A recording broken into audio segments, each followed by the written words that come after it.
Definitely is. Yeah. Okay. Good. All It right, looks we're like we're live. connected. Yes. Good. All right. Let's make you the And host again. okay, that sounds good. All right, so you are all set up. Again, you don't have to do anything with the live stream itself. It'll just keep going until you close the Zoom session to Yeah, that. I will close. I will close the live stream. I will actually sort of like turn off the live stream at the end for the last For project. that student, yes. So, but yep. Wonderful. Other than that, I think we're good. All right, have a good day. Thanks. You too.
Hey, Irene, how are you? That was short and painless. I think that seems to Hey, have worked really well. it said something about my desktop client that I wasn't used, so I don't know. But then, and I was in a waiting room, but then it switched right away. So I didn't do anything. You're here. That's Yeah, perfect. yeah. Great. Thank you so much. And we're early too a little bit. So I think as always people are going to trickle in probably. Uh-huh. Uh-huh. Um, but Yeah, there'll be more. I'm always nervous about these things. And I rather, even when I'm just a reviewer and not a host, I just want to see that it It's works. there are different things that go wrong every time. Now that it's not plotting, it's kind Uh-huh. of internet connections. I Oh, yeah. feel Yeah. I always tend to get kicked out for the Yeah. worst possible Yeah. So are we, and the worst possible scenarios. yeah. We already live on YouTube, is that true? Yeah, we are. It's live Okay. stream. I don't think anybody's watching, but Uh-huh. that's like we are live streaming, and then I will turn off towards the end. We have one project where the student didn't want to be live on YouTube, so I'll turn off the live Uh-huh. stream for the last Okay. project. Okay. But I'll just turn this off right now and wait until people come, and then we'll Okay. sort of like. But at 10 we'll sort of reconvene. I have 15 minutes to Okay. give you guys a short Right. introduction. Yeah. I'll introduce everyone. Right. So get a coffee and I know we I'll don't. see you back. Unplugged our coffee machine. I'm at the office at school because I have a better connection. So I'm without coffee, water. They unplugged everything. So I forgot to go Oh, that's over to horrible. PJ's and get a coffee. But during the lunch break, I can go over there. If you can also come back, like, given that you don't want to hear my introduction 3 times today. Oh, I So see. Yeah. you should take a like 45-minute lunch break and be back 15 minutes after that, because I'm going to Uh-huh. give the same introduction Okay. again that I will Yeah. give this morning. So you don't Right. I think you have those 15 minutes for both breaks. Okay. Yeah. Absolutely. Okay. Great. Yeah. It's the same actually in mine. Yeah. So I don't want to keep you Yeah. from whatever you wanted to do. You can just ignore me, and I'm just. Okay, I'll just turn off my, Yeah. my camera for a bit and then see when Okay. people Yeah. trickle in, and then at 10 we'll I will hopefully do the be able to same. start. Thank you so much for coming. Okay, I do the same right now.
All right, good morning, everybody who's there, and welcome to our final review. I think we're still waiting for at least one reviewer and a lot of students, I think. So we'll see. In the meantime, I think I will introduce you guys, the reviewers. I will introduce you after I give you a little bit of an introduction to the project. So I should probably start there. Vince Snyder, I think, is going to join us too for this session. He has seen part of, there he is. Okay, perfect. We're sort of like, we have to stick to the sort of like pretty tight time frame because of the number of projects and the sort of 2-hour increments. So I'm gonna start sharing my screen and give you a bit of an intro to the project, or at least, you know, some of you have seen it before. For others, it's new. So let me get back to my screen share here. All right. So, you know, you may or may not have had time to kind of like read through the excerpt of the syllabus. That's it. Either way, it's okay. It was mostly just if you had spare time on your hands, which I know is always like abundant in the final review week. That's why I chose a title that actually kind of basically says it all, Up Towards a Vertical Collective, which really sort of like has the two handicaps, let's say, of the project sort of like embedded in the title. The first one is this idea of collectivity, or sort of the idea of certain collective activities. In the case of this studio project, namely the idea of living and the idea of working, both of which I would say sort of like since the kind of like modern project have sort of increasingly been thought of as very individualized activities, certainly in this country to a large extent, but both of which have also been the subject of kind of experiments, both in architecture or sort of like other collaborative and collective practices that I think could be described as work in the largest sense. So we're sort of like at a moment where I think increasingly this sort of like collective activity, or this sort of like organizing of these activities, living and working around certain collective and shared amenities, has become increasingly interesting and important, sometimes due to financial pressures in cities. This is an example from Berlin. And so the project really sort of like addresses on a programmatic level this idea of kind of living and working in a fairly dense urban environment. We are using, and I'm saying that deliberately, we're using the figure of the artist as a kind of foil for this program, as a sort of like excuse, I would say, almost, to be freed from traditional assumptions of what it means to kind of live and work in a space, given that there's a wide variety of artistic production. The thought here was that would allow for a wide variety of interpretations of what work activities could look like. Programmatically, the spaces were organized roughly around 3 categories. So there's obviously sort of like the live-work situation, which included both a longer-term residences and small short-term residences. Then there was a series of collective spaces that were shared between all residents. And then there was a number of public facilities that sort of were meant to connect this entire collective formation to the surrounding city and the urban fabric. The students found different interpretations, obviously, of sort of like what this live and work arrangement would look like, and they will be able to hopefully fill that with more meaning. The second handicap, that of verticality, I think was one that was indirectly given through the ratio between the size of the site and the size of the program, that in all cases, I would say, very much forced a predominantly vertical development of the project. And while sort of traditionally verticality, well, verticality has evolved as a result of many factors, but I think increasingly in recent years, it's really a replication of the ground that is due to economic factors, often at a fairly large scale, as kind of shown in this image that Rem Koolhaas uses in Delirious New York to sort of describe this replication of the ground.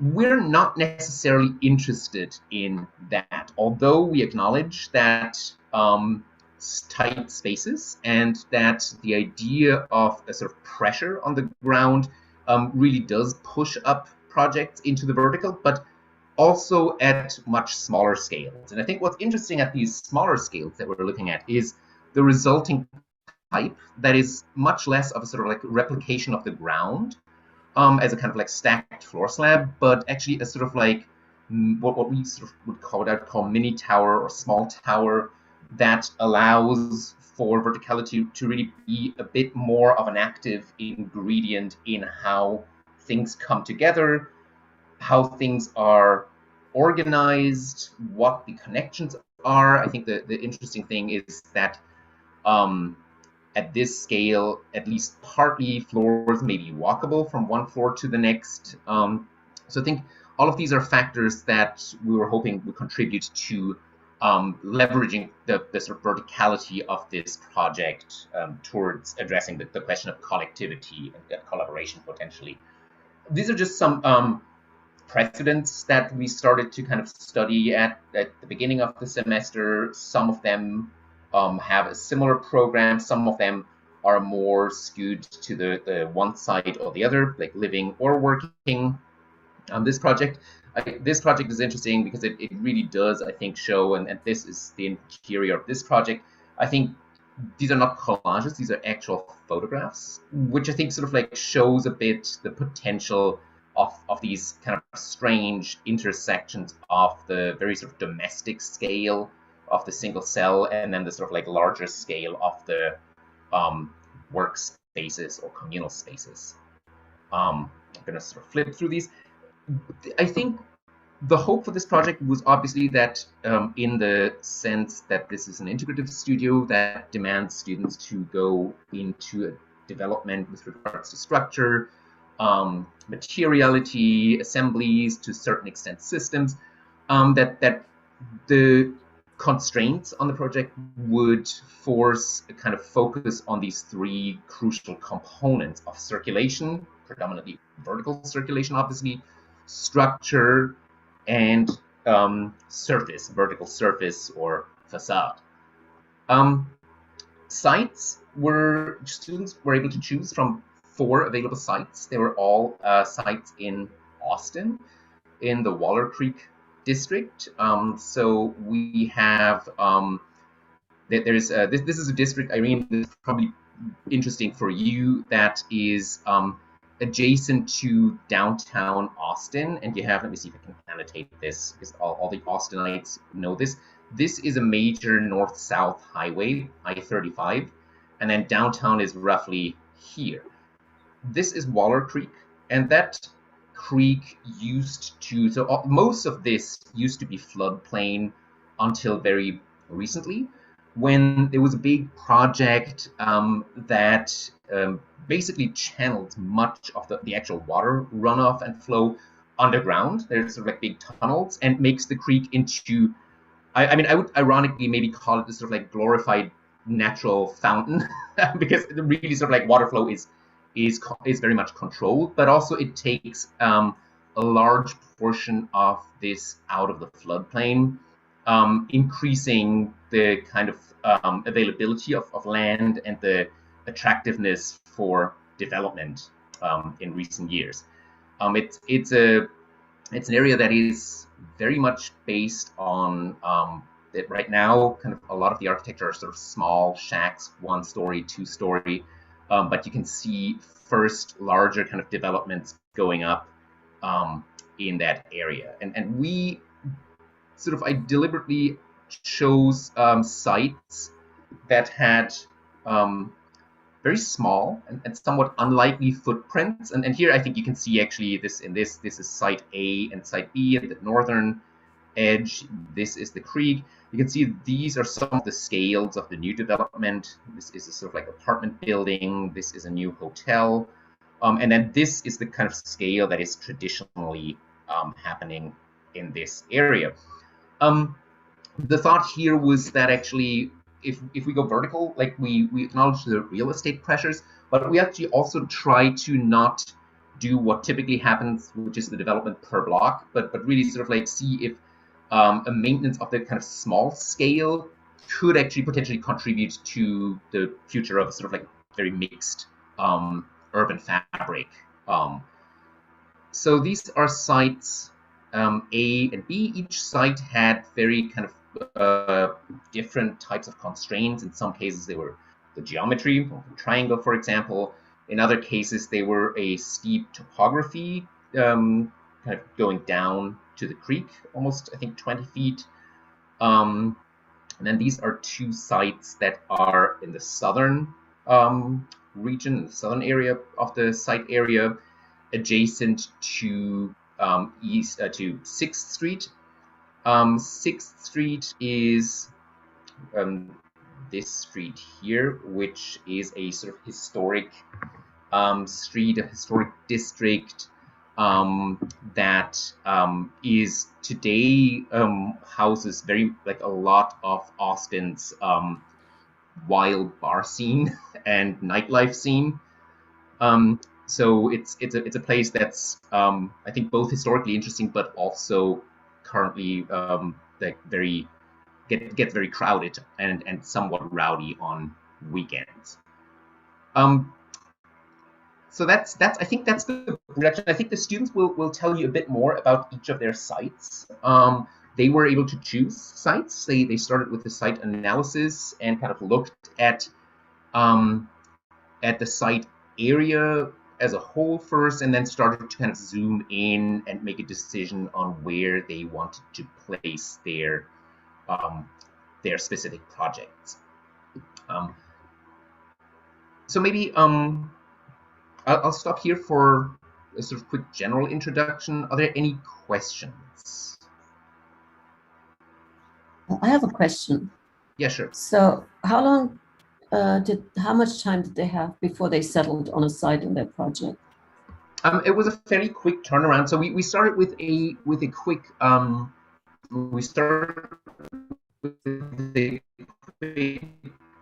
precedent exercise. That was, I think, about 2 weeks. Then we started with a 1.5 weeks. Before then, they started to kind of jump into the project. Okay. Sorry, is my internet cutting out? It was in the beginning, yeah. You know, that's always the difficulty that you don't want them to think about site, but not the point where you got the project on that site.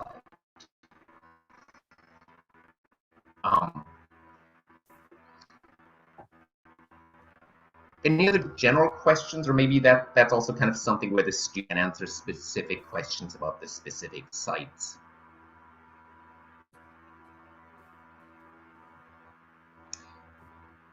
Good, then our reviewers for this session. So we have Irene, Kyle. I'm just always gonna say German, like so. With who I actually kind of share some biographical traits, and that we're both educated both in the United States and in Germany as diploma engineers, architects. Irene has practiced as a practicing architect both in Germany and the United States, and is a senior professor of practice at Tulane University, where she also does a fantastic job of teaching comprehensive studio. We're happy to have her here. We have Lexi Benton, who I'm happy to see back, like sort of a graduate of this program, and also of this very studio a while back. who did a fantastic project in this very same studio. So I didn't find your bio, so I don't know what you're up to right now. It's good to have you back. If you have any sentence or so of what you're doing right now. Good to see you, Martin. Super excited to be on this review. So I graduated in December, and since then I've been working at Studio Luck here in Austin. So we're a relatively young firm. We're working on some residential and hospitality projects. Okay, great to have you back. Welcome. Then we have Vince Snyder, who you probably know. He's a professor here at UT. Teaches, has his own practice, does very thoughtful and thorough projects in practice, and teaches in the construction sequence. Also has taught extensively comprehensive and integrative studio, and I like the fact that Vince is really a person who's able to talk about Greek philosophers as much about I think is very great in reviews. We have Mara Smith, who I think most of you know, also teaches here at UT, and teaches, among other things, the TechCom course that some of you are taking that accompanies this studio in terms of kind of like technical presentation, software skills, and so on. All right, I think that's pretty much it. So I'm gonna set the time. We will have 35 minutes per project. We have 3 projects this morning. So without further ado, I'm gonna hand it over to the first group, which is, I believe, Victoria and Reagan. Thank you. Okay, I will go ahead and share my screen. Okay, hopefully you can see that. Good morning, I'm Victoria. I'm Reagan. And our project is entitled Creek House, as we intend it to be a new home to Austin's thriving community and culture of fostering the arts. It's located on the corner of East 8th and Red River Street, and the building is situated along the above ground bustle of venues like Stubbs, directly across from the site, and it also runs parallel to Waller Creek, an ecological find of the city. Creek House brings Austin's artists together. It serves as a hub of inspiration and education and forms a connection to Waller Creek, an ecological refuge to be activated and engaged within. In terms of the site that it's set within, known as the Refuge. This is a zone running from East 5th to East 11th Street that the Waller Creek Conservancy has marked for a makeover in terms of creating a more accessible and enjoyable space that connects to Waterloo Park north of the site. And they are planning for the strengthening of pre-existing and proposed trails along it. So we chose the site at the corner of 8th and Red River. At the moment, the lot is a parking lot enclosed by a busy pedestrian street, a busy highway street, a fenced wall with billboards, and a bushy overgrowth that obscures views of and access to the creek below. So we wanted to find a way to acknowledge that creek and give people a way to see it and experience it.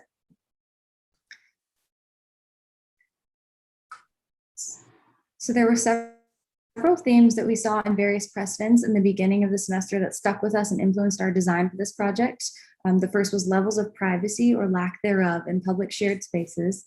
The second was staggering floor heights and shapes within a building structure. And the third was entry and engagement on the ground floor with the very crowded street just steps outside. So in our first few study models, we wanted to explore interacting with the Hidden Creek area, drawing passerby off the street and into the site to that Hidden Creek world, and then how to contrast solid, void, heaviness, and lightness.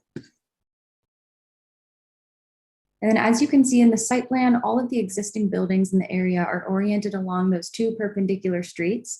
By contrast, we wanted to rotate our building on its base to really emphasize the tower's relation to the creek below. This site axon shows the dimensions of the existing buildings and the surrounding blocks, as well as the orientation of the site along the 2 axes of Red River and 8th Street. Our design is for a tower that perches along the creek bed, and it rises out of the landscape, and it rests on a base that's below ground level that directly interacts with the existing walking path along the creek. In this elevation, you can see the exterior of the building with foldable metal screens. These operable screens create a surface around the tower that is constantly moving and changing according to the residents' living or working preferences. Along the hillside, the ground begins to slope down toward the creek bed, and the tower's base level, below ground level in most of the site, begins to emerge from the hillside and into the creek below. These two diagrams show the relationship of solid and void, as well as public and private. So throughout the design phase, our project became a set of two pieces that were constructed and experienced differently, but that interlocked with each other and shared a grid. They created a contrast between the heavy, carved, cave-like below ground piece and a lighter tectonic tower piece. The public spaces are located on the first two floors, with the majority on the below ground auditorium level. And then the majority of the floors in the tower are private spaces where artists live and work. So the sections begin to reveal the spatial organization of the tower above ground, noting the structural grid of the heavy timber construction and also highlighting double height spaces, for example, intended to maximize space and to accommodate for things like short-term residencies among artists. And the creek path and observation deck also appear here, and you start to see the connection between the creek and the structure. The cross-section highlights similar qualities, and you begin to see the curtain wall as the screen peels away from the facade, creating moments for people to sit and enjoy the view and work within that space, or just relax and be at peace in their own home for the moment. And in terms of the structural section notes the hybridized system of the concrete and heavy timber construction. The lower level of the structure housing most of the public functions, housing the guests in the auditorium and gallery spaces below grade, and creating a sort of subterranean nature of the building. Which is alluded to by the ability to see transparently through this film of skylights, which filter and focus light down into the basement, allowing for more meditative moments and allowing for focal moments to occur in the auditorium specifically, in gallery with performances and whatnot being hosted in that space. Above grade, visitors are welcomed by glass pivot doors on either side of the main level, and such helps with not only natural ventilation, but also creating a welcoming invitation for foot traffic to come inside and to explore further the structure and to enjoy the cafe and bookstore, as well as the below grade structure, and also to engage with the main floor above this space, above the atrium space, in which they can use the space flexibly as a workshop or communal kitchen or whatnot to host the community's different activities. And here are some key details of the skylight kind of zoomed in, and also the column to beam connection, column to floor connection of the heavy timber CLT connection. And then also the pivot door connection to the facade of Core-10 panels that are operable, as we mentioned, and the roof and parapet condition. And this structural axon just denotes the somewhat irregular grid that's caused by the marriage of the two structures of the tower above and also the concrete base below. So this base floor is below ground level, and it houses the gallery, auditorium, classrooms, offices, and a cafe. Program lines the boundaries of the floor, while the center is largely open air and flexible. And then a corridor of mechanical spaces runs along the left and the top of the floor. It links into the core and then provides services up into that tower. So in this perspective, you can see the light quality from the skylights above in this auditorium space, as well as the heavy materials that create a sense of enclosure and being underground below that first floor. The gallery has a similar quality of light and an open plan, as well as a sense of being underground.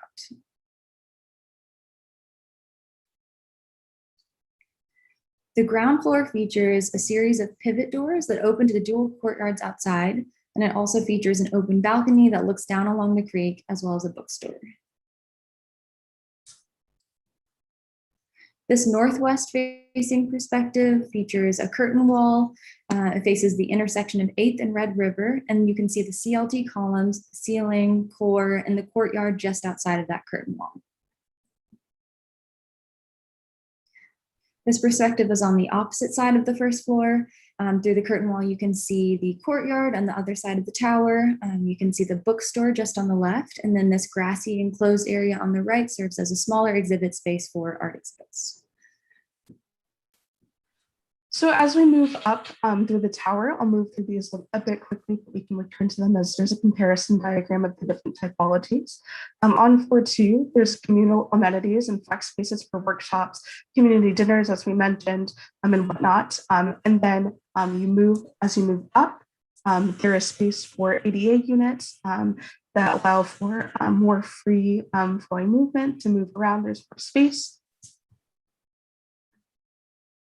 And then short term is housed above that, the units taking up half of each floor, where there is space below for the residents, and above there is a space designated to work functions, lofted, and then people can move out onto the shared balcony space in which they can either relax or it can be used to work communally and to engage with your neighbor and your peer. And then we have longer term residences, which we've allocated to specific functions like painting, digital and graphic arts, performing arts, and also sculpture. And this is just an exterior of the space below that you would encounter in the path. And then these are some experiential perspectives of how people might maneuver about the space and use it to their advantage and the different functions that the space might benefit. So you see again painting and how these short-term units might be used, and also the accessible and larger units. Yeah, the short-term axon illustrates the lofted condition in the short-term units. As you can see, the bottom floor is a living space while the lofted floor serves as a private studio. And then this is just the shared lobby patio space on each of the short-term floors where residents can enter, exit the elevators, and then enter their own individual apartments. Perspective of the interior of those units, the living space, and light conditions. And in terms of our assembly diagram, we begin to call out more of the intricate details of the column to beam connection and the floor connection of the columns, exposing the structure and making a nice visual cue to the material identity of the project, mass timber. Also the operable screen facade, just kind of zoomed in on, and the thermal enclosure and how the forced air system begins to take shape throughout the system, balancing both the passive strategies, but also, given that we're in the climate of Austin, allowing for a more operable range of function in terms of climate control. And this detail kind of zooms into the mechanism of the screen. And we really drew inspiration from some projects, especially, I believe, the Flumphoff by Herzog and Demeron in Munich. And looking at how screens of this nature can allow in cool air and allow people to ventilate their spaces. This is a view of the building as you approach it from the southern side. You can see how the tower sort of juts out of that concrete base. So to summarize, we were just very interested throughout the project in materiality, operability, and really emphasizing the contrast and interaction between the underworld of the creek and then that busy upper world.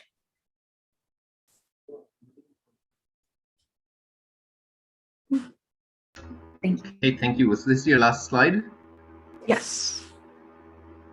So great. I think you passed the first test and that you stayed exactly within your 12 minutes of your presentation. So obviously we can go. I think that's great because that allows us a fair amount of time for feedback. So I think thanks for a very sort of coherent and concise presentation.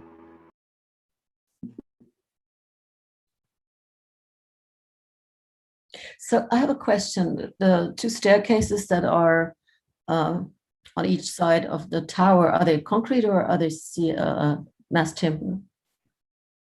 Yes, so these are concrete cores that extend to the basement, the concrete structure down there. And in between is the mass timber structure. Mhm.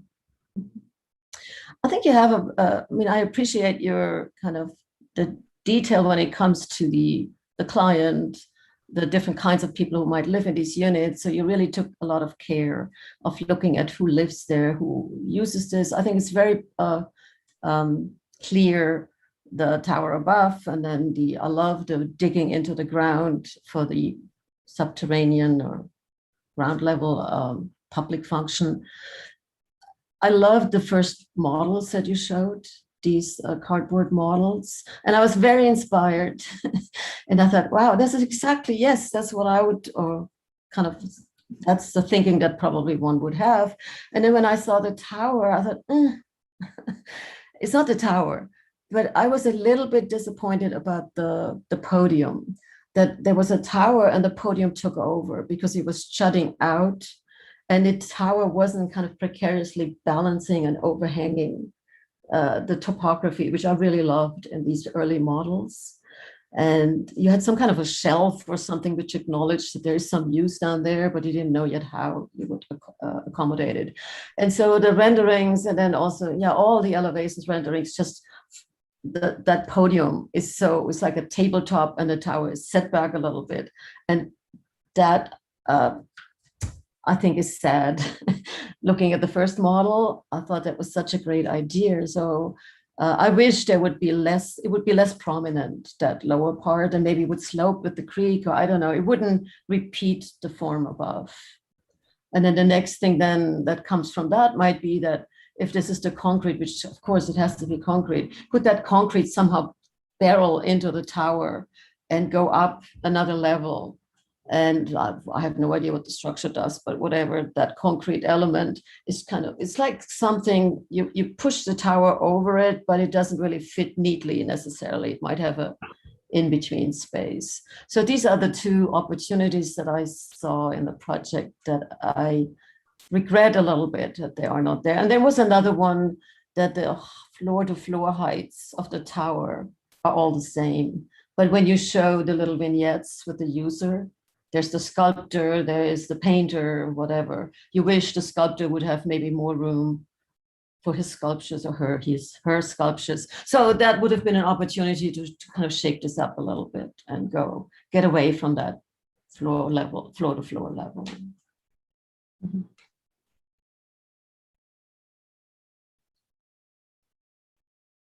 I was going to give Lexi and Marla a chance to respond.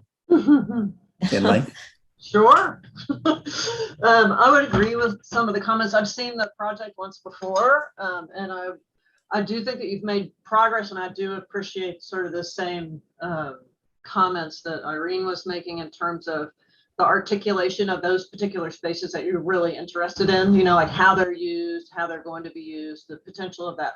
It's difficult to say, like, I have a flexible space that I'm going to have used and then not show how it's used. So I do appreciate that. And that's something you've taken a lot further. I do think that at this initial presentation, you were like in these scrubby trees and we're trying to figure out the, you know, the relationship between the creek, and we're rotating at the scale of the building to address the creek. And then I think there is a scale, and we talked about it last time, that comes between the site and the building that you still haven't quite gotten that articulation of what the scale of the creek is to the scale of how the building at that ground floor works. And I know you struggled with that, especially with the comments from last time, like the fact that that whole building facing the creek is concrete just about, right? And that you had that sort of little slot of windows. And so I do appreciate that the renderings that you did this time are more representative of your sort of relationship to your project. As that last time, I remember there's that big looming one, you know, where you felt like the building was much more along the lines of sort of that platform. So I think that that's an improvement. I still think, can you go to your building section real quick? Can you do that? I want to talk a little bit about maybe representation and connection at that scale. So this one's good. Yeah, I think this one's fine. Although it would be nice if it had the creek in it. I think that at this scale, if there was a little bit more articulation of connection with the creek, and also for me, articulation of volumetric understanding and where the sections are occurring and where the volumes are occurring, then I would be much more comfortable with understanding how the building goes together. Like, I think it's rendered well. Like, I can see you spend a lot of time rendering it, but for me, I can't really see where the section's occurring because the columns at the bottom are kind of reading the same as the wall, and even the door, that pivot door, is actually stronger in section than some of the things that, like the floors that would be in section. And so I think that that's kind of, for me, a little bit of a challenge to y'all to think about in terms of like the scale of what's happening right here and how it's articulated. Because I think that if you spent some time really understanding how that volume and at this scale was connecting to the creek, it might help a little bit, you know. And it would also, for me, I feel like it would be clearer in terms of what's being read and what's not being read. A few more notes. Can you go to the renderings of the shadow and the light in the hallways and the operable screens? Because I think that that's a big part of your project. And I actually like the articulation of it in the elevations and the way that it starts to break down the scale of the building and create. They were the sort of black and white ones where you were talking about, there we go. Like, I'm having another sort of comment. Like, I like the very simple vignettes. I think they can be really effective, but is this like are those perforated? Are those screens perforated? I'm seeing like little tiny circles on them. Are those perforated? Yes, they are. Yeah. So would the light be coming through those circles? Wouldn't there be like some kind of shadowing on the ground that was dappling? Okay, so that's one thing, and that would either let more or less light in. So I'm just a little curious about your relationship to, because right now I feel like it feels very closed in and kind of dark, but I feel like it might not be that way. So I'm just questioning a little bit of the representation, because I think it's a really nice sort of overall image, because you're starting to get volume, you're starting to get how the structure and the glue lamps are coming through. And then I also just want to see a little bit more texture in this. Almost like I want to grab some of the rendering from the building section and stick it in here, and then take some of the line work from here and put it in the building section a little bit. So I think overall, though, I think that you brought the presentation along quite well, and I have a better feeling for like the building and understanding of how it's working. So I appreciate that. Do you guys feel like you successfully navigated your initial idea to connect to the creek? Do you feel like, what's your level of comfort with that? I guess I would like to ask you guys that. I feel that it has evolved in the sense of implementing the ramp and connecting the path to the side, but I think that it could be developed further. Regan, do you have thoughts? I think a section with the creek in it would be really powerful, right? A really great section that goes through all the building, the ground level, and the creek with it. Yeah, I think it definitely helped us to pull that. We initially didn't have the path, and we had it sort of stopping at the building. I think it was helpful to pull that around and keep it going. That almost immediately made it feel a lot more open. But yeah, I agree. It probably could have been pushed further.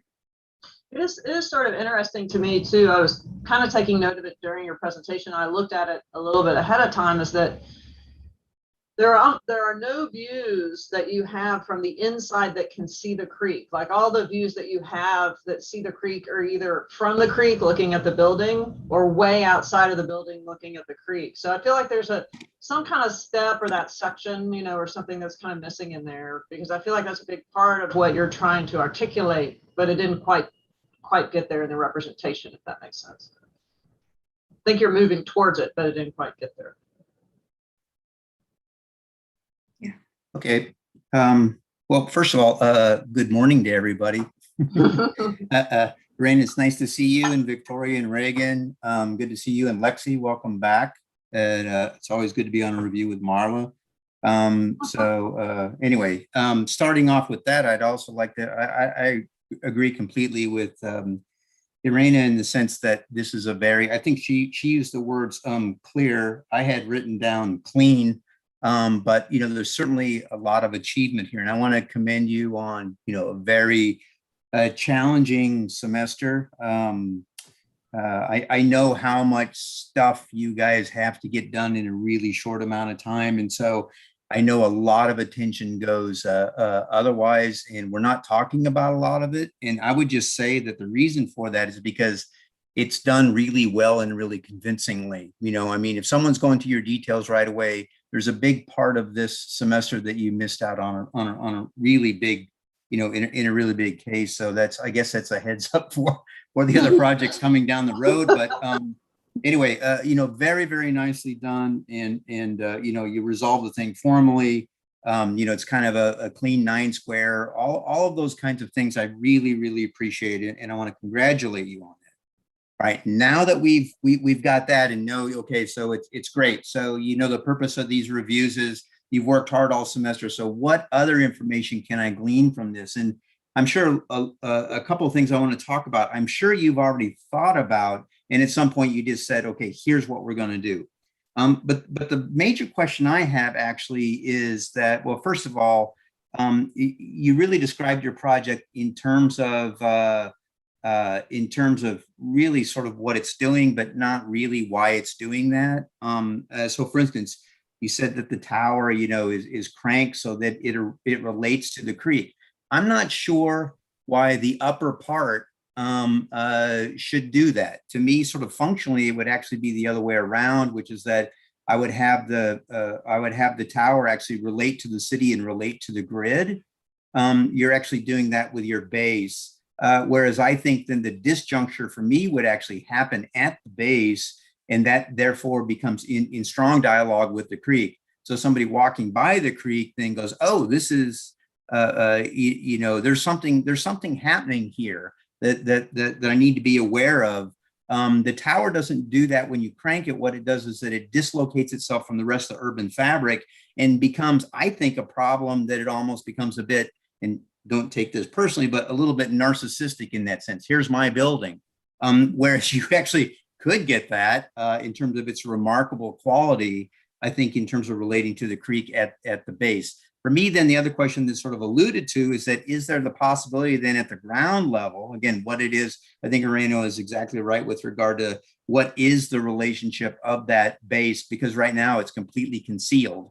Your most important spaces are completely concealed. And if it's something that's discovered along a kind of a path, that may make a sort of sense in terms of, okay, how much of it do I reveal relative to the site? How much do I make it be a surprise? So it's not, I'm not saying that it would slap you in the face at the ground level, but sort of like more of a considered position in terms of its potential for a sort of autonomy in that sense. And then, of course, then there's the big question. I mean, if I'm going to resolve this in a very sort of classical way, and I don't mean in terms of classical architecture, but which is that zone that's in between, that I like those zones in between, which is at the ground level, which therefore becomes a sort of, shock absorber. And so what does that do to mediate between the tower that is registering the city and the base, which is registering the site? It seems to me, again, I sort of got caught up,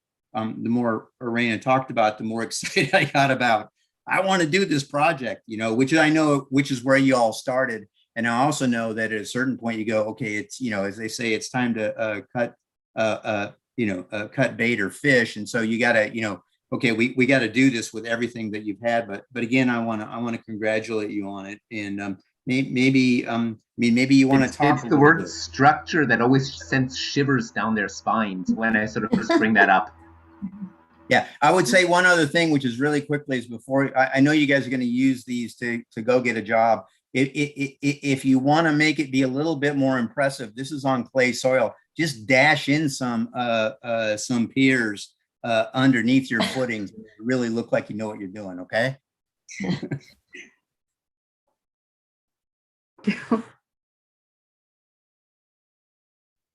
What did you all think about that? I know that must have been what you all were considering. Yeah, I definitely appreciate the comments of liberating the tower and what those implications are in the building, and also the landscape connection. I think that those are two things that we have definitely been taking into account and kind of struggling with throughout the process. So yeah, I would say those are probably our two biggest things that we wrestled with. It felt like every week trying to make a decision, sometimes going back and forth, sometimes I think it kind of grew, the idea of rotating tower kind of grew out of, originally it did stick out over the creek and then it got pulled back, but I think we kept that rotation. So I see where that it probably makes more sense having known the history of what the stages it went through.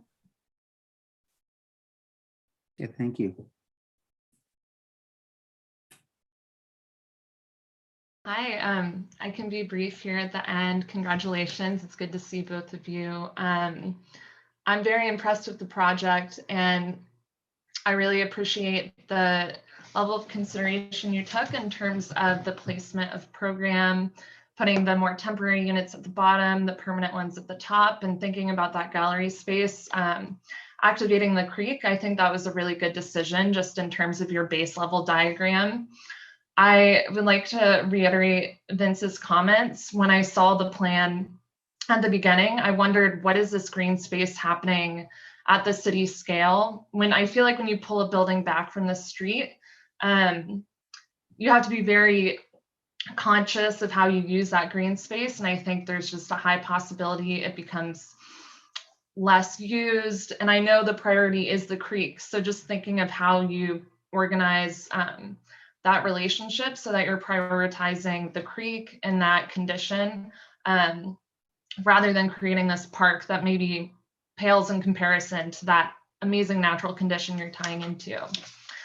I also really appreciate the different types of spaces you're creating for different types of artists.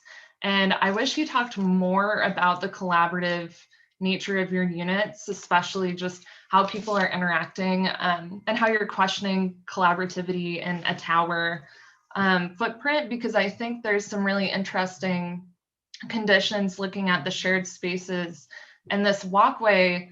Like this image we're on right now, I think is really interesting. And it reminds me of Lackaton and Basal, their school at Knott, their architecture school.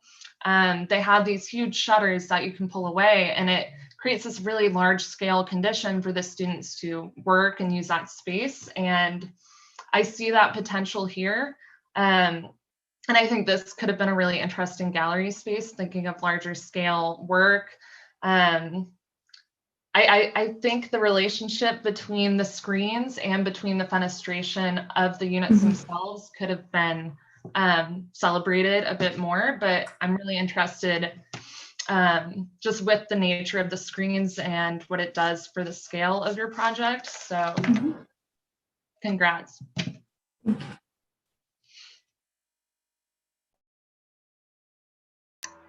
Right. We have about 3 minutes. If there are any last comments before I wrap it up, if anybody has anything more, please go ahead. We have a couple of minutes. When I read what was in the folder that we could read before, it's very rare that you find well-written statements from students these days. I don't know, writing intensive doesn't seem to be taught that much anymore. It was very well written. It was great. Then I was a little bit, again, when I saw the project, because it was, you talked about the earthen component on the ground and the transparency above and the lightness. And that's why I asked about the staircase, what material it is, because as I understand from our mass timber expert at Tulane, you can also have the staircases and the elevators with a panel construction in mass timber. And so I was wondering if there could be a more clean kind of the tower above and the earthen construction below. And then maybe, but this is always the problem in the tower. Where do I put the staircase? Ideally, and I agree with Vince, the tower belongs to the city. So you would like to have a 360-degree lightness around that, but not just lightness that there's glass, but I also can look through it. So now the staircases are in the way. So somehow they would have to be put back in a little bit or turned, I don't know. But I wish they wouldn't have these blinders, the tower that it has right now. And it would be more of a all the way around kind of consideration of a skin. I think that's, like I could start a whole new trajectory here based on that relation. Because I think that it brings up an interesting structural question. Victoria Regan, if you go back to the structural axon real quick. Or did you? No, that the whole Towards where the they had the top. whole tower and the base, where the sort of remarkable work that went into getting that grid right, and to me, yeah, there's sort of like an interesting. I think a lot of what was said sort of goes back to that diagram, because it's in some ways one of the interesting questions for me here is, to what extent are the tower and the plinth and the cores one thing or three things, like both structurally and I think in some ways it's not quite a silhouette sculpture, which would mean that the grid does everything, and it's the plinth and it's the tower and it's the cores, and it's a unified thing that takes on a particular shape that does other things then.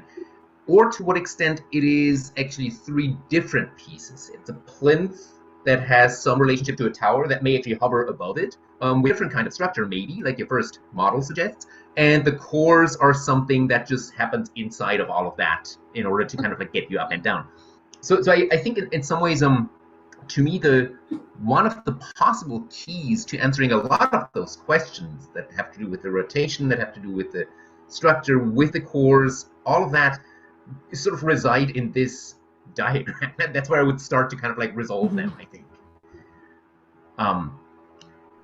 Anyway, great. Thanks for starting off. And I think also I want to reiterate, Vince, you mentioned that semester that was that had different levels of handicap, but not just that we're in the pandemic, but also a sort of snowstorm and subsequent power failure that sort of threw us back. So I think that's, I think I just want to sort of congratulate everyone, no matter what feedback you receive, on actually kind of working through all of it and kind of getting to the point where you are now. I should have said that at the beginning. I want to. All right, thank you. Thank you. Are moving on to the next group. Thank you all. I believe Alex and Michael. Thanks, Victoria and Reagan. Yes, hello. So I'll get started here. So my name is Alex McKenzie. And I'm Michael Castillo. And our project is titled Perceivable Projections. So in our first, or at the beginning of the semester, choosing our site, we were looking at site B because of its relationship between 8th Street, Red River Street, and Waller Creek here. We felt that it had a really unique set of relationships and was the best site that addressed sort of the man-made urban scale and then the natural-made creekscape of the city. And so this is sort of a diagram of that relationship. We are also keeping in mind while designing this project the proposal of the refuge and upcoming Waller Creek renovations that basically will result in the demolition of the police headquarters, which would normally be here, and an introduction of a new sort of public park space known as the refuge. And so we're keeping this in mind throughout our design of the project. And so here is that site B, and then you can sort of see the urban streetscape or buildingscape juxtaposed against the natural creekscape. And then here we just have some precedent models that we did at the very beginning of this studio. But we just wanted to show that there is a common strategy within all of these models. You'll see that there's some sort of core that is holding up the slabs within each of them. And then at the bottom, we just have our massing model. And so here's that massing model in our site context. And this was really the first sort of form that inspired our project further. And you'll see that it was composed of 3 different voids, just each relating to the creek side, the street side, and then the sky. And so moving forward from that, once we had sort of adopted a formal like massing that we felt related to the street and the creek and like the elements of the site, we wanted to move forward with sort of combining our structural models that we had worked on at the beginning to come up with this structural idea. So the idea of the structure of the building is sort of 3 concrete cores that rise through the total vertical height of the building, and then off of these cores cantilever basically 2 trusses that also support stairs for circulation between levels, and then cantilevering off of the cores, and in conjunction with the trusses are these concrete slabs that basically surround the cores and turn the 3 cores into a singular solid 1 core at the center of the building. And then we have those voids sort of detailed again, but within our final sort of representation of our project. So you'll see that there's 3 different types of voids, each relating to their specific context. So you'll see the creek void in green at the bottom there is very linear against the creek, but also cavernous within, relating to that intimacy that nature just brings. And then the street side void is much more orthogonal, relating to the city grid and that rigid structure it has. And then lastly, the sky void is very just light and airy and open, projecting out to the horizon and upwards to the sky. And then you'll just see we have 3 renders detailing each of those spaces to the right of each of them. And moving forward, sort of the realization of the structural idea and the idea of the voids carving into that is our building here sitting in the context of the city.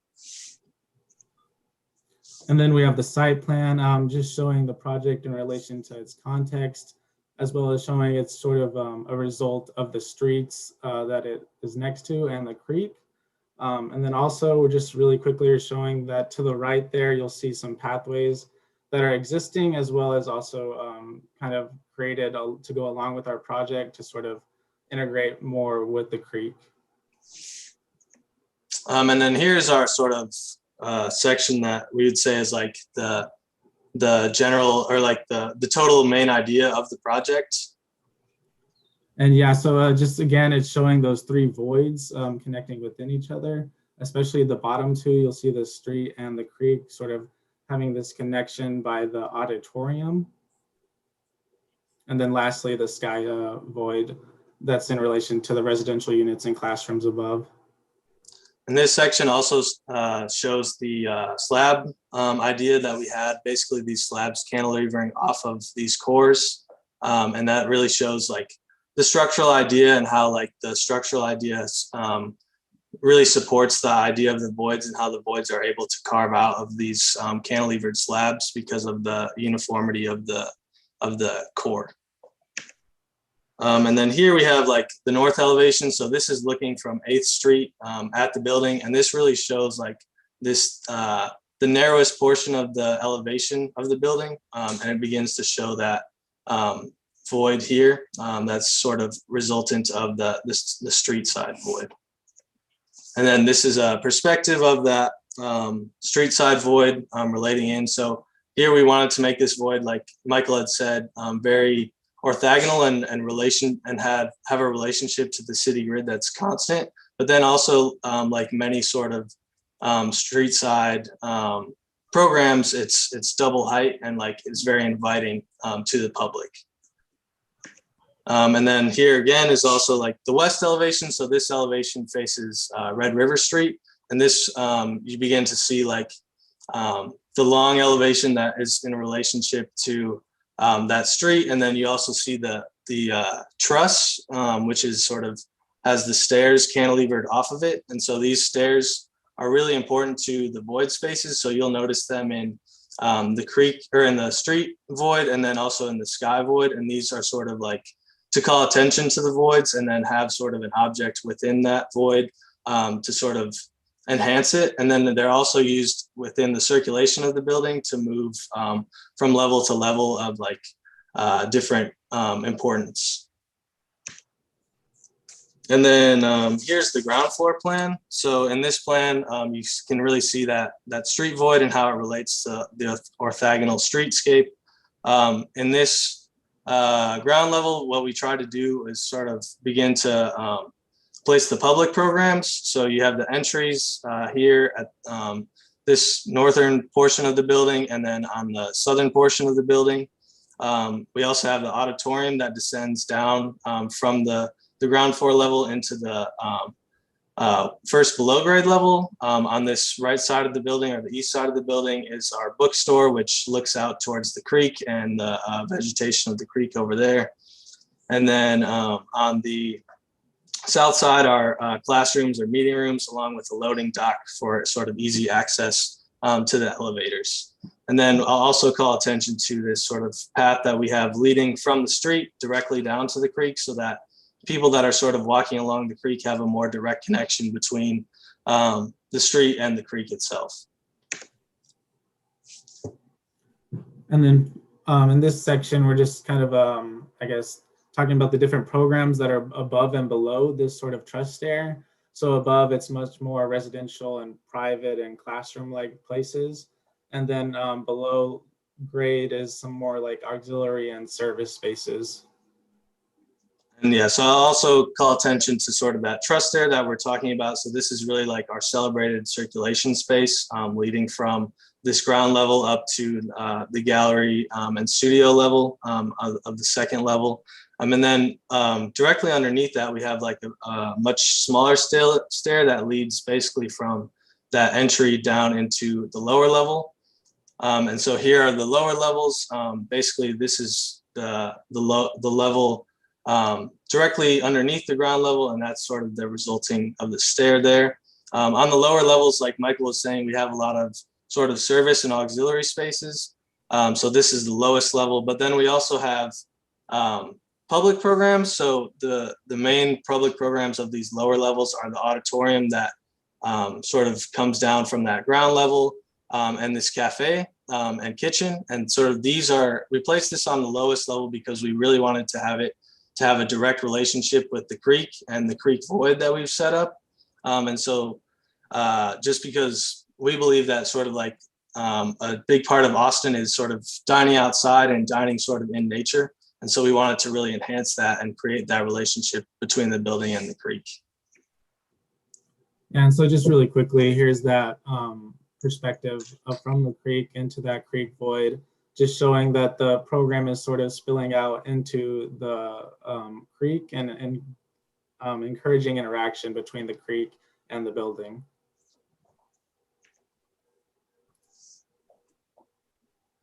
And then here we just have the elevation of that east side, showing the creek void at the bottom and also the sky void that's above it.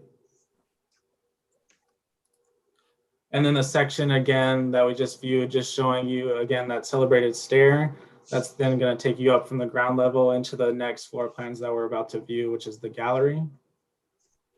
And so here we have the first level above ground and then the second level above ground. So here you can sort of see that celebrated truss stair or tube stair, as we've been calling it. And that leads you up from the ground level into the gallery space.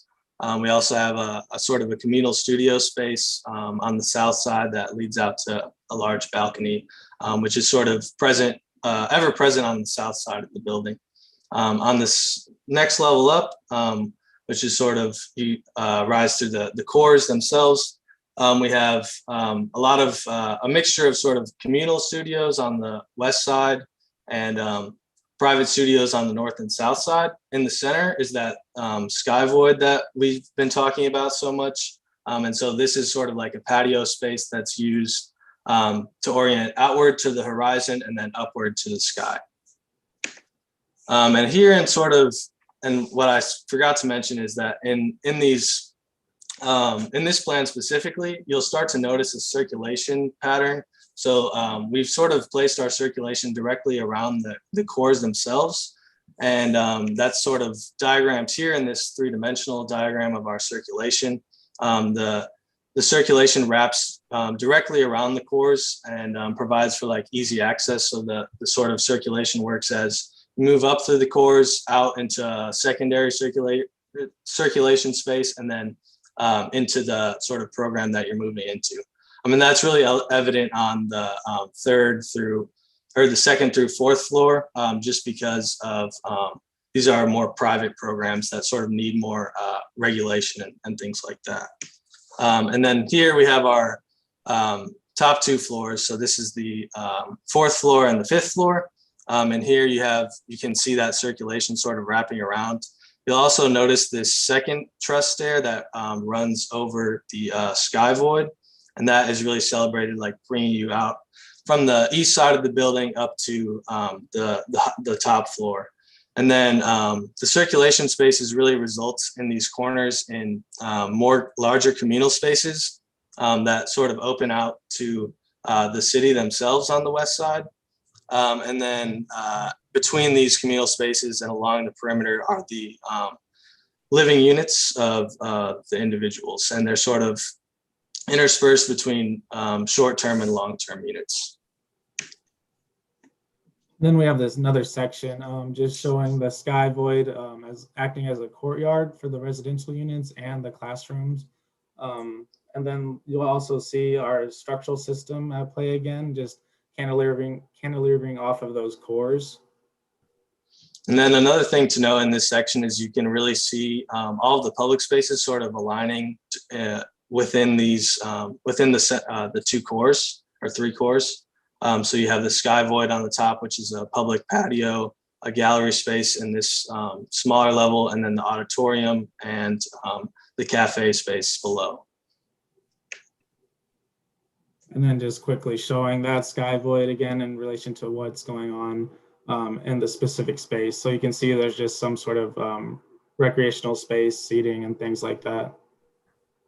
Yeah, and then in this, we want to call attention again to like the relationship between the horizon outward and then the sky upward. And then here we have sort of our wall section looking at that truss stair. So this is the wall section of the east elevation or the east side, and that's cutting all the way from ground level to the roof level. And that really sort of shows like the truss sitting like in this void, and then the slabs cantilevering out of it. The second wall section we have is of the east elevation. So this is cutting through the truss stair that's sort of attached to the cores on the east side, and then used as like circulation between the ground floor and the gallery. You can also start to see the auditorium leading down from the ground floor, and then the smaller secondary stair that leads from the ground floor to the first basement level. And then here is sort of an axonometric exploded drawing of that truss stair sort of coming off of that core. You can start to see the truss and then the elements that support the stair itself cantilevering out from that. Here are some are details of like the stair connected to the cores or the concrete structure here. And again, that's sort of showing the cantilevering of these structural tubes supporting the stair itself. And then we also have our details on the right of sort of our more passive strategies. So like I said, on the south side, there are balconies on each level. And this starts to get at the idea of like passive shading, and then operable windows, which help for ventilation. And this is just that south elevation showing those balconies that extend further past sort of the envelope and do, as Alex said, that passive shading. And then here just briefly mentioning the sort of climate strategy. So you'll see we're trying to implement some sort of cross ventilation, as well as showing how far the sun is penetrating within each of the sort of different solstices. And then just quickly, briefly showing you the mechanical diagram. You'll see that it mimics the circulation diagram just wrapping the core and then having those vents push out to those spaces. And then we're just gonna, sorry. Okay, go ahead. And we're just gonna end here on our idyllic section, sort of showing those 3 voids again and our structural system. And that's our presentation. Thank you. Thank you. Can I ask just a quick clarification question? So where, in one of your details, you showed the concrete where it's outside the conditioned area is lined with, was that rigid insulation? Is that correct? Let me take you back here. Yeah, right. Is that? It was actually shown as bat, I think. Yeah. I'm just curious, if it's lined, whether it's rigid or bad insulation, is that true of every piece of concrete that's exposed? Or is it just in this condition? In this condition, it would be rigid, sort of because of the support of the balcony itself. But then in sort of these details where it's not really holding any structural element, it's just more for a cap. It's more bat insulation. And what's the finish on that? What's the exterior finish? So it would be like a small metal cap. Okay. All right. Marla, sorry, I like the fact that you jump in. Sorry, like just as a history, we talked about that detail actually a couple of times, and my goal was always to get to a point where you actually have like one construction piece and then one cap that's either small or big. Yeah.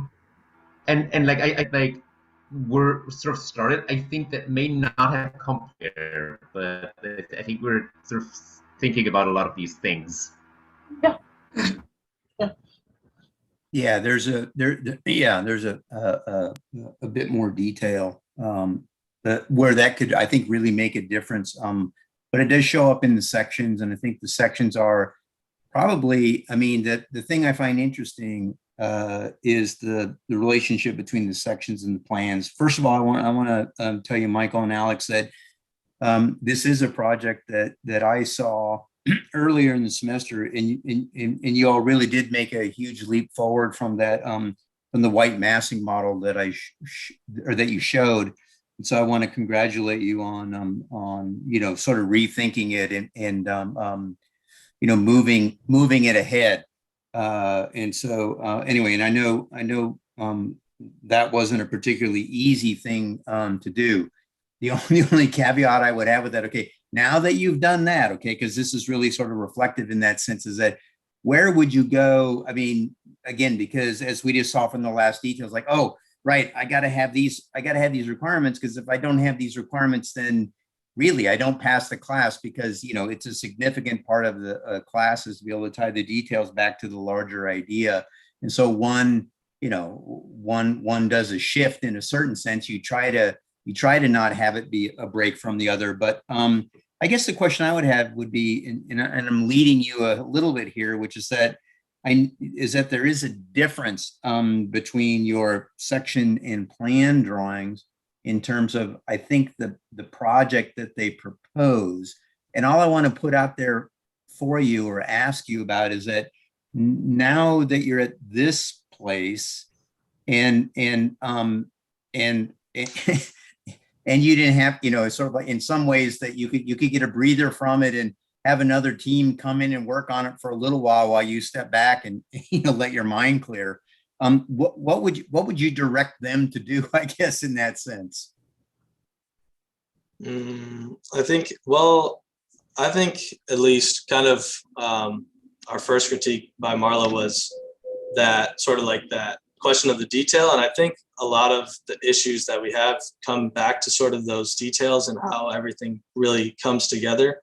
And I think in order to really push the project forward, we need to focus more on like the smaller details of things. In terms of plans and section, or the difference between plans and section, I haven't really thought about that too much. So maybe Michael has some thoughts. Yeah. But okay, Michael. I'm not too sure, to be honest. Okay. You don't have to answer it. I mean, if you're not too sure, you could posit something if you like. Or if or maybe we only have a little bit of time. I guess what I'm saying is that it really, I guess I want to actually shake your world up a little bit, in the sense that I know that you all and I think we said this last time, is that you're thinking in kind of linear terms. And in that sense, and it would be certainly, let's just say, I don't want to make this sound the wrong way, a predictable statement in terms of, yeah, well, if we worked on the details, then, other information would come out of that. And that part is always true. But I guess what I would like to say is I think you're still leaving a little bit on the table here, in the sense, for me, if we look at this section, and maybe, all right, so looking at that section, I'll come back to it, but go to one of your plans. Sure. Yeah. Okay.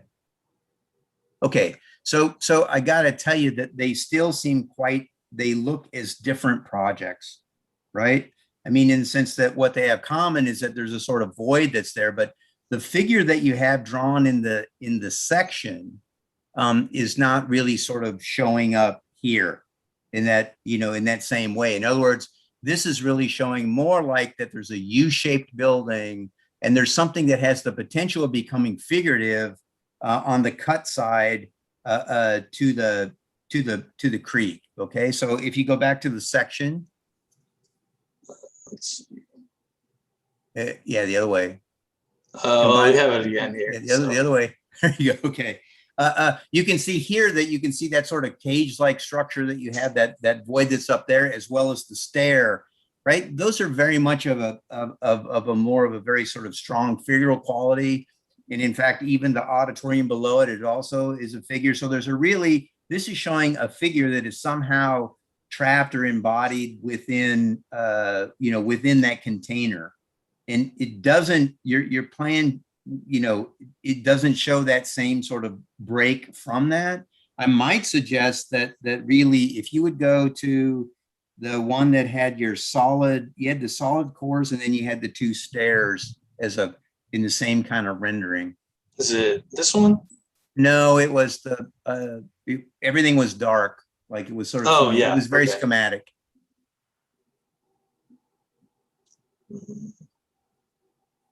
There we go. Okay. So this is like, you've got the three toothpicks going down there. And then the way you could think about this is that you sort of have this snake that wraps around these. I mean, the thing that doesn't really pop so much in your plans, for example, is that you start to see the beginnings of the figure of this stair that's closest to me.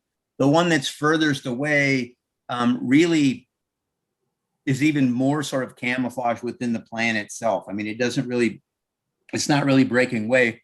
Like, your section is showing that there's a desire of something that's much more sort of free form within that.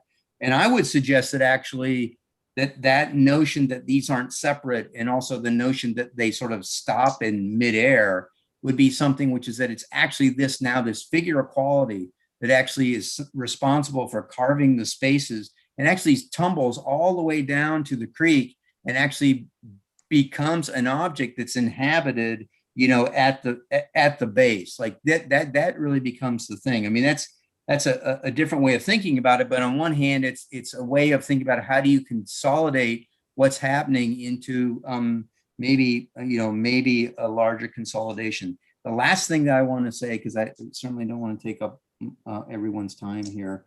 Last thing I would like to say, though, is that when you guys are showing, if it depends if you're going to do more work.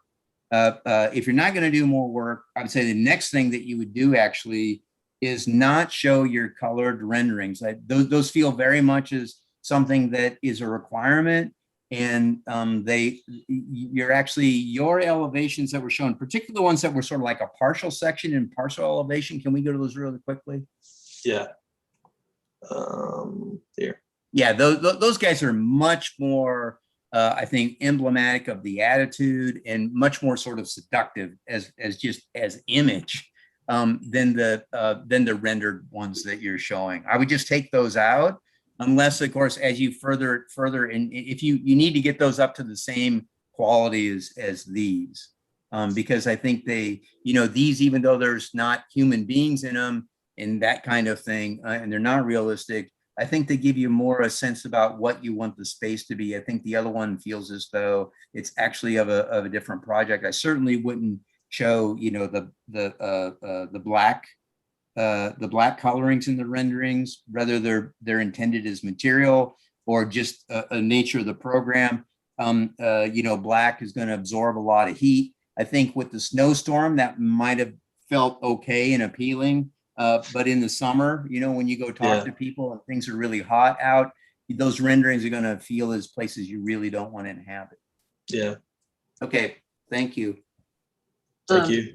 I'll just finish up with my tiny little comment at the beginning. I really think that you've come far on the project from the last time. I appreciate that struggle to sort of clarify the floor plans and get the circulation working and really open up the sort of street to creek section. I think that worked really well.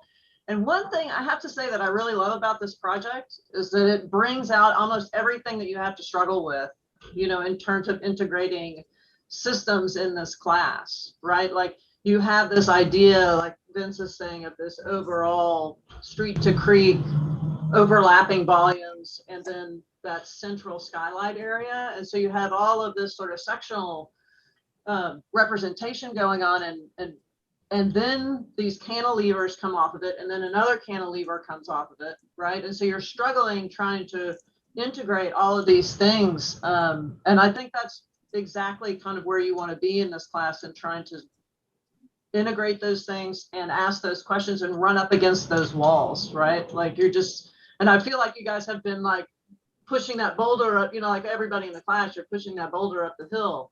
And I hope in general that this project has really sort of opened your eyes and started to, you know, make you think from the very beginning about how all these systems start to integrate and the struggle that it is. Because I can kind of see it on your faces almost, like just like, oh man, we have been doing this all semester long, right? And so I would just, you know, encourage you to sort of go down the route that Vince is talking about, you know, look at the overall piece and how it starts to all integrate, and start to look at, like, take those little pieces of like the part that I was talking about, that detail that goes around, you know, where you're going, oh, now I've got to insulate this because now I have to have a, you know, the envelope insulated. And then you're like, okay, well, now I've done the diagram for the HVAC, which is like the circulation, which goes around there, but now it's cutting in some of the sections, right? It's cutting into your cantilevers, right? So you're starting to get those interactions as well. And so there's all these challenges that come up that I think, you know, that you've struggled with all semester and you've made progress on, but I feel like they're still there for you. And I think that from my point of view, that's fine. You know, that you're still working through those, you know, that it's in the front of your mind. And I think that's exactly kind of where it should be. So trying to balance all those things, I appreciate the progress that you've made. And I agree with Vince about the renderings. One of the first questions that I had when I looked through your project was, I would really like to see the rendering sitting in the auditorium looking out of the, you know, onto the creek, but it's just, you know, not quite there yet. And those are some of the things that I think further on down the line, if you have time, would be really nice. And even, you know, with the tools that we have today, the section, like a sectional rendering of it, like you could cut a section through the building and it could be much more abstract and not necessarily a realistic rendering. And you could get something like that, that would be quite nice. So. I have millions and millions of little points. So I have a hard time wrapping it all into some kind of clever short spiel.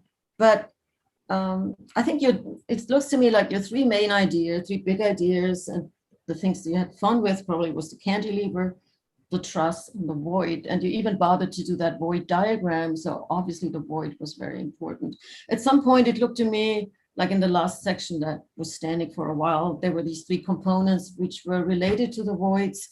There was the sky kind of part, the upper part with the sky void. There was the middle part with the street access and the street void. I forgot what you call that one. And then there was the one to the creek with the creek void. And then the first kind of doubts that I had, not doubts, but then I thought, well, what is a void? Because when I looked at your renderings, I see, how do I know it's a void and it's not just a glass wall with a recess of in the mass? It's not a void because I have glass everywhere. So how do I distinguish a void? What's the void? Do I need solids and walls in order to have a void? So it was very muddled what the void was. And if you wouldn't have called it that, I wouldn't have named it as such, because it wasn't organized that way. And even when it's a glass wall, I can increase the number of mullions. So that is different from the glass wall above, like that was the creek void. And then I could express that void rather. It could still have glass, and it's not the same glass facade all over. So that was the one thing. And then at some point I thought, well, I don't know, but then they have this truss, and this is more of a wrapper and more of a linear or sequence, a sequential element. And that is against the kind of idea of the void and the three parts. I thought, well, maybe I understood it wrong. So then I thought, well, maybe doing a conceptual model and thinking about how the project is put together, like, is it additive? Is it subtractive? How would I build this project in its concept? I mean, I can always build a mass and just say this is a massing model, but I mean a conceptual model. So I think that would really clarify a lot. If I would do this, I would have to do that. And it could be tiny, it doesn't matter. But I just have to know what are these parts. And then the truss that you really like so much, I was very confused because there was a truss up on the upper level, right? But then there was somehow it was interrupted, and there was a truss again, a truss bridge on the lower level. But it wasn't a continuous element, right? So yeah, that confused me too. Okay, that's for the overall. And then when I look, I know Vince knows this probably much better than I do. When I see this as a cantilever, and then I see this hole cut out of it, where it actually should connect to structure, it's just, I get scared. I said, Vince, is that correct? In a cantilever, would you do that? And then I thought, okay, why is this cut out there? And it's your mechanical system, but you have concrete everywhere. So why wouldn't you think about a radiating heating and cooling system? If I have concrete already all over the place, why would I bother with ductwork? And in New Orleans, we never can do this, or our mechanical engineers always throwing up his arms. No, you can't do this down here because it's too humid. But Austin isn't quite there yet. They might in a few years. But so you can have a beautiful mechanical system where you see nothing. And you can save yourself all this ductwork and just throw it out. Zumthor is a master. I mean, not just Zumthor. In Europe, all over the place, they have these radiant heating and cooling systems. Herzog Demeron, so everyone does those. So I think that would really slim down your project and would make it less kind of convoluted in terms of a system. And then the last thing was that the renderings, I'm not really a fan of those either, but I'm also not a fan of your elevation drawings because, I mean, I see this with my students. They have great line drawings, and then when I see the final presentation, it's suddenly they throw color over everything, and everything is grayish. And I think, what happened? And the lines are somehow, they disappeared. So your elevation Thank you for pointing that drawings, out. That was exactly my initial reaction when I saw the purple color. Yeah, your elevation, I don't know why you draw them. I looked at them and I thought, what are you trying to tell me with those? Where should my eye focus? My eye couldn't focus on anything. And even the shadows were so timid in their color density, they were pulled into the pink of the rest. They weren't even recognizable as a shadow because they were in the same, what's that called, tone density. They had a different color, but the tone was kind of the same. So I'm in Integrated Studio, there's nothing wrong with a line drawing and lines, I think.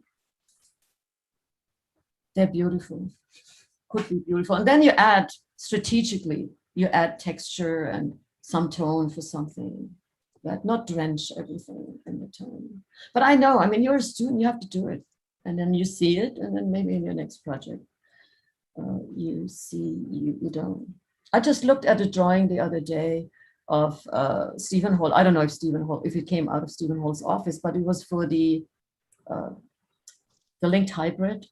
It was a section drawing because I try to explain to my students the difference between a 1/2-inch scale and an 1/8 scale, which looks all the same when you project it in a presentation. It's kind of, there's no sense of scale. And these drawings that I found for the linked hybrid, there was a clear 8-scale drawing, section drawing, only lines and line weights. And there was a clear 1 to 10 geometric detail drawing. And it was absolutely clear, the difference. What I have to see in the one versus the other.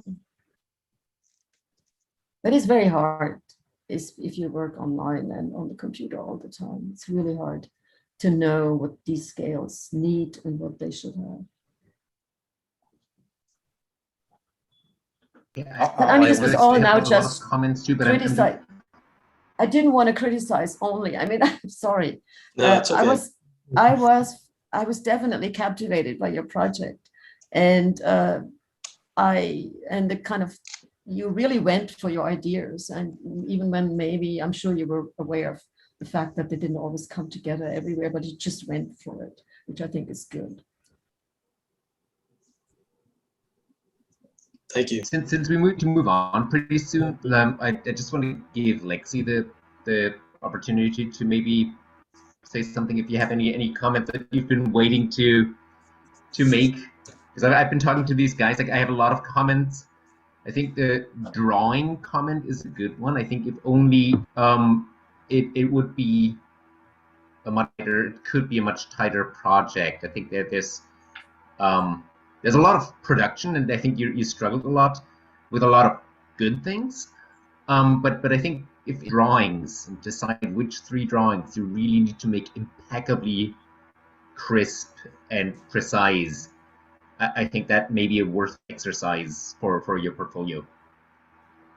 It's a little hard to sort of, by the way, I don't know, there's somebody making a lot of noise outside my window, so I don't know if you hear them or not.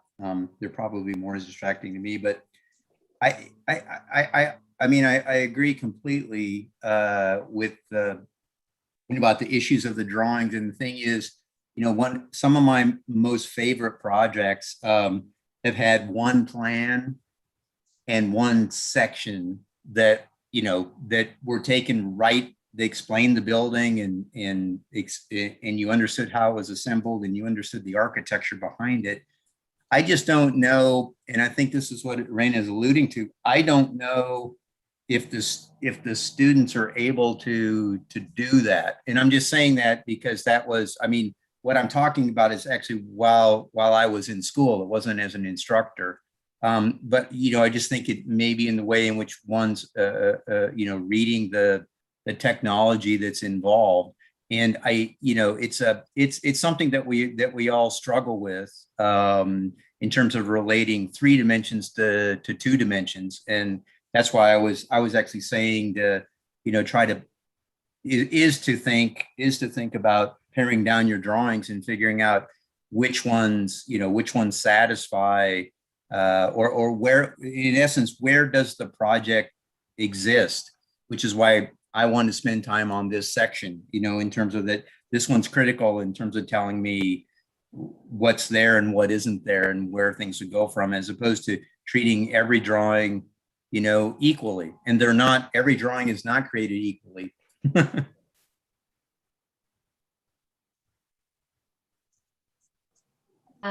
Really quickly, congratulations, Alex and Michael. It's good to see y'all.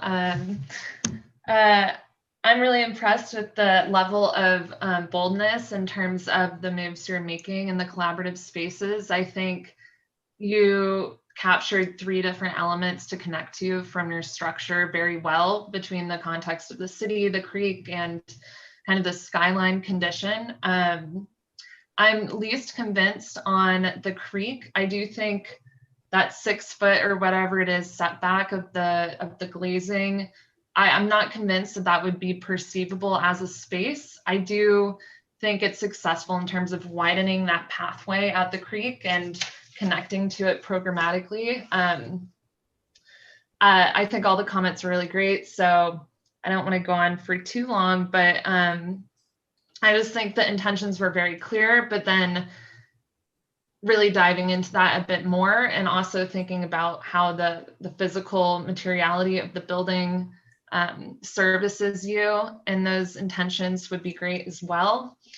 And then also thinking about, I feel like for me, the scale of some of these moves is very large when considering the size of the building and the fact that you have 3 of them. So maybe just thinking of differing scales of public communal spaces that are exterior could be something worth considering. So congrats. Thank you. All right, thank you. We're gonna move on. We have one more project. Without further ado, Crystal and Caitlin. Hi there, my name is Caitlin. Hi, I'm Crystal. And yeah, we're gonna go ahead and just get started. So our project focuses on using vegetation and meditative spaces as the major driver in its design development, where the integration of vertical courtyards was used as the systematic catalyst for program designation. Upon analysis of the site, the notable presence of vegetation on an urban scale led to our conjecture that the urban fabric was inviting more intentionally designed green spaces. So by mapping the locations of trees on our immediate site, as well as the relationships to other components of the urban fabric, a network of points was developed, which was then projected and developed into a 3-dimensional form. Initially, our concept included a grand scheme to create 2 vertical towers that were cater-cornered across 8th Street. And having researched the plans for future of Waller Creek, a heavy influence in our initial design concept was the idea of the refuge, which is a plan to remove the police headquarters building and instead place a park between 8th and 10th Street. And this divided parkland led to the need for a stronger connection between the intersection of Red River and 8th Street. 4 quadrants were created using the aforementioned network of points that was discussed, and here you see a little bit more of like the interconnectivity that was pretty much designated according to the analysis of their locations. The plinths were intended to be conduits of connection between the 2 sides of the street and their functions designed to house the public occupancies. The vertical towers were intended as private occupancy and meant to house the aspiring artists. And we focused the design development on this one designated lot that's, more boldly highlighted. The spaces that would inhabit the vertical portion of the tower were developed and considered according to the programmatic functions of living quarters, studio space, and connected courtyard space, which, we kind of labeled according to theme, live, work, and grow. The distribution of program throughout the project follows a conventional logic. The subterranean levels and street level cater to public functions to give the project agency in initiating engagement with the urban domain. The lower level of the gallery spaces engages with the creek side, connecting to the walking trails alongside Waller Creek.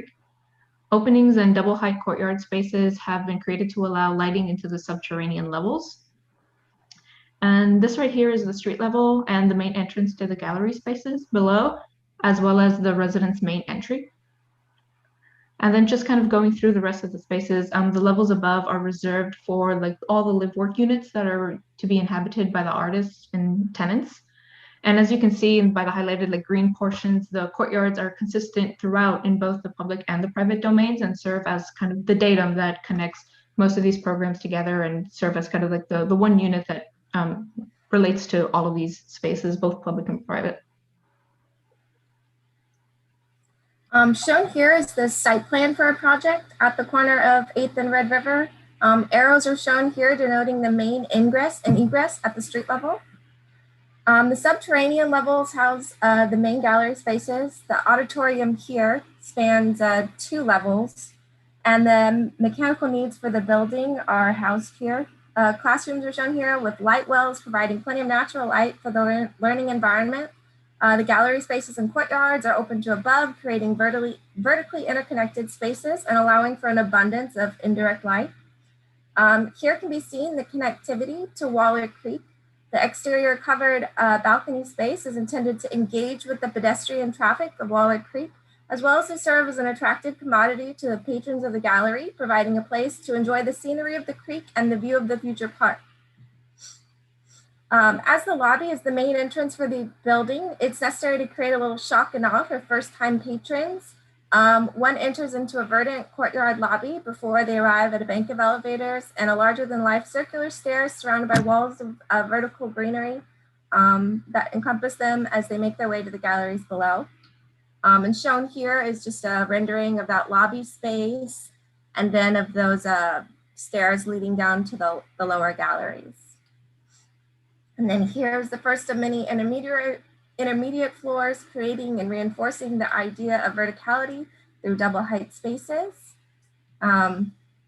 Shown here are 3 residential units. Some spaces have been made larger for more permanent residents, while others are intended to house guests for only a short time as guests and artists and residents of the gallery. Here's the intermediate floor for that. And then just zooming in a little bit on these floor plans. The theme of live, work, grow is best shown here. As you can see, the living spaces is connected to both the studio and courtyard. And each studio is also connected to a courtyard. And then both the living rooms and the courtyard spaces are double height, reinforcing that idea of verticality.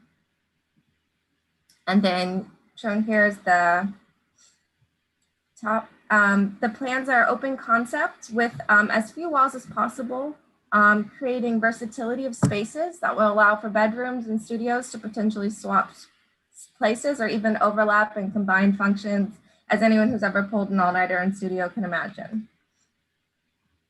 About halfway through the building is a large open public courtyard, initially intended to be an entire floor of open courtyard space, but the potential for a connection with inspiring studio spaces was too great. And so really prime real estate for some studio spaces connected to the courtyard.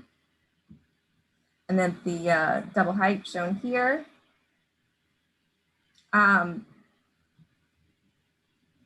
then level 5, creating some kind of unique spaces as the footprint becomes slightly more confined and narrows out at the top.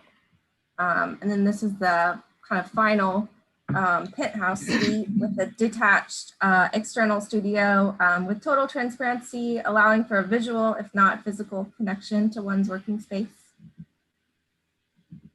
And then rooftop terrace. So it's open to the public and available to be enjoyed by all, and is sure to be a spectacular view from there. So egress diagrams are shown here, labeling the main exit pathways, as well as the 2 means of egress from each of the individualized spaces. And then just the calculations for the diagonals, the red representing kind of the overall diagonal, and then the blue representing just the diagonal for the individual spaces, and then also the distance between the 2 means of egress for each of those spaces. All right, so the mesh facade here has been strategically opened in several places to allow for a view of the greenery and open spaces within. And then the layer of the exterior mesh has been peeled back here to reveal what's happening underneath. And then this is the facade facing the creek side. And again, peeled back to show just like the beauty of the courtyards beneath. So this section speaks a little to the intended openness and connectivity between the courtyard spaces and their intended shared and public use. The main public program of the gallery shown here, as well as the courtyard space in the middle of the building, and then the rooftop terrace, and the vertical green wall leading down to the galleries. Oops. Sorry. All right. So the double skin of the facade can be seen here with greater clarity. As will be seen in later diagram, the double layer of the facade facilitates airflow, and the air gap acts as a thermal buffer against elements. A mesh grate rests on the steel between connecting the concrete structure to the facade, providing a breathable bridge that serves to facilitate airflow, as well as to provide passageway for cleaning and maintaining the facade. And then here's the section cut just in the opposite direction through the site. And then zooming in on another wall section. You can see here someone cleaning and maintaining the facade. So the focal point of this section is to showcase the four main types of courtyards. There's the extensive courtyard, which is shallow and wide, ideal for grasses and small bushes. There's the intensive courtyard, which requires much deeper soil for growing trees and large shrubs. And then there's the expensive courtyard, as we dubbed it. To be fair, all the green roofs are going to be very expensive, but this one really is just a median between the two extremes of intensive and extensive. Allowing for brush and other size, medium-sized shrubbery.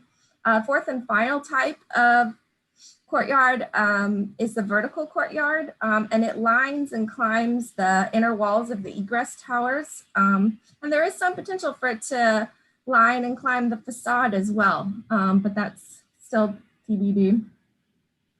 Shown here is the ideal for this building, architecture that's more in nature than artificial or man-made, a sort of vertical conservatory.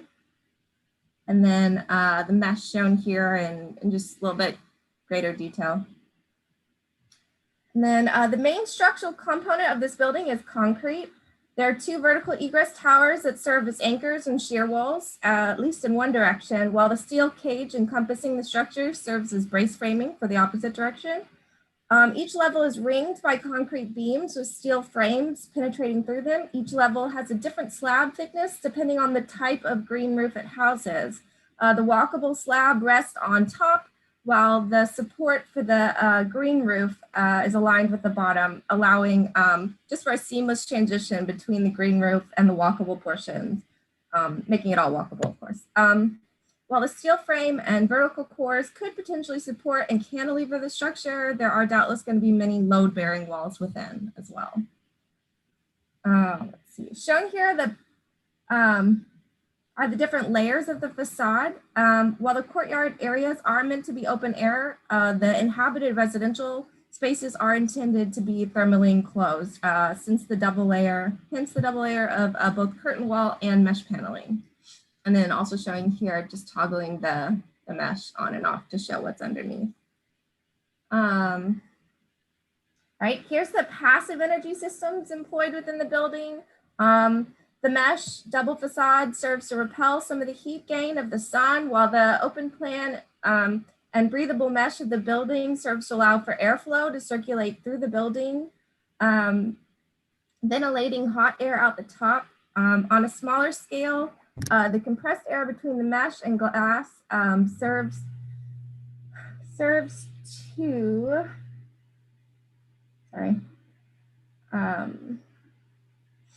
allow for airflow to circulate throughout the building, ventilating hot air at the top. On a smaller scale, the compressed air between the mesh and the glass serves, with the assistance of motorized fans, to circulate between the two layers, bringing airflow and keeping the building cooler. The egress cores of the building also serve to facilitate mechanical airflow through it. Courtyards will be naturally ventilated, but there will be supplementary mechanical systems to be used as necessary. Then when designing the green roofs and deciding on the intended plant life, it's recommended that one use native plant life and trees that require minimal watering. We chose species which met this criteria, in addition to our own criteria that they not exceed the height of the intended spaces or have roots that grow beyond their allotted depth. These are a small sampling of the trees, of the types of native or at least climate-friendly species that we intend to grow in the building.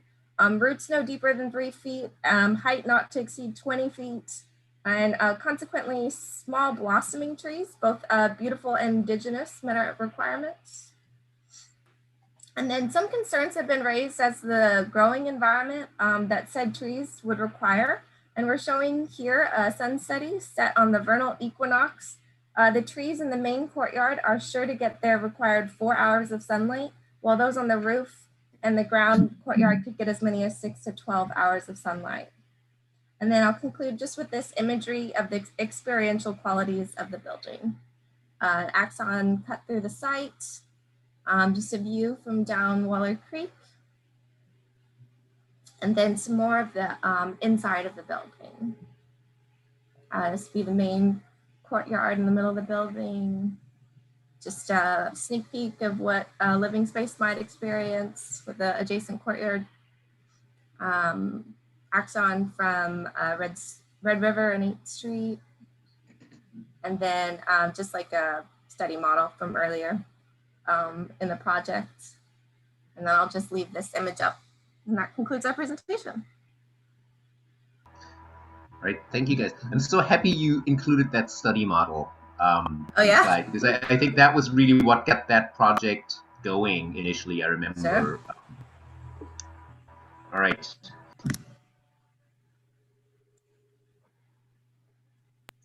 I just have.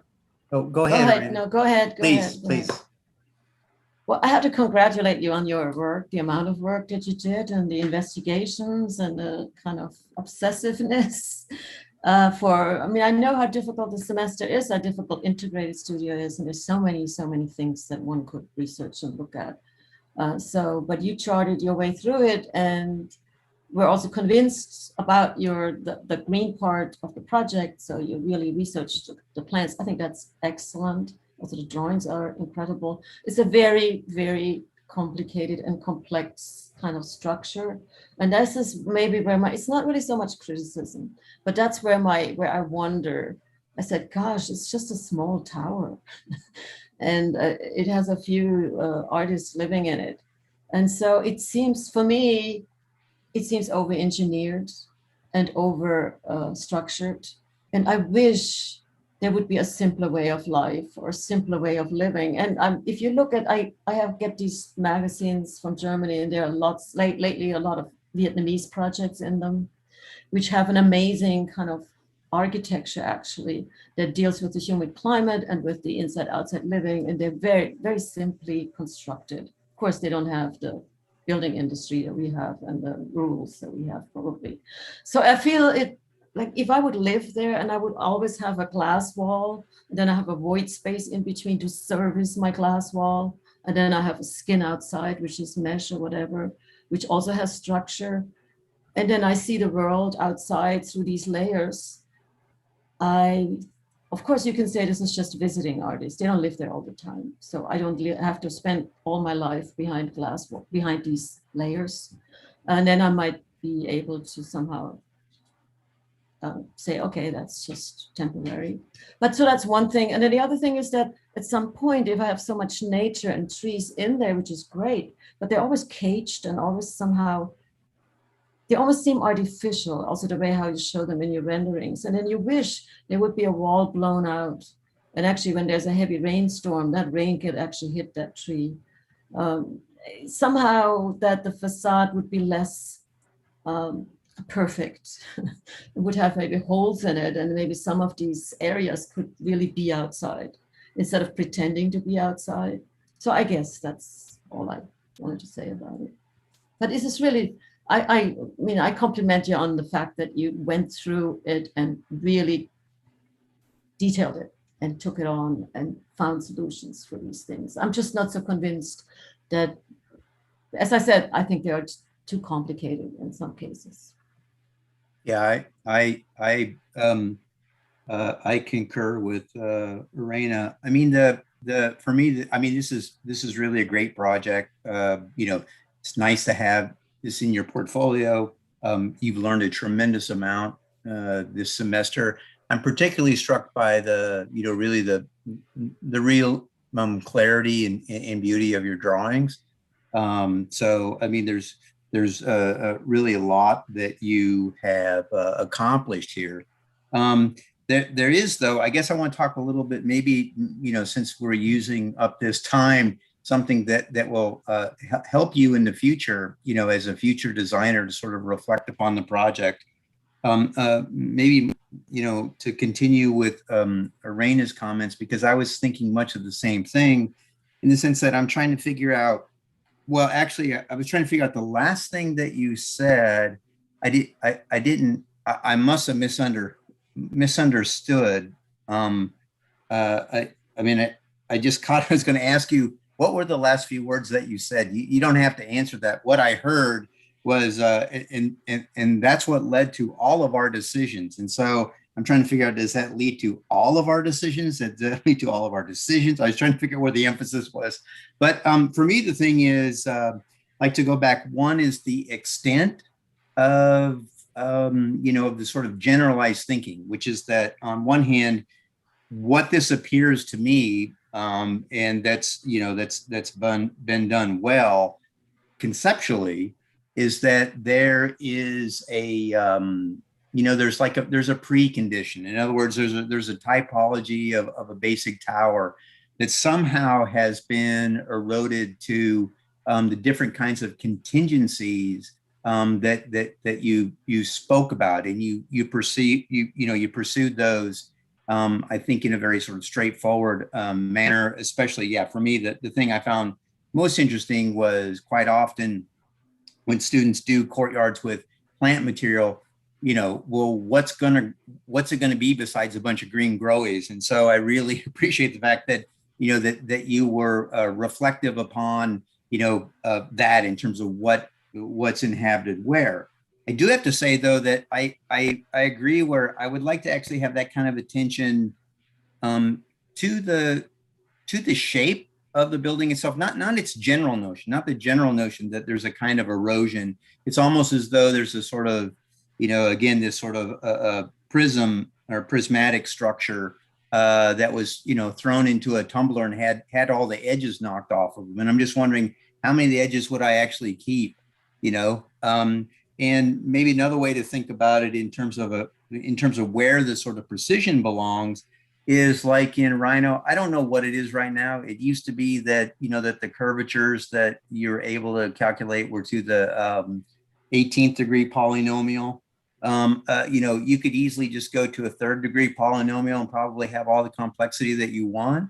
And so for me, the thing is, where would one go within the design and say, is there a way in which I can make this thing sort of mentally more economical? And I don't mean dumbing it down. I also don't mean in terms of making it more efficient from a cost standpoint, because, the argument can be made, well, this would be using a certain, type of digital fabrication that doesn't care whether or not something is a straight line or not. But for me, the straight line will always exist conceptually, right? Because then you're doing something in modification to that. So I'm trying to understand the modifications, and I'm trying to understand where those are relative to what. Relative, I understand, relative to view, relative to ventilation, relative to circulation, relative to how all those things fit together. And I think that you did those in earnest. So I'm not questioning that. What I'm saying, though, is when and where does precision show up? I mean, in terms of what part of it is something that is worked out and therefore unexpected, therefore that is resultant of where you let the process take you. In terms of, is it just is it just something which is triangulated and the edges are knocked off and that they address the general concerns, or did you find out something else that pushed you in a different direction? So for me, just to sort of point it out, is that the base and the tower, conceptually, I like the fact that there's the possibility that they're fused. I don't really understand the transformation from one to the other. In other words, there's not a formal clarity that, to me, that is strong, that really feels as though, yes, that's absolutely right. Again, I agree with your general approach, and I think it's well done. For me, it's just more the question of when do you weigh in on the specifics, especially since, you have the ability to not only document the specifics, but I like the fact that you are able to document it and that you are able to have clarity, that you are able to therefore have judgment relative to that. I just don't see the criteria against which one weighs that. And I'm not saying that, I'm not asking you for that. I'm just saying that that is something that I think as you go forward, that you would go through and say, hey, yeah, can I eliminate some things? Can I make more sense out of some of these pieces in terms of how they fit together, other than from a stylistic concern. And I'm not, and don't misunderstand me, I'm not saying that it's only from a stylistic concern. So I know we tend to go to, in our culture, we tend to go to, you know, to the opposite poles, which is, you know, something's all right or something's all wrong or what. I'm not saying that at all. I'm just questioning the degree to which the complexity is taken on and where that leads you. Yeah, I'll just jump right in and be as efficient as I possibly can, following on those two comments. Great project, you know, let me just say that Netflix, you know, the images and the thoroughness are clear. I'll follow up with, I appreciate the thoroughness for which you went through the entire process and got from the beginning of the end successfully, right? You went through and examined everything at a level that resolved it, you know, at a certain level to your, you know, ability. And I think one thing that can happen now that you've done that is that a feedback loop starts to happen much more quickly in terms of the fact that you've gone through the process once. And so you can start to do it with not necessarily having to write everything and draw everything out. And that feedback loop comes back and allows you to relax a little bit because you don't have your checklist of like, I've got to get all these things done, right?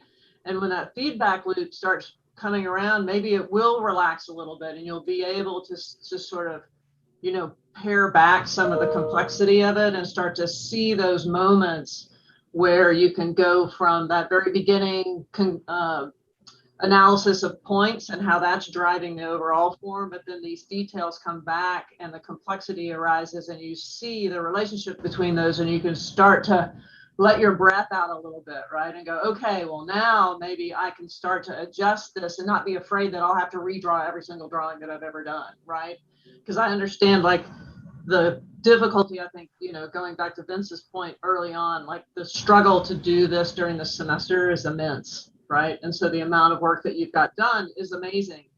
But I do think that the points that are made about the complexity and maybe I kind of see it as like you've made this perfect piece of clothing or something, you know, and then once you put it on, it's so perfect that it doesn't allow for the flexibility of what needs to move in a different situation, you know? And so I think just sort of knowing your process, right? Both of y'all's process for thoroughness and check, you know, making sure everything's done.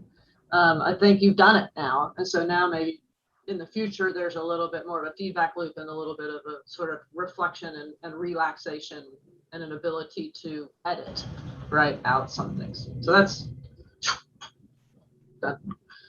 Thank you. This was a beautiful project. I really appreciate all of the drawings and the thought that went into it.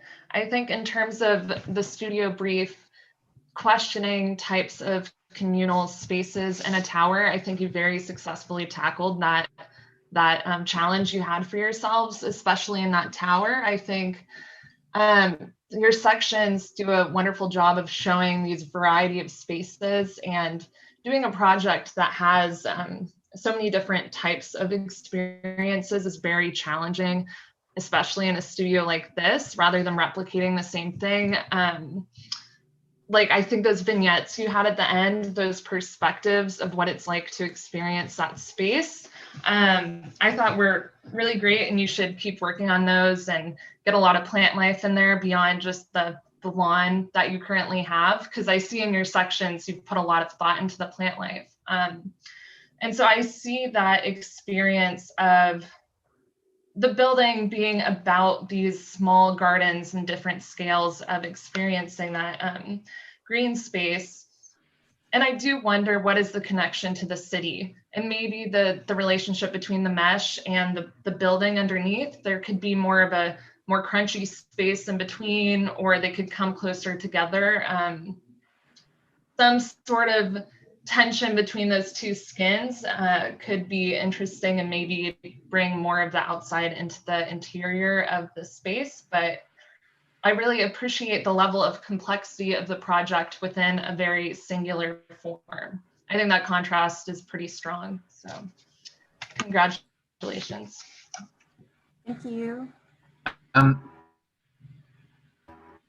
Maybe just I think some of the things were that were said were degrees of complexity versus simplicity of means that kind of produces certain complexity. One key in your project where I think the project sort of in its own ways sort of simplify itself over the course of the semester is in some of the plans. If you go back to like one of your plans, I thought I think my screen is lagging here somehow.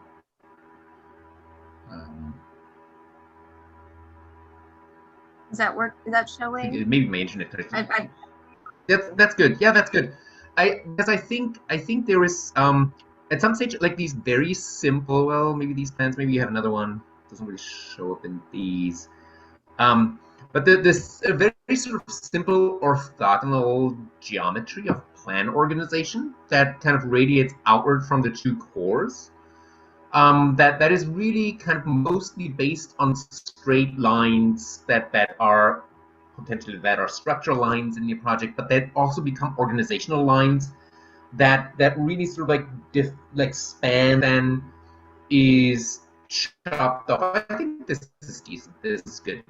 That is then sort of like chopped off through the kind of facade, and therefore like there's actually kind of inherently a potential organizational principle that's actually quite repetitive, that works in similar ways each time on every floor, and that's actually also I think importantly like feasible with sort of like the same idea of construction, that there is not really that you construct these sort of deep slabs that have structure in them, and where exactly that structure may be is different because the slabs are shaped differently, but the principle stays the same. And I think for me that was like one of those moments where I actually thought that there is a sort of like internal logic that emerges from the project that allows to pitch something that's actually kind of like potentially very simple, again can sort of have different outcomes. I think in some ways there could have been more of that. In some ways, more of these moments, like maybe also in section where kind of like these sort of control mechanisms kick in and actually make it in some ways like make it economical, like make it potentially like constructible in a simpler way without taking away the complexity of what you can do in plan. So I think that was one of those moments where I think some of the comments about that complexity versus simplicity are embodied for me. Anyway, we probably have to sort of like stop it here. Thank you, because like there's a very short break here. Thank you for a sort of very complete project, Caitlin and Crystal, and like some amazing drawings that we got to see that I think we could have talked about a lot longer. And thank you for everybody in this first session, for all your comments. That was very helpful. Again, I wish we had more time to talk about projects, but I will see Irene. I will see you again at 12:45. You don't have to watch my introduction. Okay. Okay, great. I can go and get coffee. Okay, sounds good. Yes. Yeah. No. And yes. And thank you so much. Thanks, Lexi, Vince, Marla. Yeah. So I enjoyed great work. Yeah, I enjoyed seeing them. And Vince, I enjoyed hearing you too. Me too. And I'm just going to say the class is very lucky that they have you all day long, and they should not take that for granted. Great to see you too, Lexi. Yeah. Right. Okay. I am very lucky too. Yeah. Yes, you are. Okay. Right. Thanks. All right. All. Okay. Great. Thank you. Have a great and short break, everybody. So I can check out and check in again. Yes, right? please check out like 12:45. Okay. Yeah. Should be Okay. good. Bye. See and you all also later. put us on hold here. Yeah. Bye. Thank you. You want a coffee too?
All right, welcome back, everybody, to our second session. It's 12:30. I know that it wasn't a very long lunch break for anyone. So we'll give it a couple more minutes and see if everybody kind of arrives soon, hopefully, because our schedule is going to stay relatively tight this afternoon with 3 more projects in this session.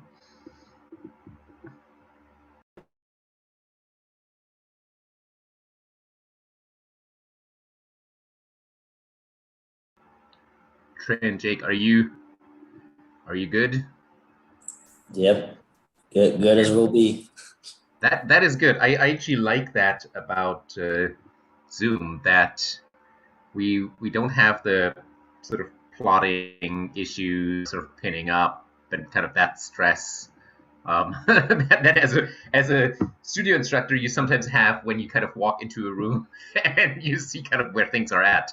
Yeah, that adds a whole nother level of that adds a whole other level of complication. That's true. Yeah. Crystal, your guys' drawings were okay. I just see that Uli and Elizabeth are there. Like, Yes, I'll nice introduce to you hear guys. that. Hey, Elizabeth, it's good to see you. I feel like I Hi. haven't seen you in ages. Oh, I know. Good to see you too, and happy to be Uli, here. can we extend? I love the 2-hour blocks, but can we extend the lunch break next time? I didn't make the schedule, but yeah, I agree. I'm still have my mouth full here. I know. I'm just like. Anyway, I'll try to keep my introduction like really short. We have 3 projects, 35 minutes. We have Irene Kyle from Tulane who's going to join us. I told her she can extend her lunch break a little bit, so she'll join us in 10-15 minutes. Again, she was in the first session too. So I'm just going to give you a quick overview over the project here. Let me see if I can share this in full screen mode. You know, maybe you had some time to kind of read through the syllabus, maybe not. If not, I'll try to be concise. And it's up towards a vertical collective is basically really programmatic and contains the 2 most important criteria of the project. Is the programmatic criteria, and the vertical part of it is somewhat a formal view. Programmatically, we're dealing with 2 activities, 2 program pieces that are traditionally, at least as highly individualized components, that of living and that of working. At the same time, both of these components have been looked at in the history of sort of conceptual thinking, let's say, architecture, as things that have sort of been subject to experiments in housing and collective housing, or in terms of kind of work as a larger idea of sort of collective production. And increasingly, this type of kind of intermingling both of the sort of like collective aspects of both of these program components separately, but also the combination of both, like living and working in the same space, have become much more common again. This is an example of a sort of like communal living and working due to a number of factors, many of which have to do with economic pressures, obviously. And so we're exploring this live-work condition with the sort of foil of an artist, so sort of like an artist's collective. The artist case is, I think, less of a romanticizing notion of the sort of like genius creator, but actually more of a stand-in to absolve us from assumptions about what living is, what living spaces are, and what workspaces are, because there are many different ways of artistic production, and I think that those can happen in a variety of spaces, and so I think students were able programmatically to kind of really reinvent what that was supposed to mean, sort of like prototype for maybe sort of like other kinds of live-work conditions with regards to housing. The live-work component as the most personal space potentially. Then the sort of category of collectively an auditorium for events or performances, meeting rooms, and then public facilities that configure the interactions between this collective formation and the second handicap is the formal or typological handicap of verticality, which I think is also, results in many ways today in similar pressures, live-work typologies, which is economic pressures, and the idea that like ground is getting more and more expensive, and therefore buildings. Interestingly, it works today. It has worked in the replication of the ground plane, has worked in kind of larger office blocks or in situations in which it also happens at very small scales. So sort of like little lots that are typically not thought of as kind of economically viable under normal circumstances, but in the rapidly growing centers, all of a sudden building up becomes an option. And the resulting type was something that has always really interested me, which is sort of like the mini tower type, or the small tower, which is not really a typical one block office tower, but which is a sort of like tower that is defined as a tower just by means of program size or to site dimensions. And what's interesting is that really, I think verticality can be perceived and operate in but it can actually kind of like it's partly walkable, and it can inform collective moments. It can inform moments of program overlap. These are just a couple of images. This little one is sort of an office building, live, work that I think really sort of like brings this sort of like domestic scale, like very, very close to the collective spaces in interesting ways, and that also in vertical ways. Just gonna flip through some of these. The idea behind this sort of typological constraint was that with regards to Integrative Studio, we would be able to focus on three components that I think are essential: is structure, and the third one is surface or facade or vertical facade, which are, I think, all three components that are inherently conceptual with that are very palpable architecturally, and that you can put your finger on and need to put your finger on with regards to this particular. The students had 4 sites to choose from, all of them located in the Waller Creek district in Austin. They're all sliver sites. They're all sort of like leftover sites with small footprints, with a series of very different constraints. Some of them geometric, such as triangle site adjacent to the creek. Some of them have a sort of topographic, almost 20-foot drop down to the creek. Some of them are just challenging in terms of adjacencies or kind of overall dimensions. Site C, which is, I think, approximately 35 feet wide and 130 feet. Students were start to analyze the larger site area kind of towards the beginning of the studio, and then zoomed in on a site that they chose for their project intervention. I think this is this is where I'm going to stop. I'm going to sort of like, you're all familiar with Austin and the Waller Creek district a bit, so I think I'm going to not go into that much more detail here, but instead I'm going to leave it at that and let the students explain a bit more when they actually kind of like start to introduce their projects. But, you know, are there any general questions, first of all? No, I don't have any. No, I don't yet. No. Do you, is it my internet connection or is yours slow, Martin? Okay. Martin?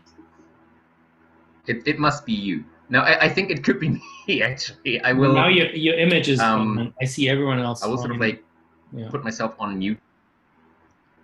That I think it may be mine. Okay. So I'm going to hand it over to the students quickly, to the first group. So if I cut out here, we won't lose any precious time.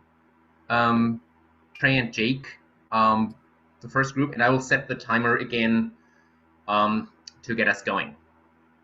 All right. Good afternoon. My name is Jake Radai. I'm Traylon Patterson. Oh, sorry. Just real quick, I forgot to introduce the second session reviewers. I'm sorry, Uli and Elizabeth. So we have Uli Dungle, who is the architecture program director, and is also somewhat of an expert in timber construction. And we have Elizabeth Danzi back with us, who I don't know, Elizabeth, what are you teaching this semester? I'm teaching with Uli, Design 2 and Viscom 2 with Joyce Rosner. So okay, great.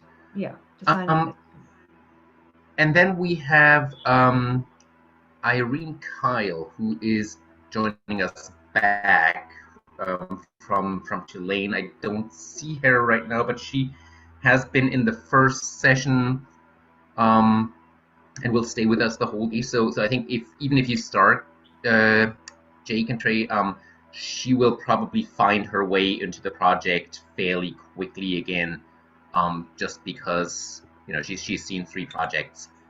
So I think we can actually go ahead in the interest of time, because I know that our schedule is quite tight. We may have about 2 minutes. I think it's 12:43. I think I want to start pretty much at 12:45.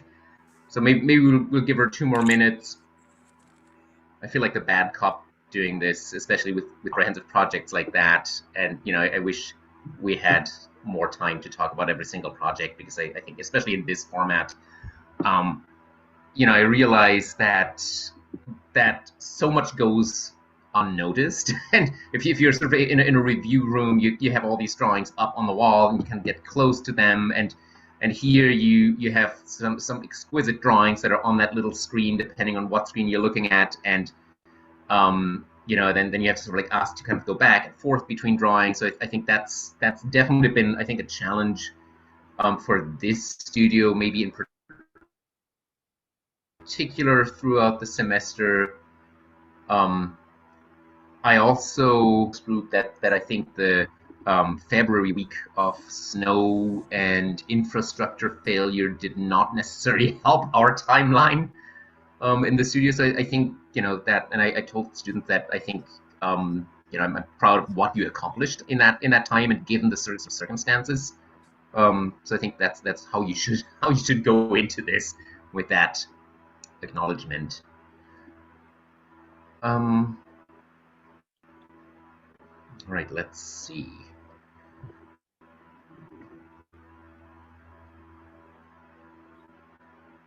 Good. Uli, Elizabeth, still no questions? No, not yet. I'm looking at the project on my own screen too, so that's actually helpful. It's nice. Yeah, that could be uploaded early. Yeah, it's nice. I did not use Miro boards. Some reviewers are doing that. I chose not to, because I find myself, when I'm a reviewer and I see a presentation and Miro boards at the same time, I find my attention span just not being able to focus on one or the other thing. Plus, I think I'm actually doing students maybe a favor by letting them present PDFs, because it gives them a certain amount of control over what you see and what you don't see, which I think is mostly can work in the student's favor if they use it wisely, I think. All right, Irene, you're back. You know the project, so Yeah, I'm mute. I'm sorry. Yeah, I'm back. that's good. Yeah. Trey and Jake, please take us away. Alrighty. Our project is called Matrix. And as you will see, it's called this because we essentially made a 3D framework for artists to live and work in. We also refer to the building as the wooden warehouse because of how flexible it is. It has a strong sense of permanent versus impermanent that will be a constant theme throughout. And the other interesting thing about our project is that it's located along the creek and 8th Street. So it's right across from Stubbs. It's bordered with 8th Street, the Austin Police Department parking garage, and Waller Creek. The creek is super important to the site as the trail goes right along it. And there's views of the amphitheater, so the connection with Stubbs is very essential. So as we started working through this, we thought that figuring out how to deal with the triangular site was the most important aspect. So we played with how to differentiate program within a triangle, and also like where you would locate your cores and your services. And over time, this developed into a gridded system where we had cores on the outside and a gridded structure, and we became entangled with the idea of using a CLT and glue lam structure. Here's how it looked at the mid-review. We had our cores on the outside in this large frame. An important part of the process was deciding how to figure out our grid spacing. And structurally, we came upon that 20 feet was the most ideal span. So that kind of defines our spaces throughout the building. Here's our final study model of it, where you can see the 2 cores floating within the building. We removed them from the outside, and we also removed them from the structure so that there are these 2 independent forces that control the building. And so, like you said, we're across from Stubbs, the parking garage, and the Austin Police Department. And that's just a quick overview. And then we have the trail running across. So if you're at the creek level, this is going to be the main gallery space. And so in this area is where the main gallery space is, and there's seating that runs up. So it's the stepped seating right there. And then on the back side, where you see this circular moment, there's that is the point of sale for a bookstore. And there's little nooks created right here for reading. And then obviously like there's a little library. And then there's bathrooms, mechanical, cafe, everything you need. And then so as you go up from the creek level, you get to the street level, and there's an open area looking down into the gallery space. So that gallery space actually opens up to 2 floors. And then the triangle is flanked by 2 open classrooms. And then obviously there's little nooks where you can sit. And then if there's an event going on, you can look down, and there's the lobby. And then as we go up from there, oh, actually go back, Jake, I'm sorry. Since we're off of the trail, it was important to have bike storage. And so this area that he's highlighting is actually outside, but there's a bike rack like hung on the wall. And it's like the perimeter is like a gated area where it's like a little dog park. So you can connect to the trail or the street. and that was important for us. And then moving up to the next level, this is the short-term residential. What we wanted to do here was create a system where you can basically make your own living arrangements. And so we have like these panels that we'll get to on the next slide, is like you're able to create your own system along the tracks. And so we developed certain panels that allow you to connect to the floor system that we have. And then there's obviously a communal kitchen, bathroom, and then a laundry room. And then moving on to the long term, this is the first portion of the long term. And so here we divided them to where they're all running perpendicular almost to the creek. And then as you move up to the second floor of the long term, they're actually running in the opposite direction for the most part. And that was something we decided to do just to kind of get rid of the monotony of just having these long boxes running one direction. And going with that, we also wanted to make sure it was interesting sectionally. So there's a lot of double height spaces checkerboarding the plan. Mm-hmm. And then above that long term is workspace, and it's in between the lower long term and the upper long term units. So what we just saw, 3A and 3B were the lower long term units. And then at 04, we have the actual workspace. And this really opens up our idea of the warehouse, where artists can come here and set up in their own little, basically like 20 foot by 20 foot spaces, or even less if they didn't need that much space. But it's just a shared open area, and they would have tables that they can bring out and work however they need to, since we're not sure exactly what artists would be there, if it's painting, if it's architects, if they're if they do pottery, all sorts of things. And so the hope is that they can even use the structure to their advantage if they need to tie something between two columns or attach something to the beams. Yes. They have the option to do that. And then 05 is mimicking the 03, which is the other long-term plan. The only difference is on the 05B, there's just a different differentiation of like floor plan in terms of how many people would reside in a unit. We switched it between 1 and 2 just to give variety.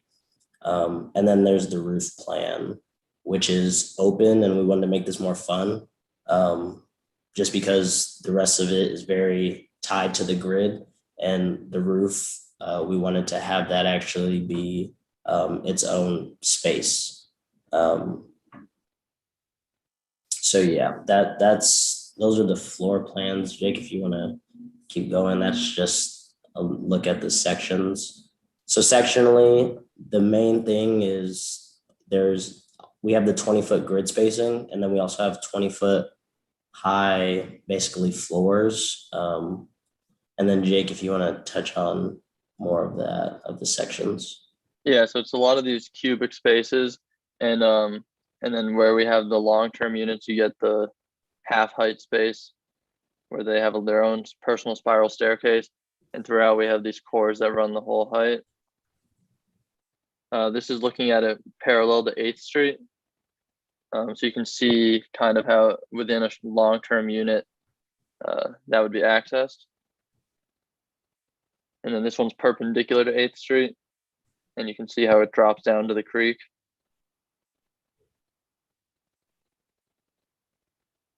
Here we're getting into our wall section and elevation. So as you can see, we have shading devices on the outside of all our glazing. And you'll be able to see in the detail, but half of them are operable. And with the southern wind in Austin, that allows for some cross ventilation in our open floor plans. By Here we operable, have, yeah, go ahead. operable, he was referring to the windows themselves, but also the louvers are also operable. I just wanted to make sure that was said. Oh yeah, this is just the south and east facades, which have the same system where it's either a glazing or a wooden panel inserted into the mullion, which you'll be able to see in the elevations. Here's a quick look at our details. If you want to see any of them, let us know and we can zoom in on one of them. Yeah, the main thing with this is our floor slabs or our floor buildup. We got the idea from, it's a building called the Wood Design Innovation Center. And the way they utilize CLT was this stacking of layers to allow channels for HVAC systems, plumbing, electrical. And that's what that top detail is looking at. And then moving over, it's the shading device, parapet,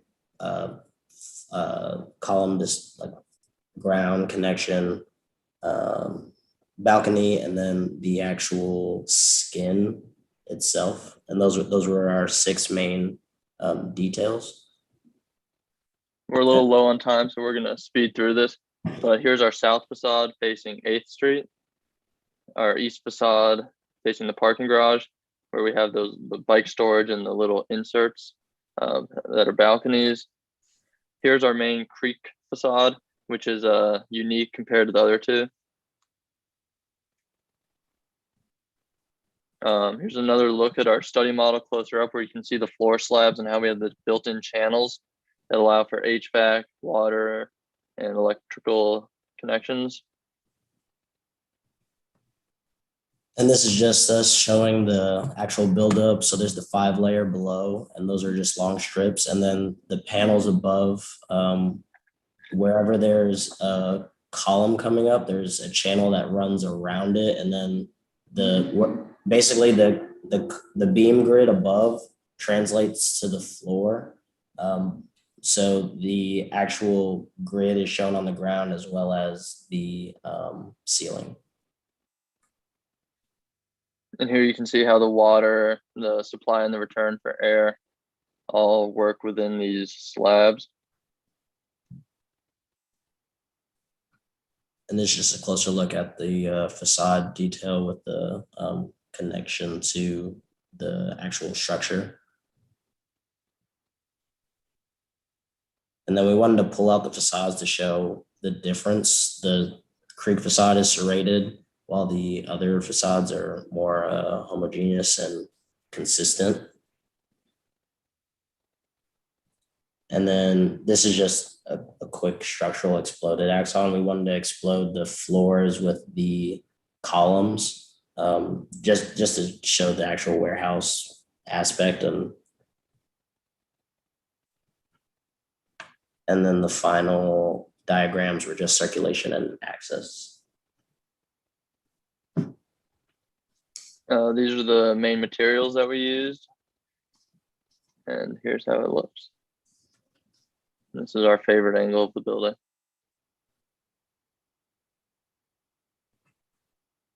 And that is it.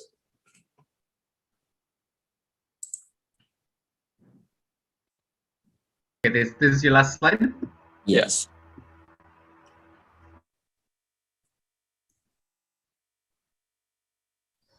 Thank you, Ellen and Jacob. I wanted to ask you a question about that. I mean, you have a triangular site. What compelled you to maximum? I mean, I know you have obviously it's a very compact site and you have a certain amount of program. Mm-hmm. What compelled you to kind of maximizing that to the edges more or less? I guess you pushed back a little bit against the parking garage. I see that right? Right, you're not butting up right against it, right? No. How tall is that parking garage? Is that represented correctly in that perspective? Is that only a 1-story structure? It's 2. It's just the way that it slants in the back. Okay. But I think it's 2. Yeah. Okay, so it's actually low. For some reason, I was envisioning a 5-story parking garage next to you, but it's not. And I think to answer your question, we were kind of compelled to embrace the triangle rather than fight it by using up that site. And also you were spot on that we needed to take advantage of for the program. We had to maximize the space. I'm just wondering about the core, the triangular corners get a little funky, right? And they're kind of hard to program. What are your cores made out of concrete, or what are they made of? The circular looking one is made out of concrete, and the other one is CLT. The main rectangular one is just CLT. Okay.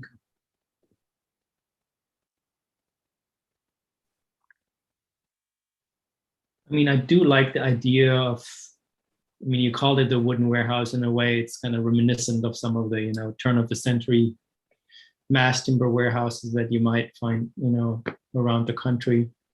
And the beauty of those is that they're very resilient buildings. They're very flexible, right? They can take a lot of beating.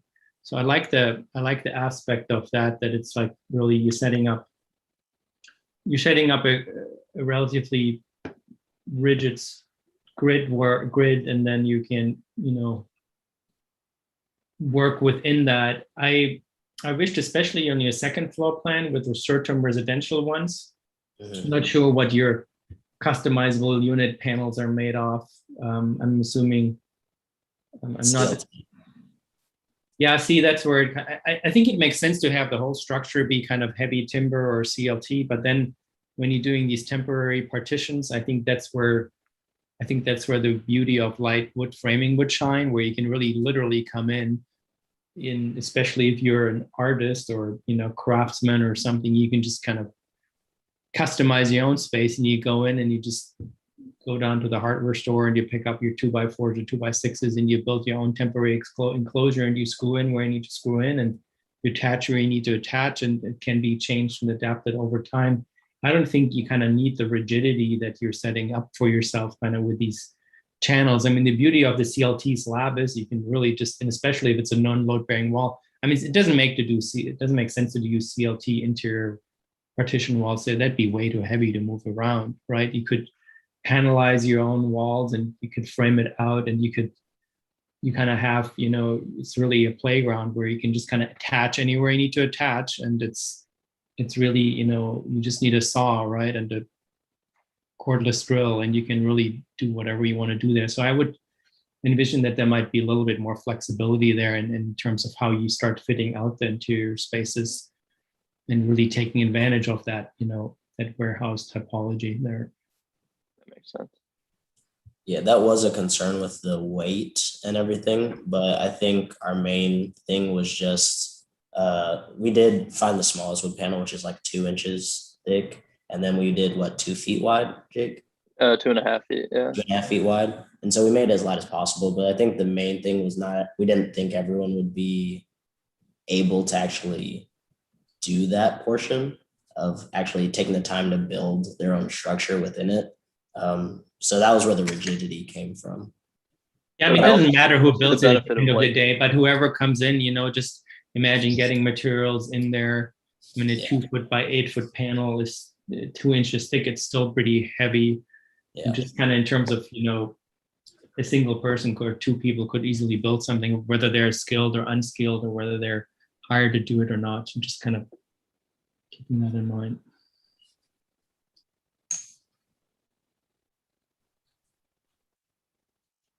To pick up on some of that, I like how you were thinking about the short-term customizable units, and I like that you gave us some examples of what those might look like or what they might be like. To go further with that, and I'm gonna, when I look at them, I think, yeah, those are interesting. I wonder if you had more time, if you would go back and really design them so that, I mean, I wonder how realistic it is, like that, how often they would be moved around and customizable. And I wonder what characteristics each one of these have, or what the benefit of each one is over another one. You don't have to answer it, but I think it's a really nice, it's a nice move. And to think about the artist space the same way, when you were describing it, I thought, yeah, that could be really nice. I like that the artist spaces are not necessarily on the ground floor, where you imagine that they probably want to be for moving in heavy material, or if they're sculptures. I think you mentioned a potter working up there. It made me think that something I learned, my daughter's an artist, and something I learned from her was that, whether you're doing pottery or sculpture or painting, or she's a printer, a printmaker, there's a lot of specificity to each one of those. Like as a potter, you need ventilation of a certain kind. The kilns are really heavy, they get really hot. It's like there's an enormous amount of specificity to what, depending on what sort of artwork you're doing. And I thought it, again, like the short-term customizable units, it would be really interesting to see what you'd have to plug in to accommodate different kinds of artists. You have already ventilation, I like that a lot, but it could be really an interesting exercise to take it the next step if you had more time or in the future to imagine how it could really become kind of flexible in those kinds of ways. I love the organization of the building. I mean, I think it's organized quite well. I like the organization. And how you've thought about the roof. I think that makes sense. And I like the double height spaces also. So you haven't confined yourself to the kind of pancake of one level to the other level. I'm not sure exactly how you chose those. You said they were kind of randomly placed, and maybe they were, maybe they aren't. But I think there's actually quite a lot of variety. There's one thing you said that I kind of questioned. You said you changed the orientation of the structural grid on one of the floors, I can't remember which floors, because to alleviate monotony. And I thought, monotony to who and for what? So, just changing it, I just wasn't sure about why that was necessary. I can believe it, but I'm not sure why. You didn't expound on it, so I questioned that. But overall, and my last comment for now anyway is the last image you showed was not how I was imagining the building, which is so interesting to me. I actually love that it has that flat iron configuration or the equilateral triangle configuration. I don't mind that it extends the limits of the site. And I like how the facades are responding to it, their context in different ways. I thought that was that could be really beautiful and quite nuanced and quite subtle. The image you showed though seemed pretty heavy to me, almost heavy-handed. And I'm not exactly sure, maybe it was the render, maybe I'm not sure exactly. I don't know if it was a material really, but it didn't seem to me, the way I was brought along looking at the project, I was imagining a lightness, and a nuance quality and a characteristic that was pretty different than that last render. But nice overall. It was quite nice. Martin this morning mentioned something. He said something which was really funny. When students hear structure, they shudder and they think, oh, and they clam up. When I hear triangle or look at a triangle and I'm imagining I have to build on it, I would do the same. I think it's a really challenging shape and form. And then of course, I.M. Pei, master of triangle, comes to mind, where it's really spatial. It doesn't cram apartments in it. I admire that you took on that triangular site. But I think the main question or the major question is, when I have a triangle and it has a long side, you divided it up, which is kind of logical, right? You go this way. But this is the creek. So I was wondering, what would happen if you would say, this is my main side here, and I'm actually going perpendicular to that side. And then I resolve the kind of triangular conditions at the city, at the back side almost. So I consider this the front. And then my apartments would respond to the creek instead of being kind of sideways to the creek. So that was, and then with mass timber, you don't really need a grid system of beams. You could have beams in one direction. You can have CLT floor panels that are, I don't know, Uli probably knows that better, 60 feet, 70 feet long without a seam. So mass timber allows you some kind of crazy stuff structurally, and it doesn't have to be this rigorous 20 by 20 grid unless you really want it. You want all of these columns, but I'm not so sure if that is to your advantage on that triangular site. So that's one kind of comment. That was our original, the way we started, with the kind of fingers coming out from the corner.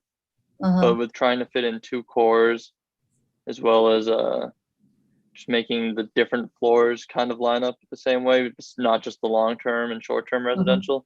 It made sense for us to deviate from that. The cores, that's another kind of question that I would have. In some floor plans, the cores are objects. Also, you avoided, you didn't make it an object over here because you glued something on or you added something to the back. Suddenly it wasn't freestanding anymore. But I think that's one decision that I say, okay, my cores are objects. But then there are more objects that come into play. There was a bathroom object on one level. So suddenly that doesn't work so well anymore in a floor that is so crowded and on some level. I cannot even recognize it as an object anymore. So not so sure if it makes sense to have them freestanding or if it should just be part of a thick wall and the core is part of that. And then I have more freedom in front of it. And then the second part with your 2 cores is I don't know why you made one a circular one and the other one rectangular. Why did you do that? I think we wanted them to be sculptural, and to address your concern, this one used to actually also be free floating. And we had a lot of feedback saying, get rid of that. There's so much wasted space in this corridor back here. So we made it this usable balcony and storage on some levels, and it gave the facade some differentiation. But I think having them be kind of sculptural and objects that you have to deal with and walk around, and they're not just your standard core that you only use to go up and down. They're part of the actually living there. I get the point, but when it's sculptural, it's only sculptural for that apartment, not for the others. So if I would have an idea, maybe one is sculptural and then maybe it is a different shape, but then I probably would organize it around shared space, communal space, so that it's really an object within something, a space that everyone sees instead of being kind of in a private unit. I appreciate the ideas that you have around it, but maybe if there would be, we talked a lot about the second run through the project once you're done in the morning session. In a second run, you might kind of rethink it and you might actually, in favor of something else, you might be more disciplined with the cores, and or it's really so that one is sculptural and is the main element, but then it should be that on all levels, right? You should organize it so it really becomes one of the sculptures that goes through the building. I just had a hard time with the apartments kind of going this way, but if this is really where the creek is, I mean, sometimes people do, if it comes out that way, then they would angle it, and then this one comes out and they angle it so that you still get that view. So the facade is then folded in order to allow kind of the turn to the creek. I mean, that's another possibility, which might make for, it's similar what you already do. You know, you have these little balconies coming out, but you could also, the whole unit could do that, right? I think that was part of why we decided to crisscross the long-term residential, so that they could have it attack from both sides of the triangle, so they have those maximized views of the creek. The second project I was thinking about is I can't remember the name anymore. MVRDV has a housing building at the waterfront, and it's also gridded, but you can reconfigure the grid into larger units, smaller units, so it's also changeable. And it has this wild staircase that runs through 5 or 6 levels of this building. And the facade looks very similar to your last image, which was very compelling, the one where you could see that grid on the one facade. And so if I can remember it, I sent it to Martin, the name. I can't remember the name of the project right now. So that would be worth looking at in terms of flexibility and changeability. I mean, I'm wondering also about the stair, if there's an opportunity to connect. I mean, you have different floor heights, right? But at the same time, it's still kind of a pancake building, right? Because you're going in one hole, you're going up and you're coming out the other. So I'm wondering if there could be a way for an opportunity for some interconnected staircases, especially at that triangle or corner, right? Where it's just kind of difficult to resolve. Maybe that's glaze and there's actually an experiential staircase that goes up a little bit like, I think Martin and Irene, like at Potsdamer Platz, like is it the Renzo Piano building or something? The glazed corner. The glazed corner, yeah. Yeah. And then also putting circulation in there, which because it's what else are you going to put in that corner, right? Other than a potted plant. Quickly talking about your structure, I'm familiar with the Wood Design Innovation Center and the floor system, and it's kind of clever in the way it kind of tries to accommodate the services. And the one thing which is you won't read in any publication is that acoustically it's quite poor. I've talked to someone who actually works in there because there's just not enough mass, and especially in a building like here. And Elizabeth alluded to kind of the different heavy pieces of equipment you might have. You might actually want a concrete topping that helps you with the acoustics, also helps you with fire rating, right? I'm even thinking, what if you had, I know that's kind of another fire rating issue, what if you had even some floor panels that you could take out and there's a hoist at the top of the building and you can hoist things up, periodically. If you need a kiln, you can kind of hoist it up. If you need heavy equipment, you can kind of hoist it up. And then when it's done and dusted, you kind of close up the floor plates or kind of have really kind of the warehouse, kind of a warehouse infrastructure. And then lastly, kind of the wood exposed on the exterior, the structural members, probably not a great idea, right? Because those are all exposed wood on the outside, right? Correct? Yes. Yes. Yes. I mean, you're going to have to protect those are the primary structure you're going to have to protect somehow. Well, the primary structure, if Jake, if you go to a plan really quick, yeah, it's actually, I mean, on that, like there is obviously like an outside balcony where the structure is actually outside, but for the most part, if you just, the structure is on the inside, and then there's an extension. What it is, it's like two. Yeah, I saw that. Is that not structural? Okay. That is not structural to the building, but it is structural to the facade. Okay, yeah, but even then, even if it's structural to the facade, you probably need to protect it somehow. And then I also always question, you have a lot of wood cladding. I kind of question that in an urban context and how it's going to weather and how it's going to age and whether it fits. I mean, the reason a lot of these warehouse buildings are so durable is they're actually not wood on the outside, right? They're masonry. Yeah. That's why they're 150 years old, because they're, everything's protected. And they also, when you walk past them, you don't even realize they're timber. Like if you're in Vancouver, you walk past them, you don't even know. And then you look up when they're lit up at nighttime and you actually see it's all mass timber on the inside or heavy timber. So that's another consideration. I don't think only because it's a wood building, it has to have wood cladding on the outside. I think it fit the context. I think that happens a lot that with student projects, that they think when it's a wood structure, then it's a wood building. Yeah, but like how many steel buildings are clad in steel, right? And how many concrete buildings are clad in concrete? Right. So, yeah. And then you get a contractor who says, we can't do mass timber. We will change that to steel on the inside. And then you're stuck with your wood facade. It makes no sense. So I would try to separate structure from envelope. And it wouldn't automatically be wood because there's a wood structure. I think your entry, this is the ground level, right? Yeah. I thought, no. Can you show the ground level? The very ground level, yeah. Yeah, very ground level.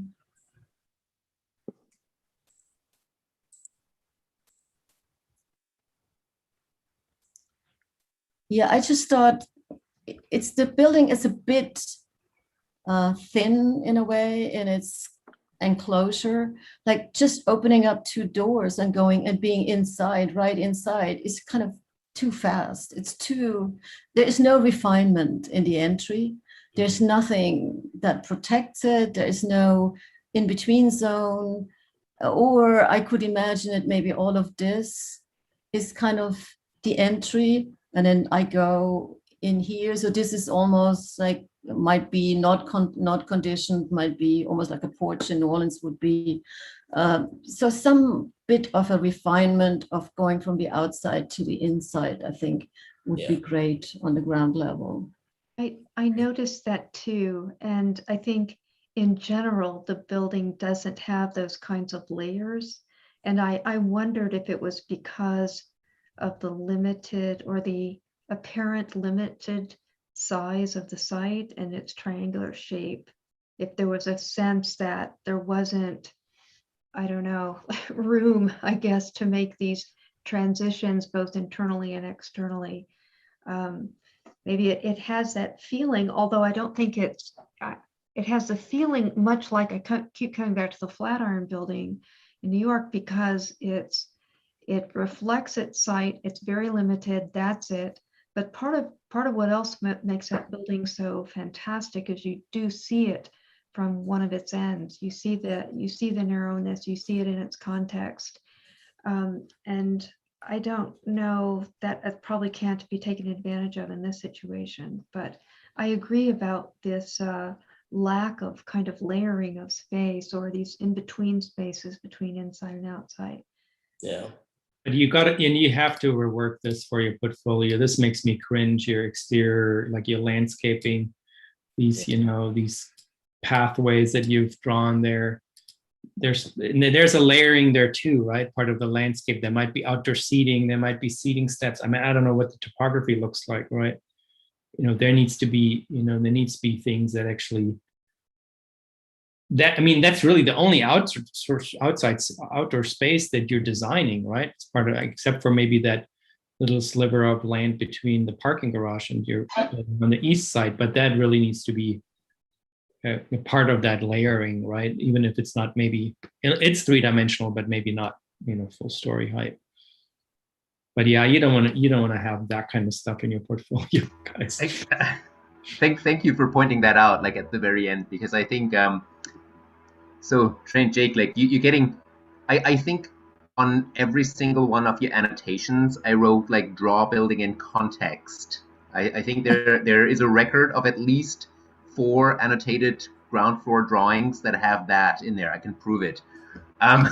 So I think it took a long time. And so this is the first time I'm actually seeing this. And that's obviously, the first time is never the best solution. So it would have been nice to actually kind of like draw on that in at first. And I realized that in this studio in particular, you have things on your mind that is like about structure, and it's about like, how do I do this detail, and where is the core, and all of these things.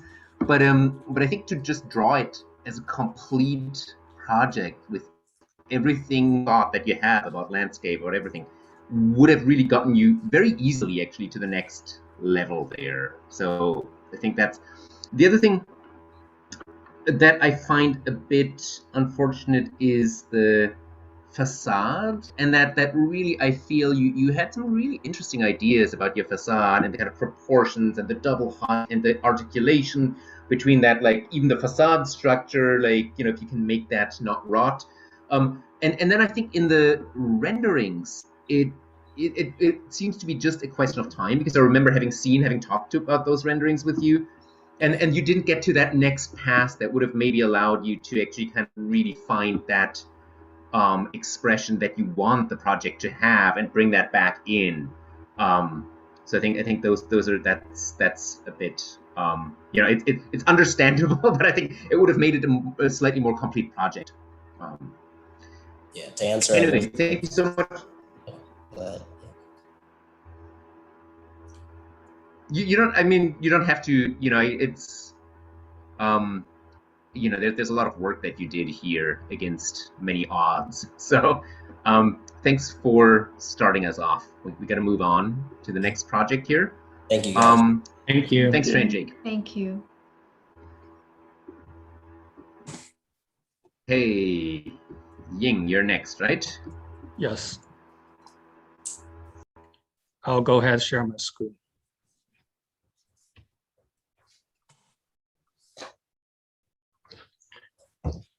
Can you all see my screen? Yeah. Okay. My name is Yin. I have site B. Site B is situated at the intersection of East 8th Street and Red River Street, 2 blocks west of I-35 and adjacent to the Waller Creek. This neighborhood is a white predominant urban community. Median house value is $460K. Median contract rent is $2,000. Surprisingly, more than 55 of the residents are below the poverty level. The goal for this project is to create a sustainable, affordable, and fiscally responsible community. Because the urban lifestyle is becoming more and more popular, urban areas are becoming more and more expensive. I propose reducing each residential unit's square footage to make it more affordable for future tenants, and utilizing CLT and partially prefabricated units to lower the construction cost for the developer. Site plan. Waller Creek is a highly urbanized stream in downtown Austin. The creek has experienced severe flooding, channel erosion, and degraded water quality. A decade ago, the city of Austin launched an international competition to redesign the Waller Creek. So for this project, I want to provide a public space for people to reconnect with the creek and also provide opportunities for recreation and retreat. I started this semester by looking at the Dutch Pavilion designed by NVRDV for the Tucson World Expo. The Dutch Pavilion had a stacked landscape concept, 6 drastic different layers Dutch landscape stacked into one compact tower, and then a ribbon-like stair is used as a unifying device to tie 6 floors together. The observation deck, the vertical garden, the underground world, and the ribbon stair greatly influenced my design decision for the current project. Some study models I did previously. The 3 small pictures on the left is from a different assignment. The design concept is 2 towers connected by a green void. This green void concept later transformed to the vertical garden idea for my current project.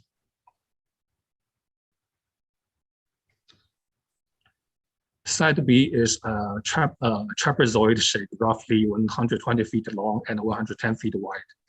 The courtyard form was decided to allow daylight to penetrate deep into the building. East portion of the courtyard building was removed to open up the view towards the creek. North portion was rotated and sunken into the ground and become a publicly accessible place. South portion was compressed into a floating volume to house commercial space. The steel frame derived from the concept of a shelf display. Each volume is like an object or art piece placed on the shelf. A sculpture-like piece contains a gallery, and the roof can become a green roof observation deck. That's a takeaway from the Dutch Pavilion. Nature combines with man-made structure to become a hybrid landscape. The rooftop observation deck is fully ADA accessible. A floating glazed volume contains public facility and commercial space. The vertical garden is integrated with the artist studio to create a balance between indoors and outdoors. The vertical garden also allows people to grow food using vertical farming to eat or share with their local community. The egress system mainly contains 2 cores. One core serves the residential unit and co-living space. Another one serves the artist studio, the vertical garden, and the commercial space. The path of movement through the building is probably one of the most unique aspects of the project. Besides 2 cores, a set of ribbon stairs on the street facade, a set of spiral stairs on the creek facade are provided to promote the residents to socialize. The Dutch Pavilion used the ribbon stair as a unifying device. Here I'm using these stairs slightly different. One feedback I got from earlier review was that how the steel frames makes the building look like a big cage. So I'm using these ribbon stairs to break the grid. There was a time when the staircase was a sculpture event as you enter and exit the building. Later, elevator and escalator took away that magical moment from the staircase because they are more convenient. And the building codes definitely make the design of a staircase creatively very challenging. So nowadays, a lot of projects I have seen just shove 2 stairs in the core and be done with it. I think there are definitely some missed design opportunities. So I start to think, what if stairs are not only stairs? Stairs can become a garden, a sociable place, or just a sculpture, letting patina take over to show its age and history through weathering. So basically, I have a passless circulation where the residents can meander in uncontrolled ways and create opportunity for socializing through these uncontrolled circulation. I don't have a traditional sense residential tower lobby. The ground floor only contains the entrance to the gallery underneath and the bookstore. I want to provide unrestricted public access to the observation deck, and also want to make the building as airy as possible, almost floating-like. The entrance to the sunken gallery is located on the street level. Access to the gallery using elevator is not restricted, but to go to upper residential floors, IC cards or smartphone digital keys are required. Second level contains a cafe and a small capsule hotel. The capsule hotel was included to generate more revenue for the developer. The leasing office doubles as a hotel check-in front desk.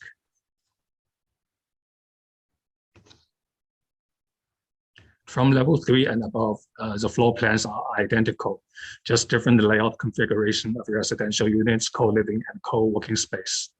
The COVID-19 pandemic brought a challenge to work from home and remote learning. People have to utilize spaces in the home that were not designed for their current use. The co-living and co-working space responds to this challenge by providing highly flexible space for potential tenants. A typical unit, 225 square feet for a 2-bed shared studio apartment.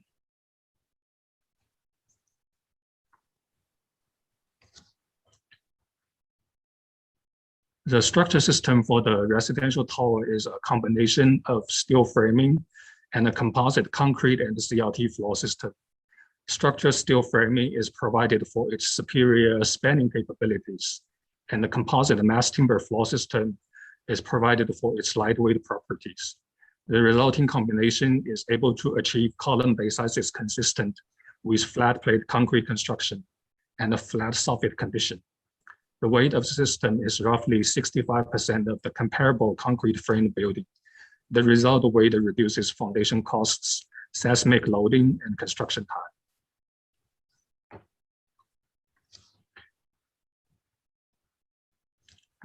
The sunken gallery and auditorium are made of concrete instead of CLT because CLT is not suitable for below ground structure. The steel beams have been designed to be asymmetrical in order to simplify the placement of the timber decks on the bottom flange. The mass timber floor planks will be notched at the bearing location to create a flat soffit condition with the bottom flange of the steel beam. The CLT planks are topped with a 2.5 inches concrete topping slab, which is required for durability, acoustics, and fire resistance of the floor frame system. The top slab is also reinforced to make the composite floor system continuous over steel beam supports. The channel drainage harvests rainwater. The collected water is delivered to tanks that are then used to irrigate the courtyard garden.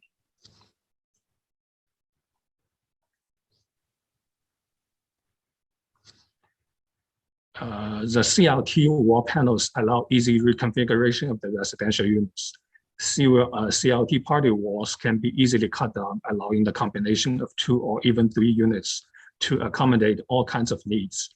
In an age of mass production, I try to use modern construction technique to bring back a level of flexibility and individualism. A kind of individualism one would have in building his own house.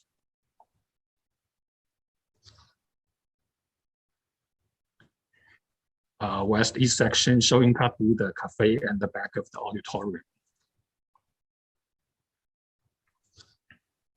Climate control. Service riser behind the elevator provides spaces for AC and water system. Ductwork is distributed either by floor or drop ceiling.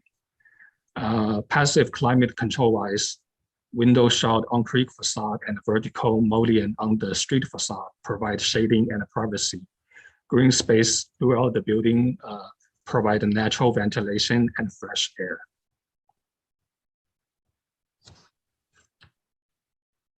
West elevation, the openness of the facade allows the building to incorporate the surrounding natural environment into the interior climate, but can also be closed off to create a buffer between the two.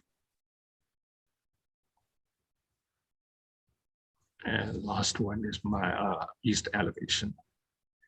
That basically concludes my presentation.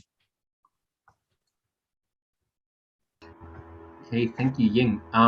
Just for background, you have noticed that Ying is working individually and has for the last weeks of the studio. So just sort of to provide the context for the project, and the other half of the project, or the other sort of DNA related project will be in the third session. So that explains why some drawing types are not there. Is that what you're saying? I would say that it explains it. It does not necessarily excuse it, but it explains it. Yeah. I think it's a And very we had long conversations about the implications of splitting up and what that means in 99% of cases where that has happened in this studio before. That's why I've never gone there yet to have group work for Integrated Studio. I'm terrified. I haven't introduced that yet, but I might. I don't know.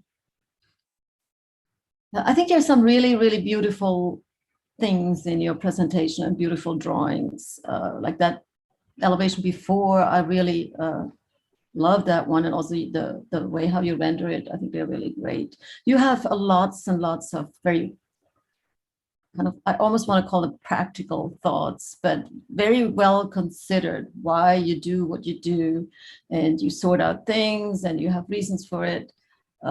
So I love your setup, but then when I looked at, you had the units, the studio units, and then you had the co-op workspace, and then you had this vertical garden, which we see a lot these days. But then you also were talking about the circulation, and you were lamenting that it was just circulation, it could become more. I completely agree. And so I thought, why wouldn't you make that vertical garden? And you alluded at it at some point. Couldn't that horizontal like circulation become the garden, so that the garden is not just next to the work unit and the one residential unit, and the second one is away from it because separated by the elevator core? Why couldn't it just go down, almost like with the stairs, the balcony? All of this is considered that shared vertical park space or green space. And instead of just being a shaft going up vertically, it's actually something which goes along the Greek facade, I think it was, and would become the green zone there, and would make a lot of sense because this is where your view is, and this is where the park might be placed really well. And then on the other side, you had the circular stair that provided more kind of shortcuts, right? Did you ever think about that?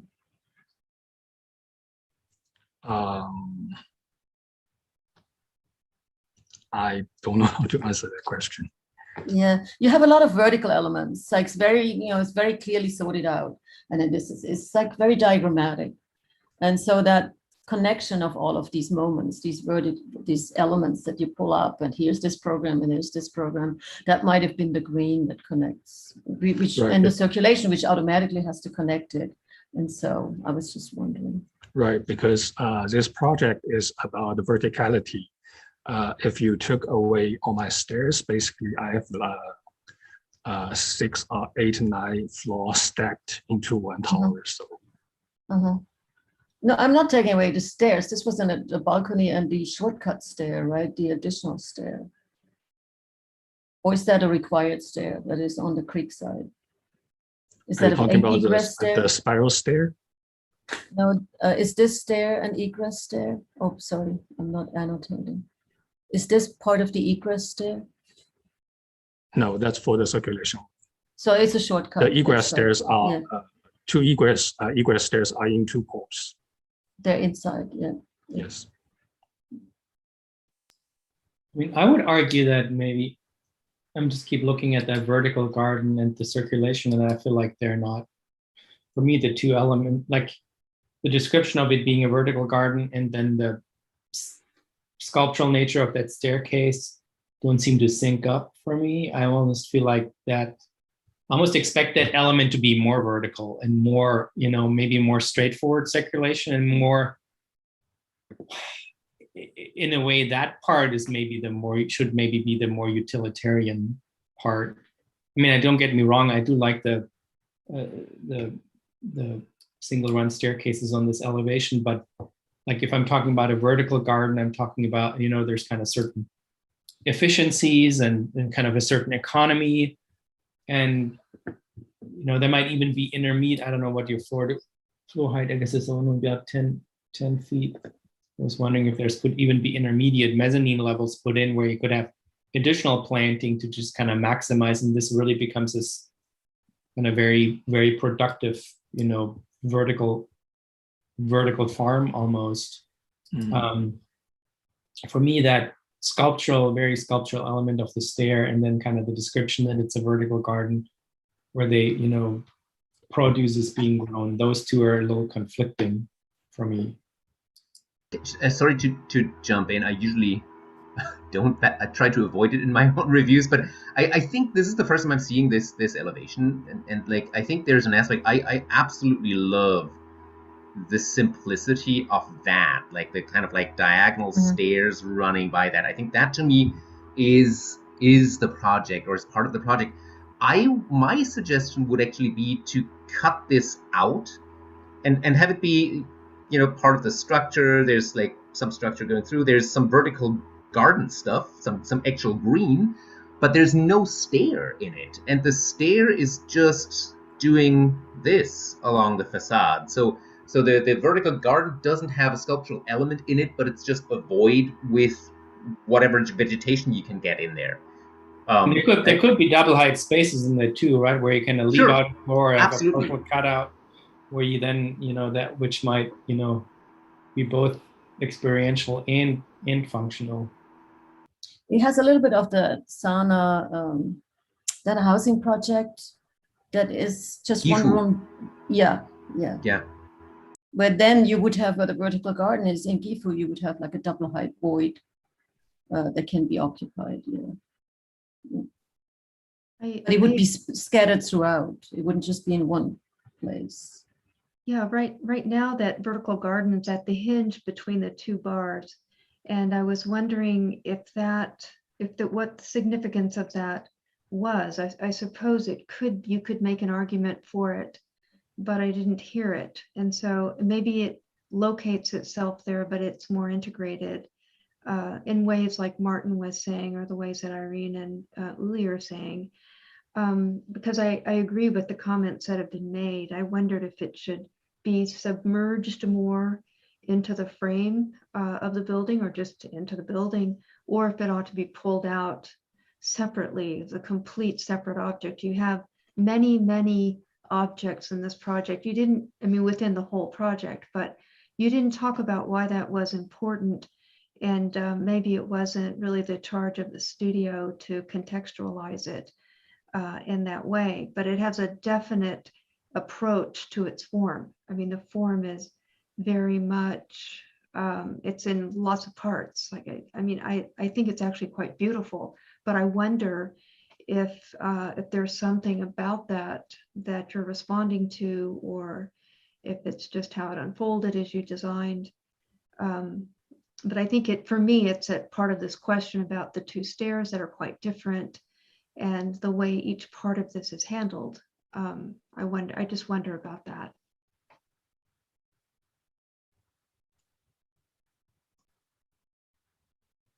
I had a question about if you go to the creek level floor plan,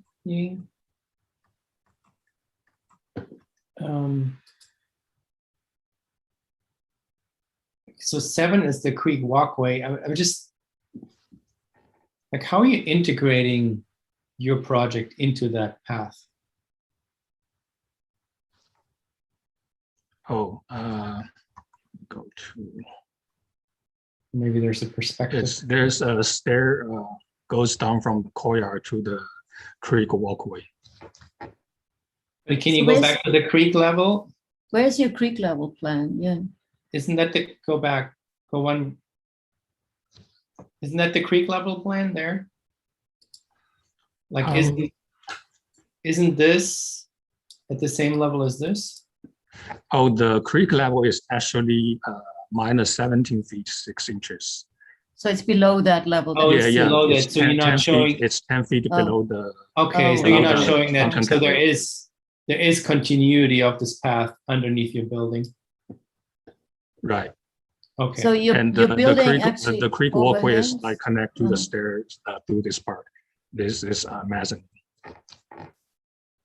So your building actually overhangs a little bit here. Yes, cantilevered. Cantilevered like 10 feet.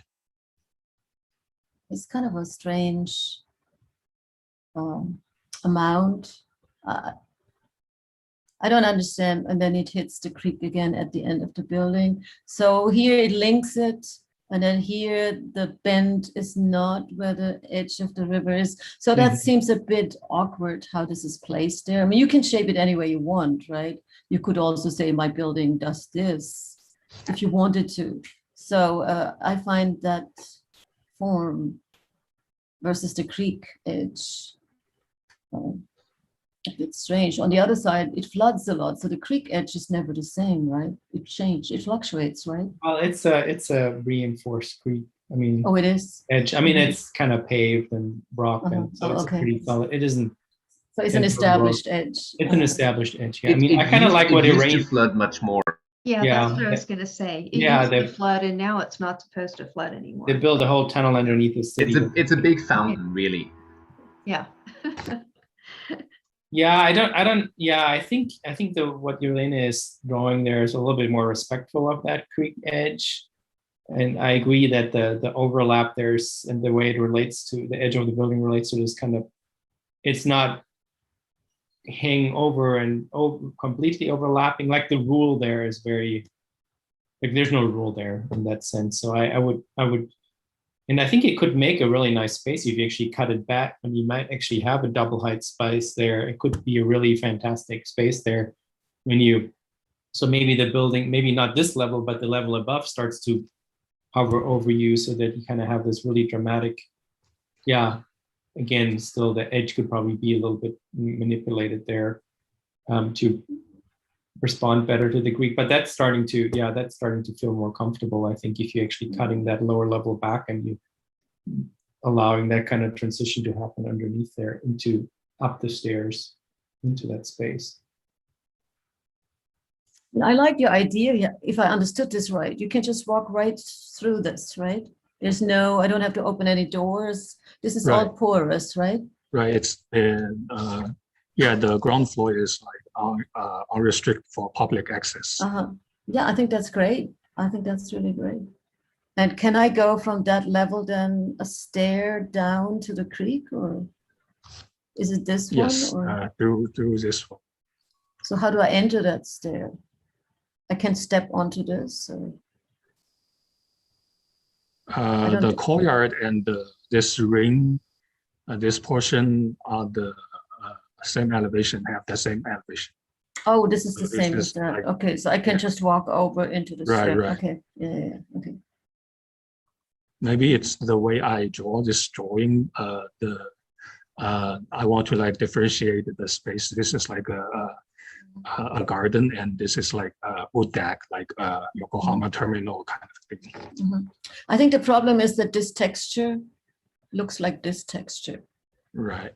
And this is lower than that, so that's confusing. Right? Just I'm wondering if that courtyard should actually be at the creek level.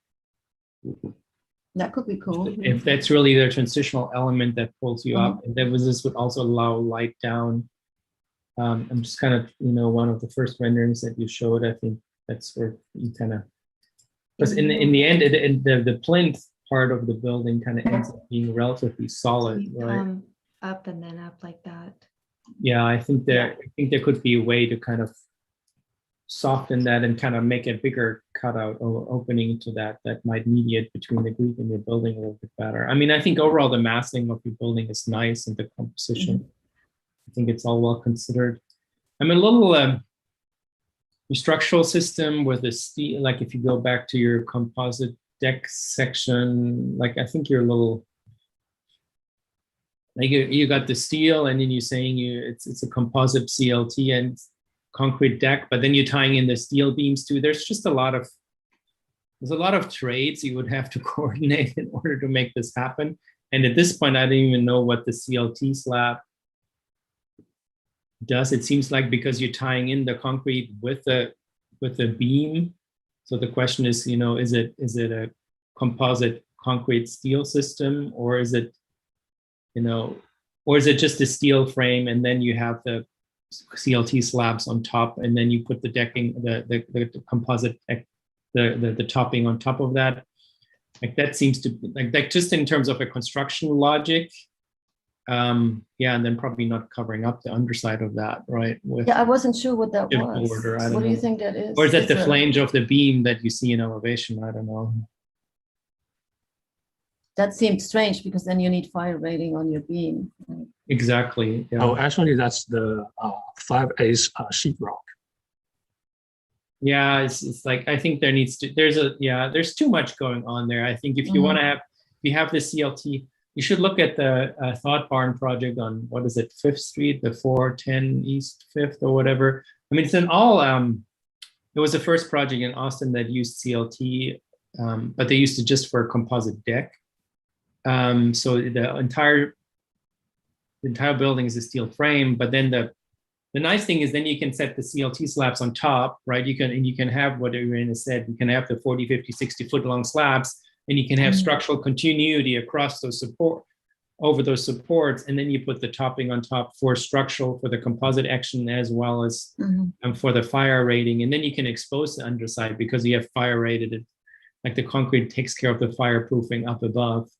But Irina says, like, yeah, you still got a fireproof steel if it's exposed. So you're using intumescent paint, or you encapsulating the steel. So that's something. And then you wonder, because if you look at your structural grid,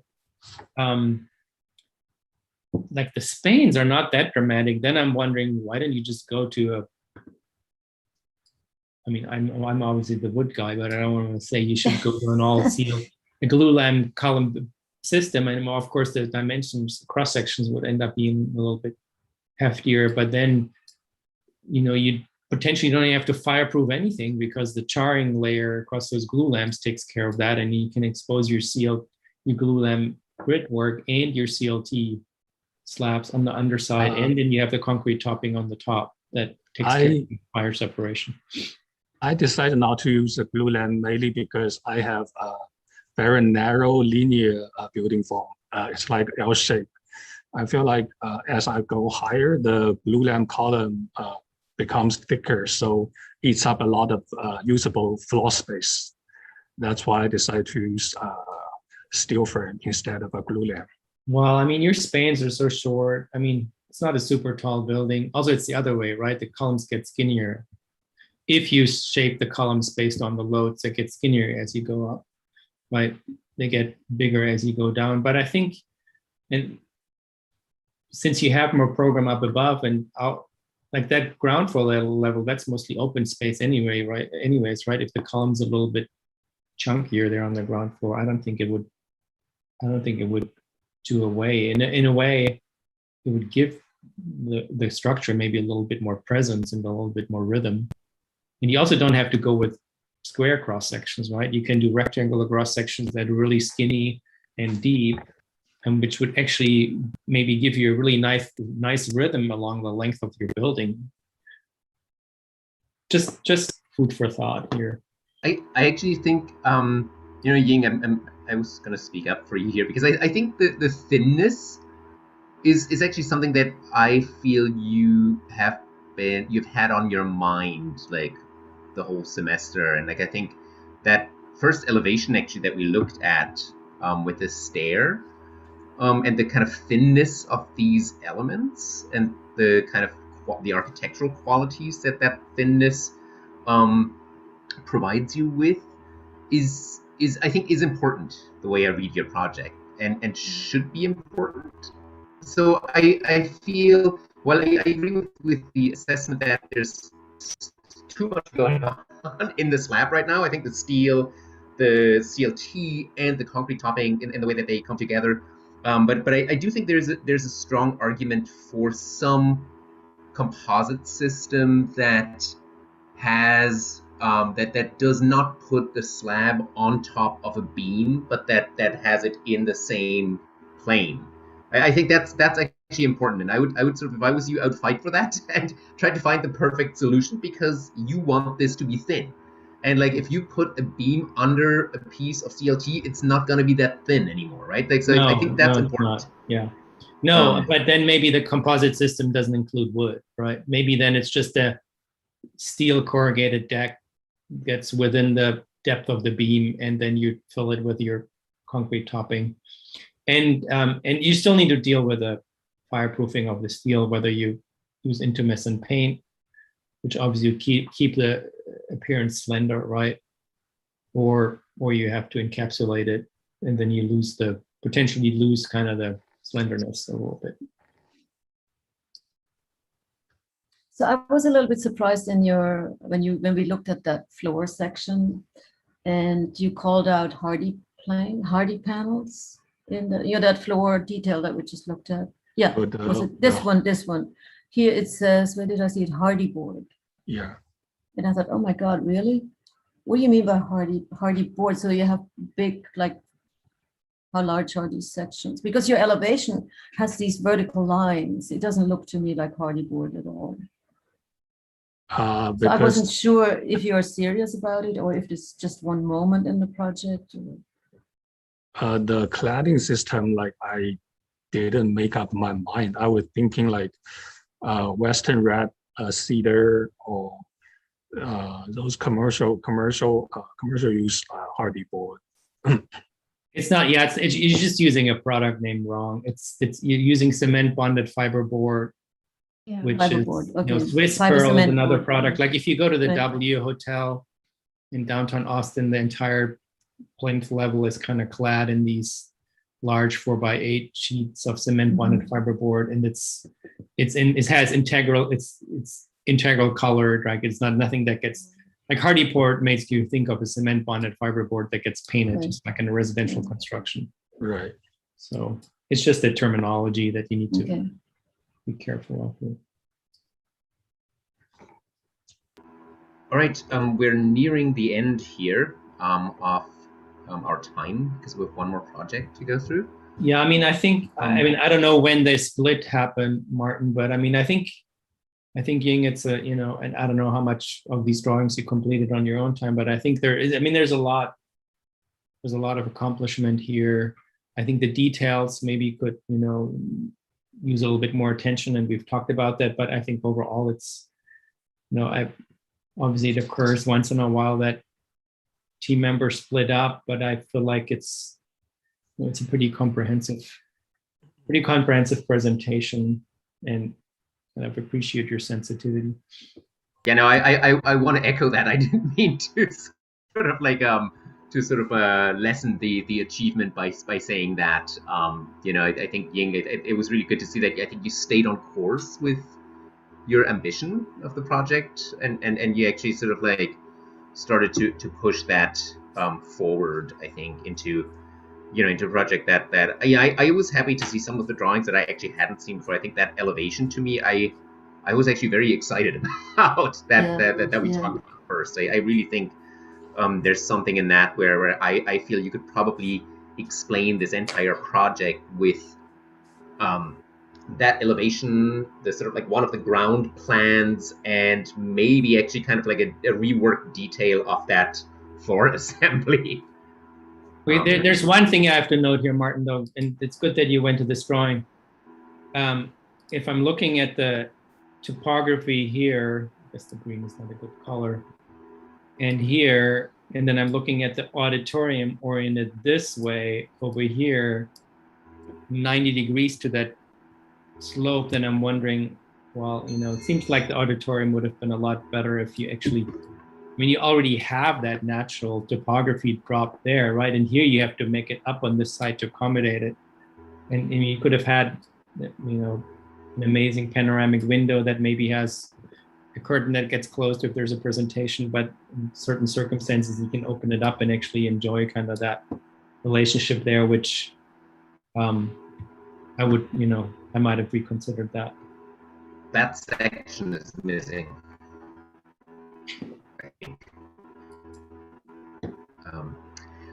All right, good. We have one more project, so let's move on and try to give the last group enough time for sufficient feedback. Harley and David, I believe. Hello. Where's David? David. Okay, I'll share my screen.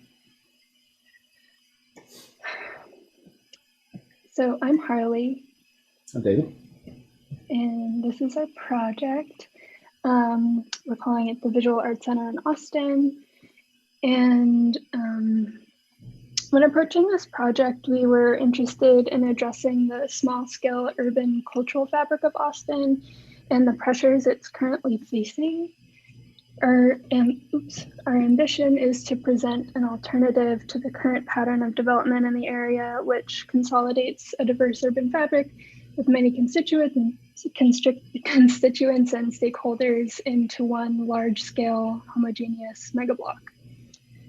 The Red River District is particularly vulnerable to development pressures as property values have increased now due to new infrastructure projects and its location downtown, which is desirable. We're proposing a different mode of progress and development, one that knits existing businesses together, glued together by this new arts hub. So our proposal is a master plan for this block with development of a main tower. It could be that the city buys the land, gives tax breaks to the businesses, which often is how affordable housing can get built. Or it could be a collective ownership model, but that sort of collective model is not really the focus of our project. But the idea is that we would sort of work with the entire block.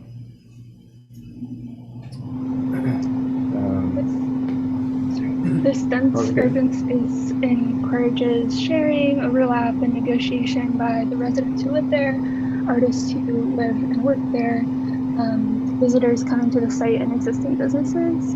This happens in the courtyards, sort of between our implementation and what's existing, along this new alleyway and this square. And then it also, that spirit carries through our tower vertically.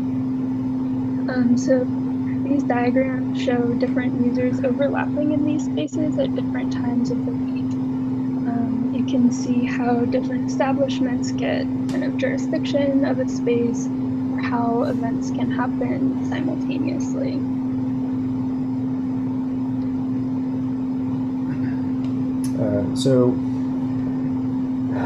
Around the main square, we positioned several public-facing programs, including a bar and 3 galleries. It provides overflow and spare space for these venues, which doubles a place for lectures and events. The square is also going to have food trucks, lunch tables, terrace seating for the restaurant, Water Creek Pub House, which is also adjacent to the square. The buildings and workshops that surround the block are geared toward different media and different scales of art. And the square also acts as a connection to the Water Creek pathway, which is adjacent. So in the alley, we have 2 long bar buildings. They contain workshops on the ground floor, and we have large openings to allow for access to courtyards behind, and also to the existing bars and venues, as well as restaurants along the street, which have a back face to the alley. And on the second floor, this building would also house a hostel with sort of a micro hotel with capsule units, attempting to accommodate artists for shorter stays and give them access to venues in the area. So we have this master plan that's looking at kind of the urban streetscape, the horizontal data, and then we have this tower, which is kind of our skin of change, and it's kind of a vertical marker for the new art center in the city. The tower has 4 faces. The 2 on the east and west are paintable by artists as a large-scale urban canvas, and these face I-35 and Congress Avenue, respectively. The north and south faces are transparent, allowing for kind of dialogue between the residents within the city, the residents within and the city they inhabit. While the west, the south, and the east faces are orthogonal to the city grid, the north face is tilted, turning kind of in conversation with the activity in the square below. On this north facade, we placed a super graphic stair. It's fully enclosed and violated. Intertwined with that volume is shared studio space to be used by residents. Conceptually, the space is a vertical extension of the alley. It's also about exchange. It's about fostering cross-pollination between residents and chance encounters. During the work week, access to these studios can be controlled, with the space primarily to be used by artists working there. But during open studio events, visitors can meander from the open workshops along the alley through the main building.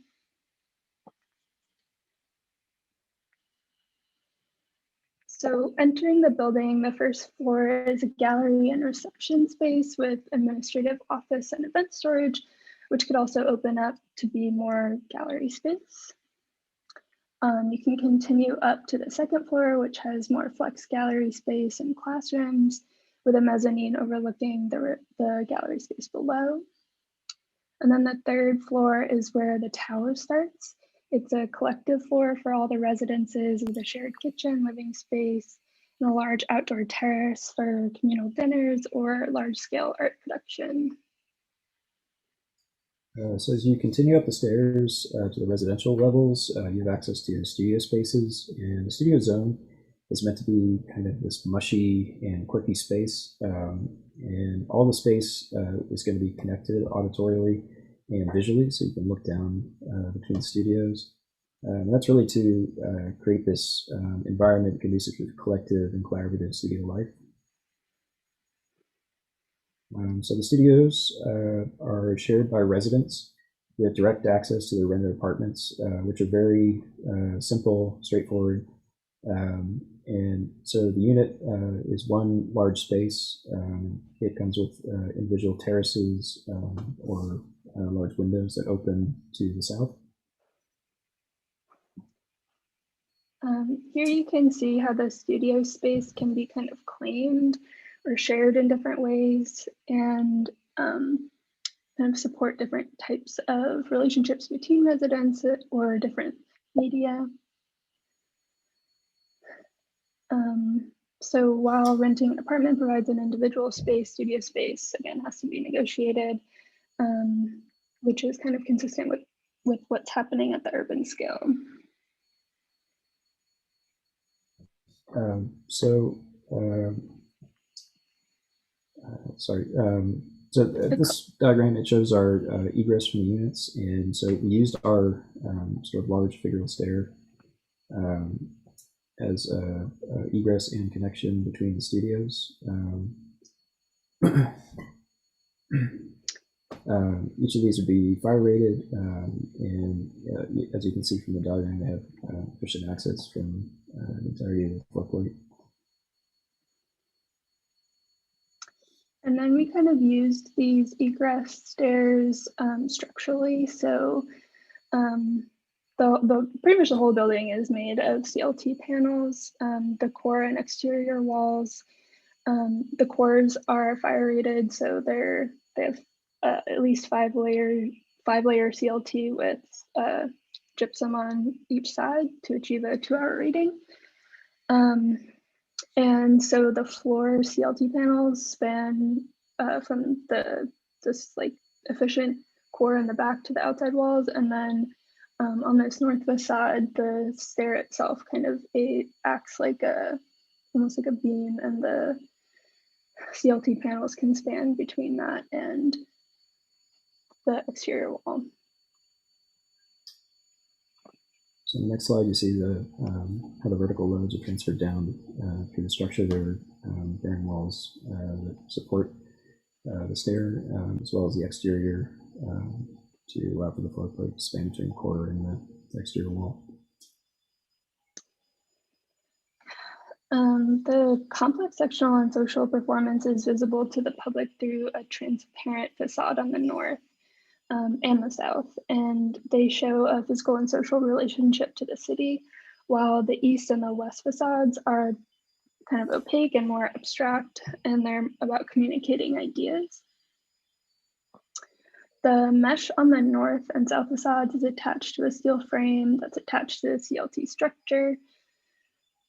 The transparency of this facade allows the passage of light, air, and gives the public a view of the hive of creativity within. The facade has a lot of depth, presenting the winding stairs as super graphic. So the mesh facade allows for passive ventilation. We also have sliding glass doors between unit and studio, as well as on the front and back faces to allow for cross ventilation from the prevailing southerly breeze. This also shows our HVAC diagram showing supply and return coming up through a chase and distributing to VAD boxes, supply the rest of the unit and studio.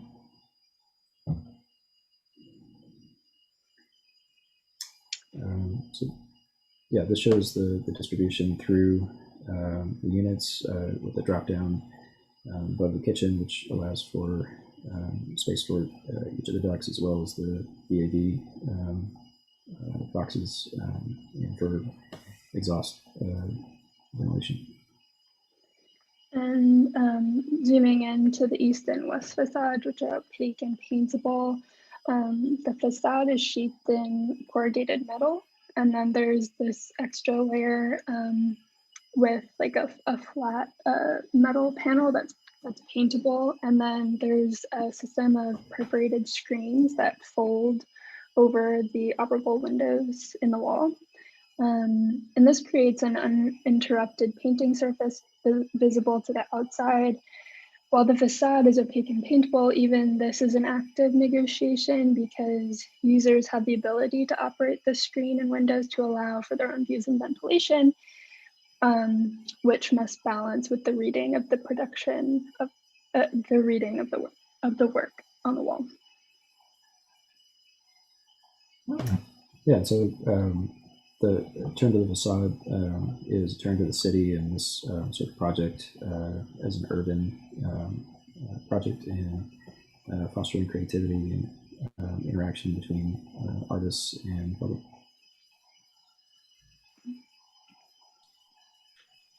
Guys, can you go back to the beginning, because you did the master plan? I'm just trying to locate this back in your larger master plan.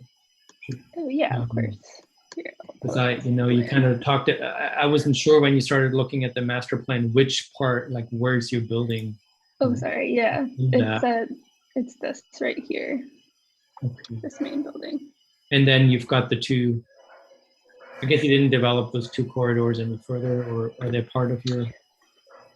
No, not really. I mean, I think they'd be probably constructed of something similar, but yeah, we plan for them to be very basic. Yeah, just really attempting to keep the construction as affordable as possible. So It's really just space for artists to work. Yeah, and then the program around it, the master plan program around it, is that those are existing businesses. Those are existing businesses. How tall are they? I mean, I should know this, I know, but most of them are 1 to 2 stories. Okay.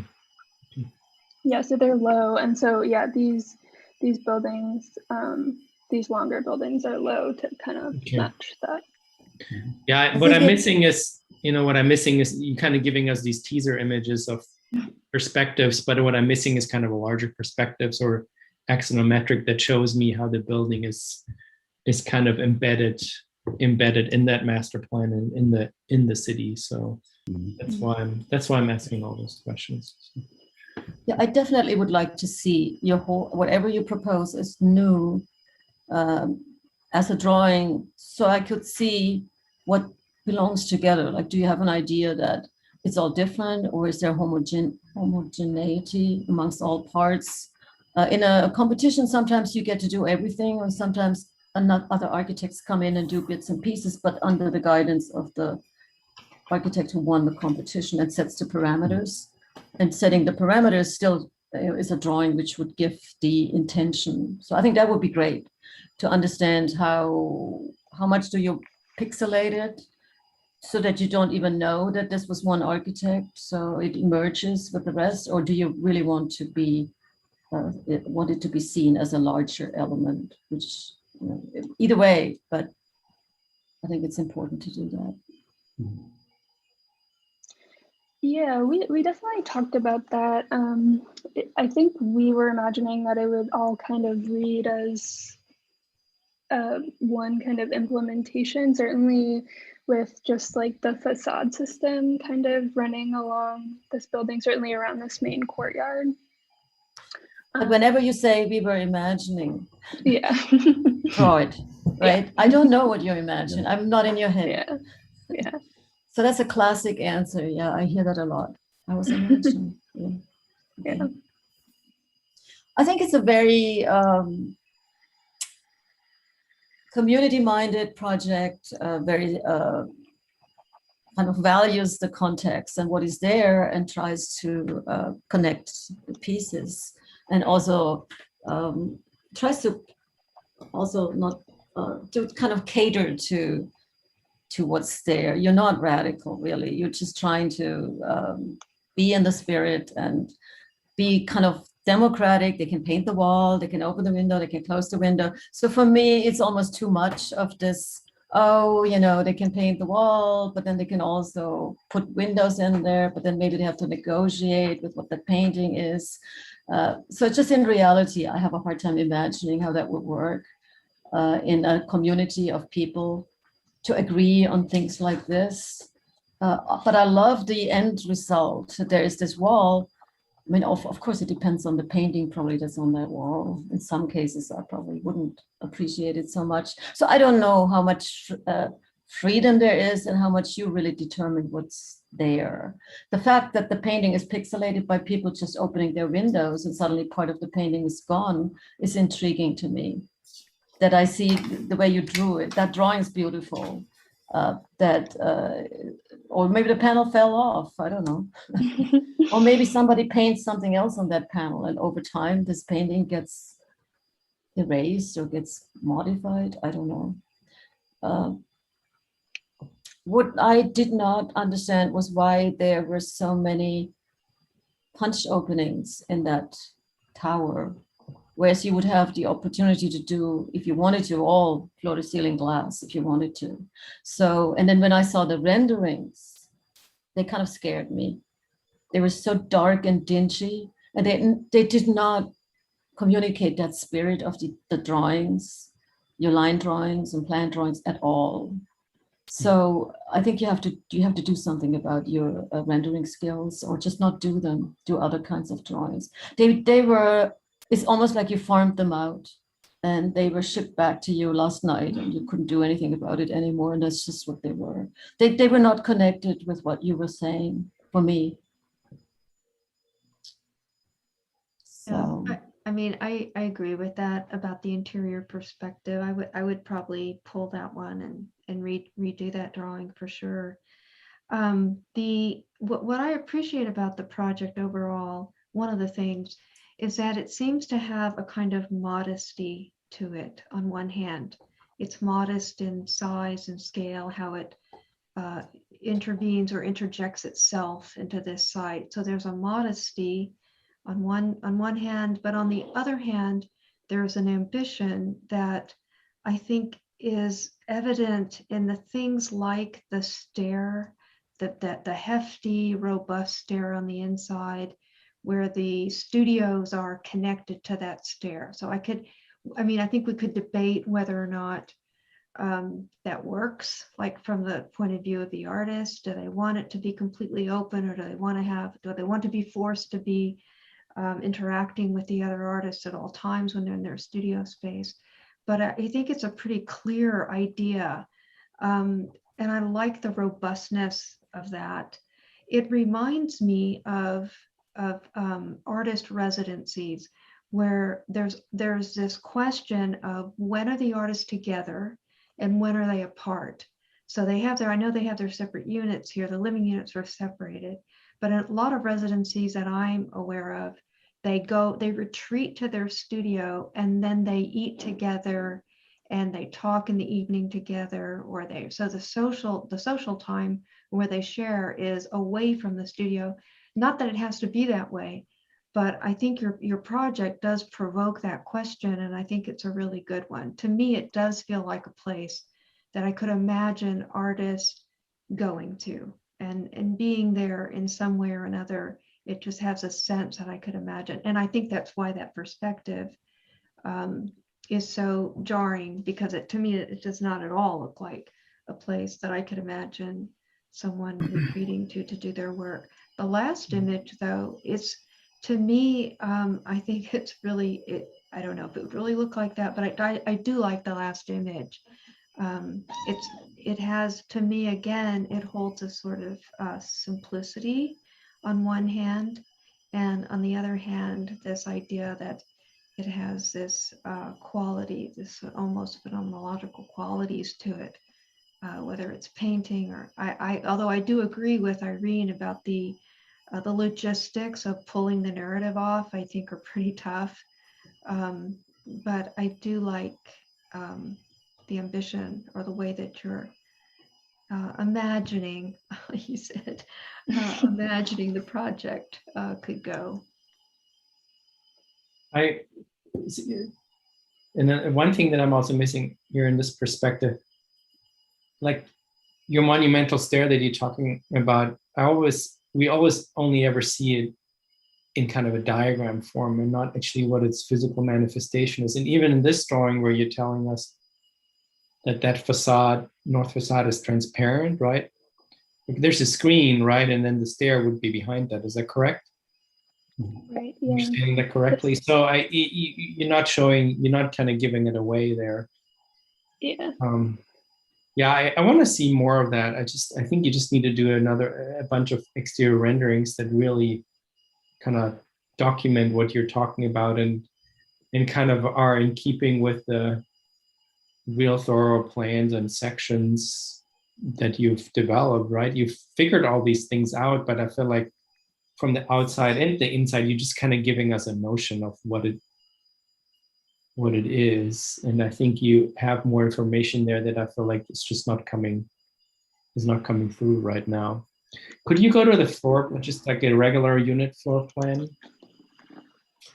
I had a few questions about, Elizabeth brought up the whole issue of, retreating to your studio and then coming together for eating, which is kind of, you're challenging that with this setup. But even if you're proposing what you're proposing, I feel like you're, in terms of the weight that you're giving to the different spaces, like the units are really large compared to the studio spaces. I'm wondering where's that line where you transition from kind of your more private unit to the public space. I'm wondering if there would have been a little bit more room to, this unit is maybe not the best one, but if you go to the plan down below, there was like, keep going. maybe I was going down. Yeah, like there was a lot of space here that, you know, in kind of the studio space, like the studio space, aka the unit space, that I think maybe those could become more compact and you give yourself a little bit more space in the shared studio space, because the stair is taking over a big chunk of that. So I think that needs kind of the hierarchy of the spaces is not, or you pull the kitchens out and actually make the units the studios, right? But then that's completely changing your typology that you're proposing here. I think in some ways that was deliberate to try to limit studio space, because the facade between, or the wall between the unit and the studios is actually operable, so the whole thing could open up, and so the studio becomes an extension of your unit, and really that sort of collision and sort of active negotiation that occurs in the studio then sort of begins to bleed into the unit. Okay, yeah, that didn't come through completely. I mean, that then also maybe partially answers my question when you have the egress diagramming, you're escaping through the unit to that staircase here. I think in one instance you showed, like, you know, furthest point here, and you're kind of going, your fire egress was into that. How does that work if the door is closed right here? But I think kind of, if that's meant to be more permeable, then I think that could work. Sorry, Elizabeth. No, I was going to say that I think that changes it a lot. Actually, I also missed that. I didn't catch that. Because there are, I mean, I'm referring to residencies, but there are residencies. In fact, there's one in San Antonio affiliated with, not remembering the name of the Art Institute there, but where the unit that they live in, it also doubles as their studio, or it can, depending on the kind of work you're doing. So if you're a sculptor, you'd have a bigger one. If you weren't, then depending on the work, you might not have one. Or those artists might spend time working in their unit and not in their studio all the time. So I think this is a really good idea, but I agree there's some conflict there with the stair. The way I've actually always looked at your studio, or your space, really, I've never really looked at it as a hard distinction between studio and unit, but more, you know, the sort of diagram that I drew over it, there's like really sort of 3 segments per unit. And those 3 segments have one segment that's sort of like the most private one, kind of retreat, then another one that's sort of like intermediate one, and then another one that allows for the largest possible communication. I don't know if that, like, maybe that isn't quite clear. I feel like there should be some spatial divider here, like, or at least the possibility for one. Yeah. But I've actually always like looked at the units like kind of as in that direction. It makes much more sense to me. I mean, I was actually asking if you can open up the wall between what I perceive the unit and the studio space. So now this explanation, I think, is much clearer and more exciting. And yeah, so, and also it works better. It works better with the egress. Right? Yeah, I think that really helps. And like, in a way, you know, we critique some of your peers for we're kind of very methodical and very generic and to some extent, and then you getting very specific with your floor plans. Mm-hmm. But almost, if that's kind of your intention, you're almost getting too specific, right? Where I think there needs to be kind of that generic operability, or the way the space might work, that kind of needs to come through kind of the way Martin just kind of diagrammed it over with it, you know, with the markup tools.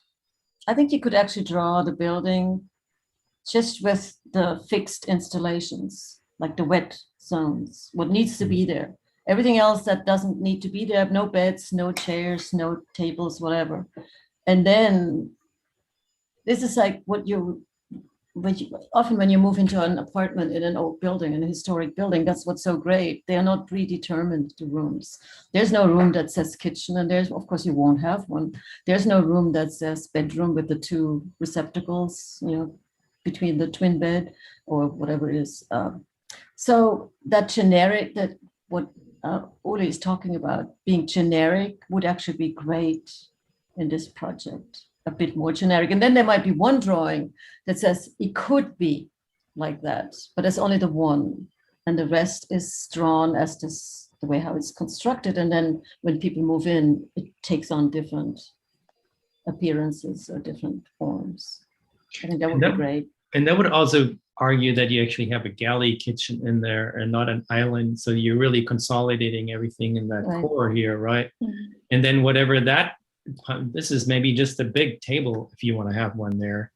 You know, it's just, I mean, it's a minor change, but it's just about moving the sink from here to there, right? And then all of a sudden you're giving yourself all that space here and you're giving yourself that flexibility, and you can still have the bar, you know, feel that you want, but maybe that's something that's a movable object, a piece of furniture or something, and you're not kind of locking yourself in kind of into that kind of typology of you have a kitchen with a back galley kitchen with a, you know, with an island kind of setup.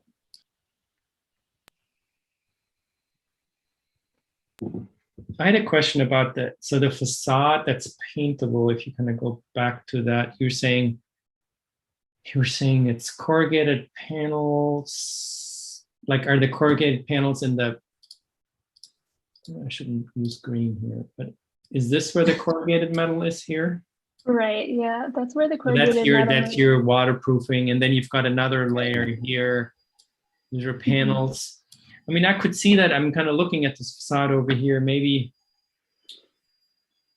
you know, there'd probably be seams, right? You'd see seams even in the solid panels. You're going to see the seams of, because, you know, those panels are not going to be, you know, 12 feet wide by 8 feet tall, right? So there's maybe idea of a subtle grid that begins to read, and it could also help you with setting up kind of the idea of this being paintable, maybe even changeable over time, where you could actually come in and remove one of those panels or parts of the panels, and then you actually, maybe it's not painted on location, you know, maybe it's actually, maybe the panels come off, you know, we've got, probably need some kind of a hoist or gantry up there or something. You can come down, you can take the panels off and then you paint them somewhere else, or paint them on the ground and then you put them back up or something like that.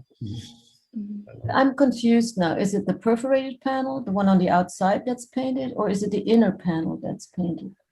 So the perforated panel is for a screen that covers the window. This is the perforated, right? Yeah. Right. Right. Yeah. But So that, that would be on top. This is not. Okay. This is a flat panel that's solid, right? Opaque. Correct. Yeah. So you have two metal panels behind each other. Right. Why would that be? Isn't that? So the one is the actual thermal wall, and it's a metal panel, and then you have another metal panel. That seems a bit expensive, like duplicating something which you don't really need, right? That's why I thought that was perforated, and then the perforated panels are painted, and some of them are movable. I mean, you could even think about what if the outer layer was steel frames, and you actually stretch a fabric into it that gets printed, like a transparent fabric that can get printed on, and you just stretch, you know, it's like restretching a piece of a canvas, right? And you can get these open fabrics, right, that let air through and light through. And then your permanent layers, the corrugated behind, and then the skin on the outside is really much lighter and not, you know, not a heavy panel. I love that idea. Wow. That'd be really I think cool. we struggle with that. That's a great idea. I mean, I think there's actually something in the project. I think there's an interesting fine line that you're walking. One is like subtlety, and I think Elizabeth, you called it like what you modest or a word like that, which was actually, I think, very nice. And like I like that about the project, that there's a lot of understatement in many of the things, but they're actually in many ways quite well thought through. And I know how often you've sort of like changed certain detailed decisions and so on. I think there's another aspect though, and that's actually much less modest. That's one about super graphics. And that includes your stair, that includes this elevation that I'm seeing for the first time, which is actually really nice. And that may also include some of your site plan. I think there's sort of like a figural graphic quality to it. So with this review in your pocket now, I would actually rethink what kind of like maybe you just need 3 more diagrams that talk about super graphics and the idea how super graphics become organizational, both in the like vertical dimension, but also possibly at the scale of your master plan, like right, like because you're sort of inserting a new figure into that block, and you know maybe it's not exclusively vertical or horizontal, but maybe that super graphic sometimes includes part of the new facades that you're building. Sometimes it includes part of the whatever you pave that area in. Maybe you don't pave it. Maybe it's like some sort of rubber. Like, I don't know. Like you know what is that sports facilities have, like that like bouncy. Oh, the spongy So I mean floor. I think if you rethink what this idea of graphic and the super graphic can do for you conceptually, I think your narrative may actually change slightly and become a bit less, maybe a little bit less I mean, still respectful in essence, but a little bit more out there in terms of what you're pitching in terms of radical transformation. That would be sort of like an interesting thing that I would pitch. The one drawing that they've done, that they call Tower Axon, could be the beginning of a drawing that gets at that, because it starts to do that. I mean, when I saw that drawing, I thought, oh, wow, okay, so where is this going to go? So it begins to maybe pick up on that. Yeah, no, I think exactly, because this is all part of it, right? And then this is part of it, and this is part of it, and maybe this should be part of it too. Maybe you just have to paint it in hatches or something. I don't know. So anyway, I wish we probably have, like, you all have reviews coming up for a third session, so I want to don't keep you too long here. But thank you so much for all your comments and insights, and you know, please reviewers, feel free to sort of take your well-deserved break, or have one more comment if you have to, but I don't expect anyone to say anything anymore because I realize that we're running on a really tight schedule. Thank you, David and Harley. I mean, I think that super graphic thing, you know, and things that are proposing, that also makes it weird, right? It kind of locates it in Austin, so maybe doing a little bit more documentation on that would really bring it home. I think that would really help. I enjoyed looking at these projects. It's an integrated studio. Is that what it's called now? Integrated? Yes, integrated. And I think actually the projects, and you do this in your studios, Martin, it really is integrative. And I know it's very difficult to pull this off in one semester, even when you're working in teams. But I think they really have addressed a lot of issues, and they do feel like, even with some of their faults and where they might have fallen short, I think they are quite integrative, and we can talk about the underlying ideas, and we can talk about a detail, and we can talk about whether or not those are connected. And I think that's really, really great. So I enjoyed it very much. And it was nice to meet you, Irene. I don't think we've ever met. It's nice to meet you. I don't think so either. Yeah. No, it was nice to meet you. I wish we could meet in person.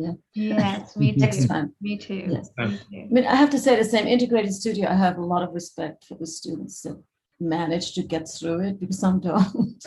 It is really tough and it's challenging, and you have to ignore certain things and you have to fess up to it, which is also hard to do. And in the end, you will always be critiqued for whatever you do. Yes, you never win. There will always be something that's unresolved. You never win, because there's always something that you didn't do. So I'm really sorry for all these kind of comments that we make. They're not meant nasty or negative. It's an amazing studio, and it's a really difficult studio for students and instructors alike. So it's a big achievement, I think, to have a project in that studio and present it. So yeah. Thank you. All right, thank you so much. We'll meet again at 3 for the students, and Irene, you can take another additional 15 minutes because you don't want to see my introduction again. So okay, good, 3:15 will be good. 3:15, yeah. Okay, all right. See you Thank all you. later. Yeah. Bye-bye. Bye.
Hey, Benjamin and Cisco, welcome. Hello. I think you both have seen this project, so I wonder if so. I told Irene Kyle, who's the third reviewer, the external reviewer. I wanted to give her because she's been with us since this morning. So I told her like we'll start. You can join us at 3:15. Because she doesn't need to sort of see my introduction 3 times. But now I'm thinking that you guys actually may not need that introduction either because you've seen it. How do you feel about 30 more minutes of break? Okay. Should we, and then we have 2 projects for this last session, so I think it should all be good. But then I would say like if you don't feel like you need a refresher on what this studio is about, let's reconvene at 3:15. Does that sound? 3:15? 3:15. Okay. Okay, Good. let's do that. Great. Right.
So, Irene, hi. I just told the other two reviewers, I noticed that the other two reviewers had both been on intermediate reviews, midterm reviews, and had seen my introduction. So that in fact, actually, they didn't need the intro, which I had sort of scheduled 15 minutes for. So effectively, I told them to come back at 3:15, which means we sort of like still have a couple of minutes before we begin. So I'll turn my camera off until then, and then we'll sort of start right with the presentation. Like I'll introduce you guys to each other and to the students, and then we should be on our way. We have 2 more projects, so I think it's going to be shorter. All right.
All right, welcome back, and welcome.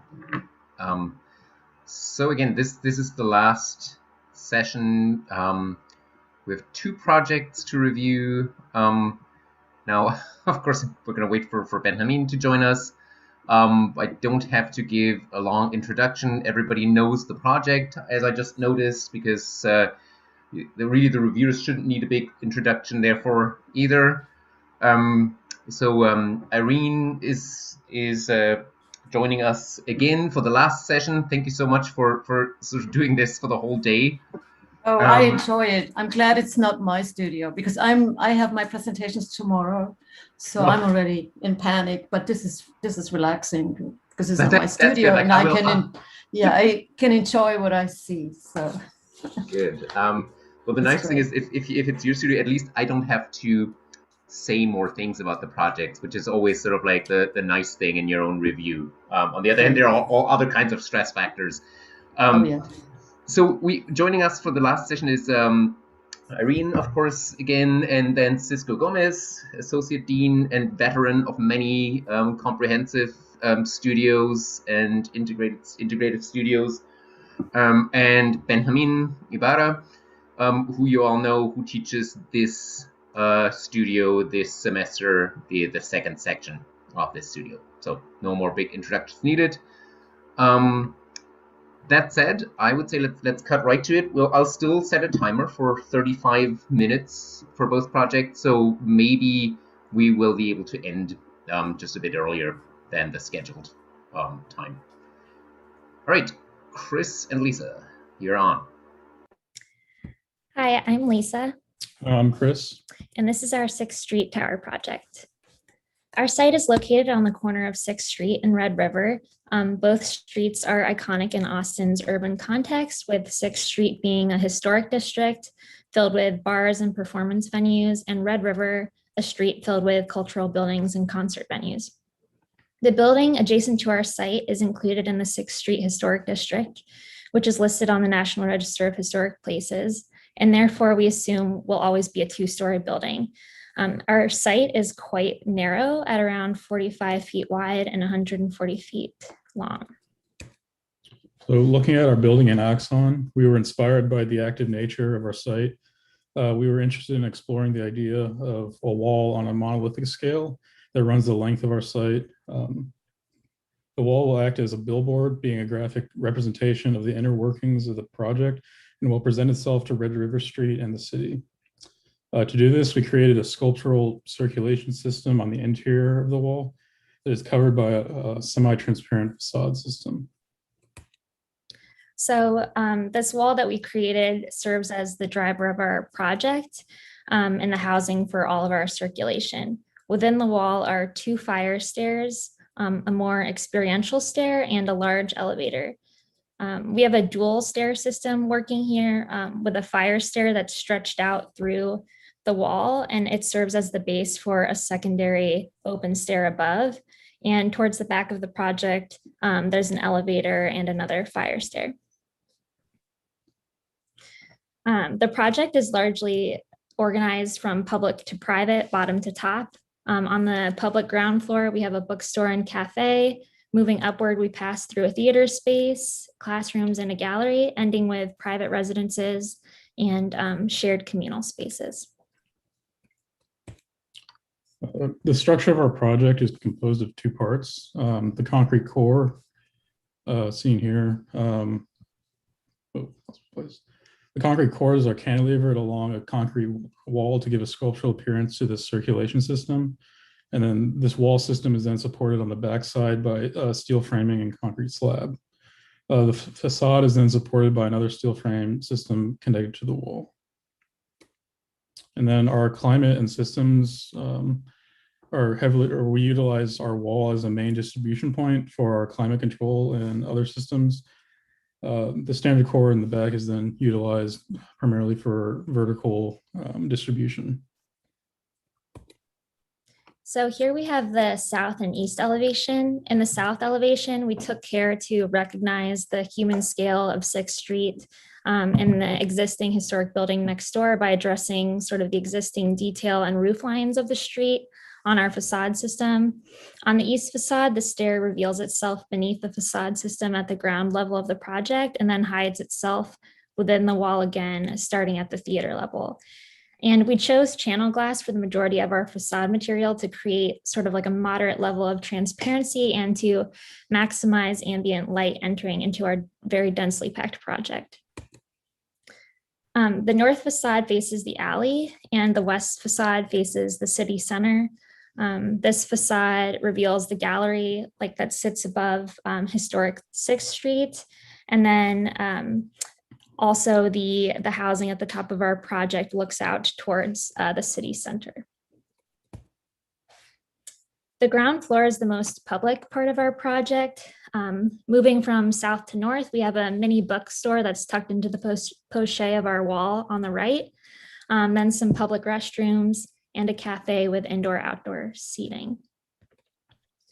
Moving up from the ground floor, we have the theater and stage area, bathrooms that are tucked beneath that, and the first classroom. Above the theater is gathering space that overlooks 6th Street and the corner, admin offices, and a second classroom that's on the 2nd floor.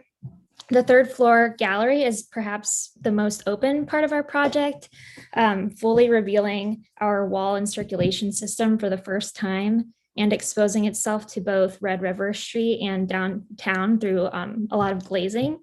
And our fourth floor houses the studios for the artists, overlooking the gallery space to make a more direct connection between work and display. The last 3 floors of the tower are devoted to the in-house artist residence of the project, offering short and long-term housing and communal spaces such as kitchens, lounges, and patios. The short-term apartments are lofted to maximize light in the tight spaces that we've created, and the patios serve as pockets for the light to enter into the project, some of which open up to the sky through voids in the roof. So this first section, we're looking at the cut through the wall system, and you can begin to see the double or the stacked circulation system with the fire core underneath the kind of experiential stair. And then also along the wall, as you move vertically, program spaces begin to puncture through through here. And these spaces become very public spaces for gathering in the private areas. So this perspective sort of looks into the heart of the wall circulation system. The idea being that as you pass through the project, you must always pass through this main wall to enter through a space. So you're moving up through the project within our quote unquote wall that's bounded by this 2-foot thick concrete wall. And the goal is to sort of pass through this into these other more private spaces. Also here you can see the semi-transparent nature of the channel glass that illuminates our project inward during the day and then outward at night. So this short section cut through the kind of center of our project. It can begin to see the layering of the spaces from stair, wall, and then living spaces from left to right. And then the double height spaces allow for more light to penetrate into the kind of lower levels of the project. And also allow for larger spaces for display of art. This is our wall section looking at our east facade. In this elevation, you can begin to see the transparent quality that we're trying to achieve with the channel glass and the integration of translucent insulation into this channel glass. Zooming into this drawing, you can begin to see the how we're thinking of attaching our facade to the cantilevered concrete and staircase assembly. And then zooming in further, this is a typical connection of our steel frame to the wall assembly with corrugated concrete slab on top of steel beam, and then the systems integration would be contained within a suspended ceiling assembly. So this detail axon sort of demonstrates the channel glass assembly and plan at the corner conditions of our project. The channel glass is essentially 2 layers of glass that are interlocking, and then it has translucent insulation on the interior. The layers produce a frosted effect for the interior of our project. And this second axon shows the horizontal connection between one panel of channel glass and another. This one particular detail is taken where our concrete core is. Okay. And then in this section, cut through the program spaces, you can begin to see the layering of our program vertically through the project. On the left side, the auditorium / big step area, we really wanted to open up to 6th Street, and the performance space that that space creates would be a combination of interior and exterior viewing areas. And then in the top right, you can begin to see the roof opening that penetrates through the 2 living spaces. And then in the middle, the layering of gallery and studio space. And this is our south elevation and wall section. You can see the relationship to the adjacent building in higher detail here as well. The assembly of the facade.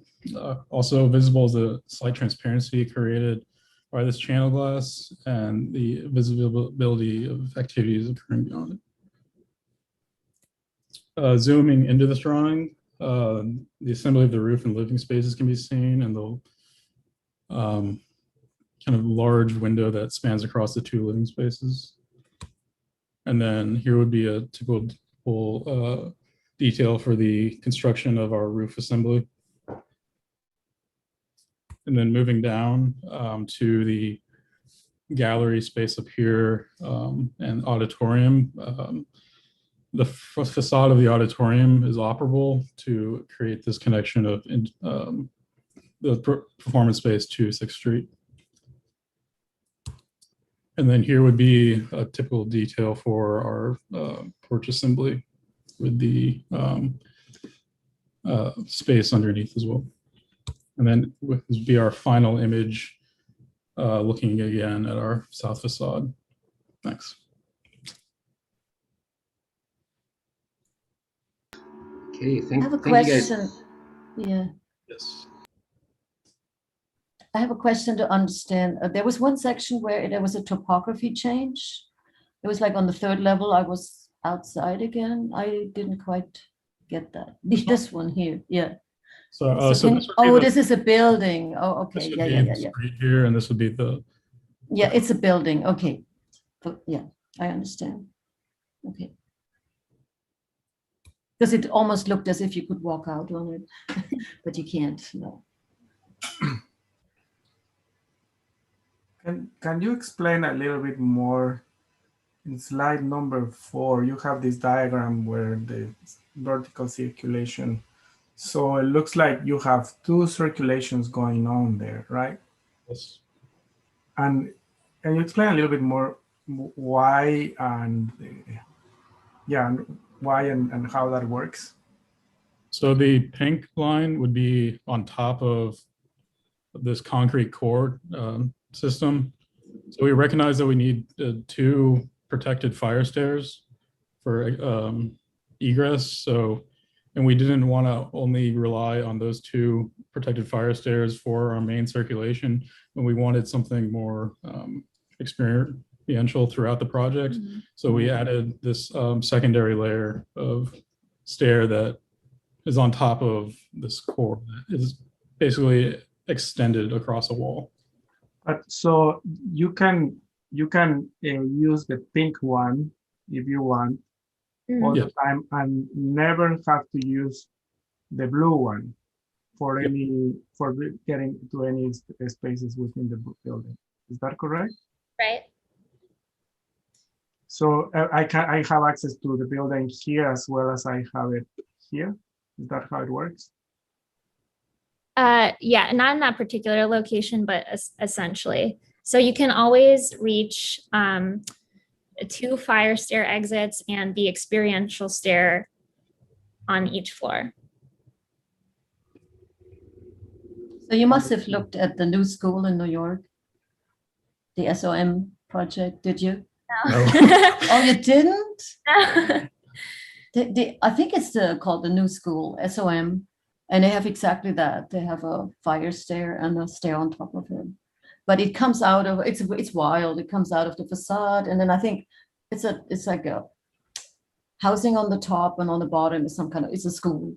And so at some part of the building, I don't remember which one, they have that kind of circulation system. Okay.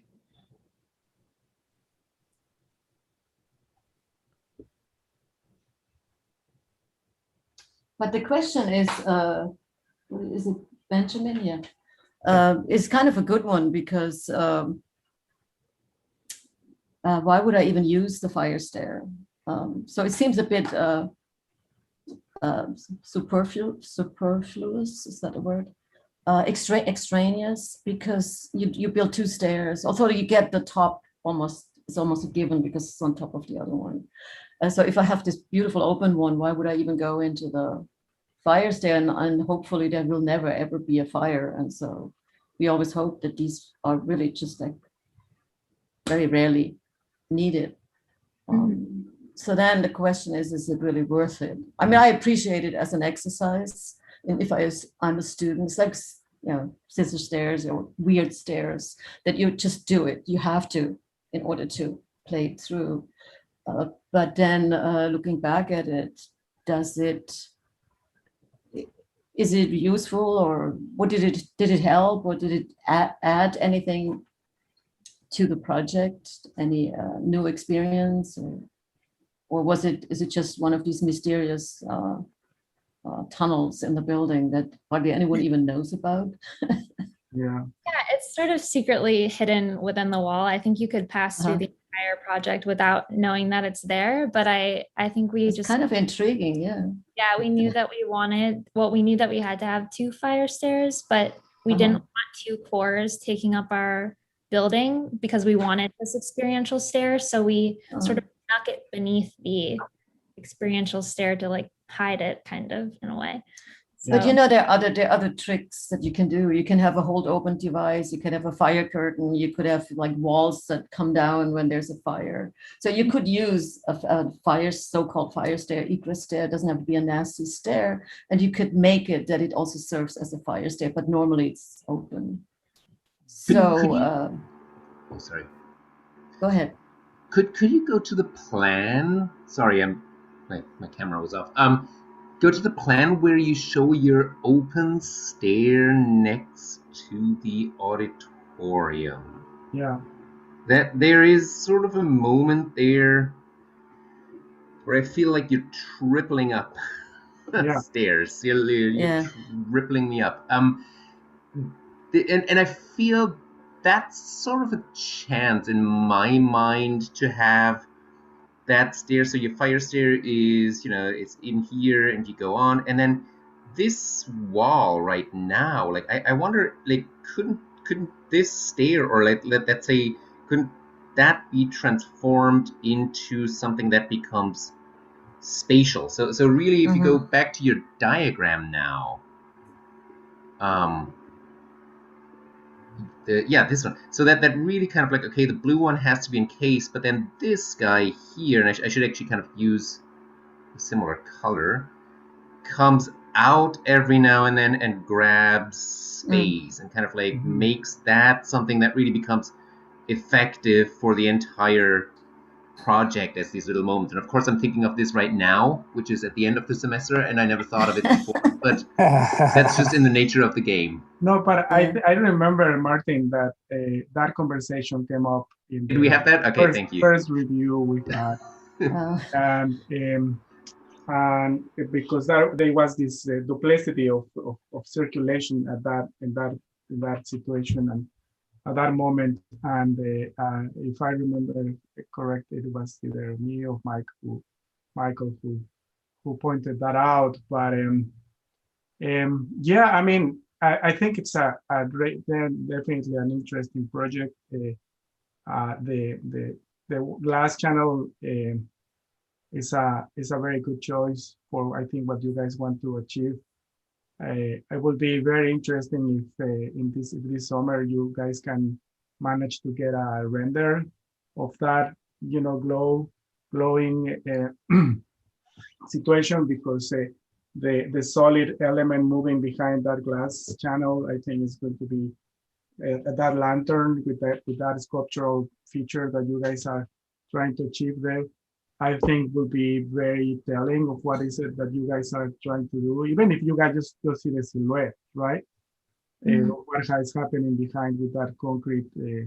You call it concrete core, but I don't think it's the regular in terms of with rigor is a core, because I understand a core more of what is happening on the back. I think this is more like a wall with a stair on cantilever or something else.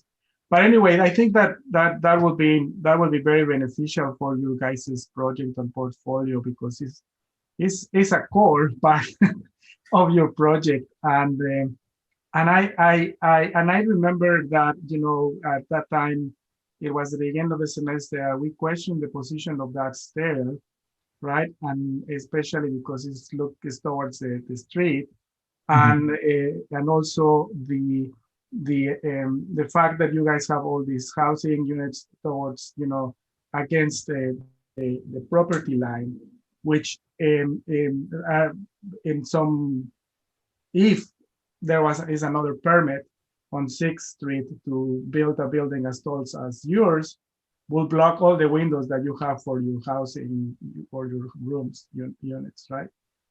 So, so I'm talking about this property line, right? Where you rely on this situation for the lighting of the housing elements, housing units here, right? So it looks like when I saw the project there was a big question about it, and it seems that you guys were like, no, we want this stair. And we want this sculptural stair to happen towards, and really wanted to happen at the expense of having this potential situation here, which might happen or might not happen, and redundancies, as Irene is talking about. It reminds me of because of the glass channel, also Stephen Hall's School of Architecture, where I used to teach, where it's all, well, most of the building is this glass channel, I think, is when he first used it. And there is a fire stair that is amazing. So same thing, it's very enclosed, it's all, look for pictures, it's very enclosed, it's concrete, right? It's tucked in the corner, and it was such an amazing space that no one really used because it was just a fire stair, right? But I remember asking students to go and do drawings about those stairs because they were that was much more interesting than the actual stair that communicated the building up and down. But so perhaps that's another possibility, to add another core, right, where that circulation is much more compact. But again, the idea here is that you guys really want to have this feature and of the stair and the sculptural nature of it, and and also the glass channel goes along with this idea, and so all the efforts and the compromises are done because of that stair. So I think that you guys should make sure that you highlight it as in a form that makes it worthwhile, right? And it's understandable why is that those compromises exist. And those will be my very first comments, but we can continue the conversation. I have to compliment you on the drawings. I think there were some really exquisite and beautiful drawings. The elevation, the big ones, your elevation drawings. Whenever you get to the more detailed drawings, where you showed these ones, yeah, I think they're really beautiful and exquisitely drawn, and showing the kind of fascination with the transparency and translucency of this material. And then you also really, you didn't run this to death, to channel glass, which happens a lot, because it's so easy, just put it in. But you have windows where, because you can't look out of channel glass. You feel like a fish in a fish tank.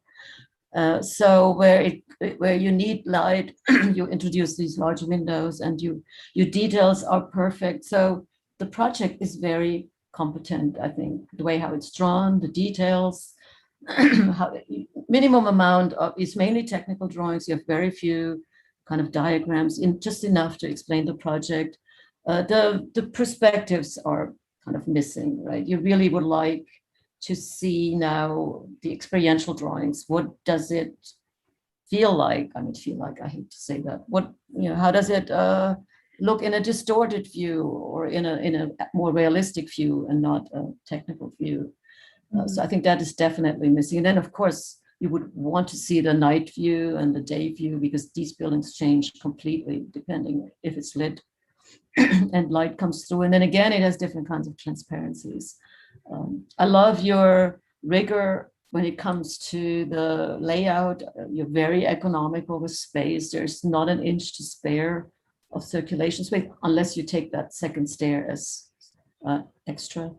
I probably would try to figure out if there's something I could do to the proper egress stair, the one that has the other one on top? Is there something that I can do with it so that people actually would like to use it? I mean, you can always introduce an opening into it with a fire-rated glass. So is there a moment where I maybe get a view that I don't get anywhere else? Or so I think I would try something so that I can justify my expense, my extra expense of having basically 3 stairs, and make that one a mysterious one, but not just dark and like a tunnel.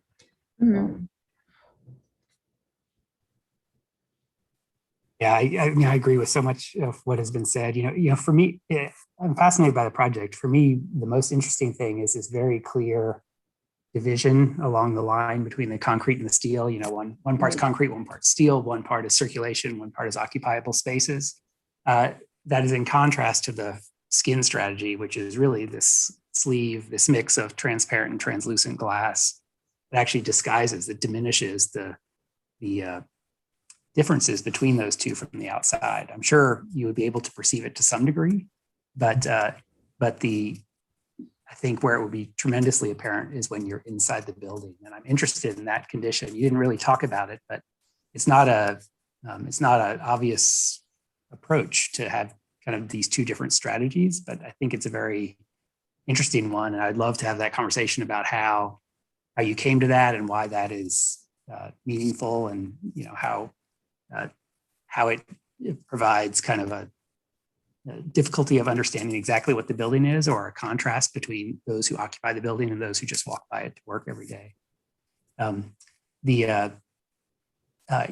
look at like the front facade, or the narrow facade that faces the street, you do actually have a line there, which it was a smaller one, but there was a darker line that ran right down.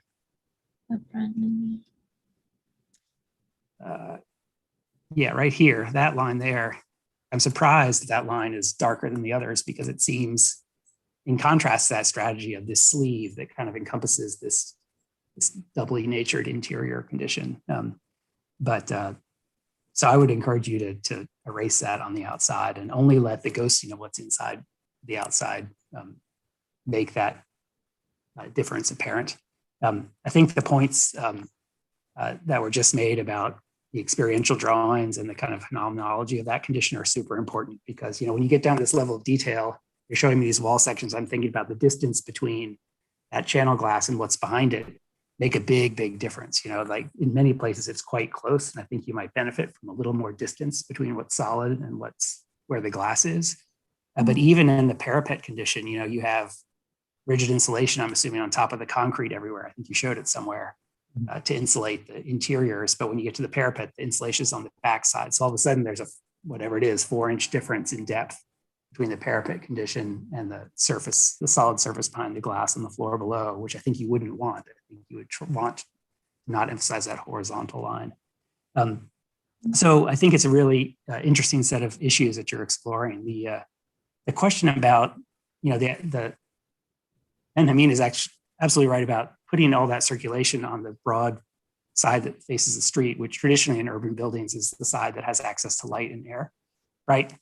And it's fine that you did the opposite. Like there's this idea, I think, of kind of expressing the circulation of the social nature of the building and the vertical circulation. It's not a new idea. Half of Diller and Schifidio's buildings are kind of about that. But you are paying a price. The glazing on the other side where the 2-story building is full of regulatory challenges. The code basically says on a property line, you can't have glass. So that means you have to go to fire-rated transparent ceramics, or you have to buy the building next door and recombine the lots and, permit the building, including the existing building next door. So that line of facade isn't on the property line. So there's ways around that, but they're not easy. I think and then the last point I just wanted to make was there's a lot of discussion about the stair and the double stair. And I know you're solving the egress problem, but the reality is, let me say it this way. Some of the ideas that Martin was suggesting, like for me, that is the broader question is, what is that social stair doing that the other one can't do? And I think that's also has some challenges because you could get rid of the other stair and just do fire shutters, right? And you need those fire shutters anyway because the code doesn't want you to have a 6-story high continuous space that's connected to all the other spaces in the building. So I'm not sure you need it. And so then the question is, how is it different? You could make it, you could play up those differences. Like I'm thinking of the lowest level plan of the Bordeaux house that Rem Koolhaas did, which is basically like a series of cave spaces. Like you could make it more cave-like, or you could begin to open it up. But right now, it seems like a throwaway. Like that's the stair you're using when you're coming back from running around Town Lake, and you don't want all your neighbors to see you all sweaty. And it could be something more. And I think the social stair could also be something more. Like it's one of the, it's a very small nitpick, but the fact that your elevator opens into the steel side directly instead of opening along this face into this means that for many people who are not going to climb 6 stairs, they might experience your building without ever going into the concrete side. And I think ways you could kind of think about the life of the building where people are maximizing the degree to which they shift from one zone to the other in their day-to-day experience of the building would help emphasize this condition of this sort of bifurcation of the interior into 2 zones. So the little things like that, I think, would make a big difference. Yeah, and I wonder if I remember that in that conversation, and just going back to that line, we talked about structural clarity of your scheme, and we mentioned this idea of having this possibility of having that wall and having a frame that attached to that wall, and this being a different thing. And I see an enormous amount of progress from what we saw there. I mean, at least it's just clear, the scheme is clear, right? We have what you guys call core made of reinforced concrete, and then you have this frame system still going on the attached to it or next to it. However, I wonder if that notion of having a concrete wall, following Cisco's comment, right? The idea of celebrating that stair and somehow being able to make it more permeable, not only towards the outside, but also towards the inside. I wonder if that choice of making a concrete wall that goes all the way up the top to the bottom, and this clear distinction of the system was the best one. Why isn't that the steel just continue and it was a much more open that wall could still exist like a screen, like a division, right? But it's a possibility that is much more permeable. So there is a stronger connection between what happens in the inside and the outside. And again, going back to that situation where the auditorium has 2 stairs parallel running to each other, but divided by the wall, right? So if that is any possibility to merge them a little bit more. I know I'm just speculating and looking at this, but it looks like it's really isolated from the inside.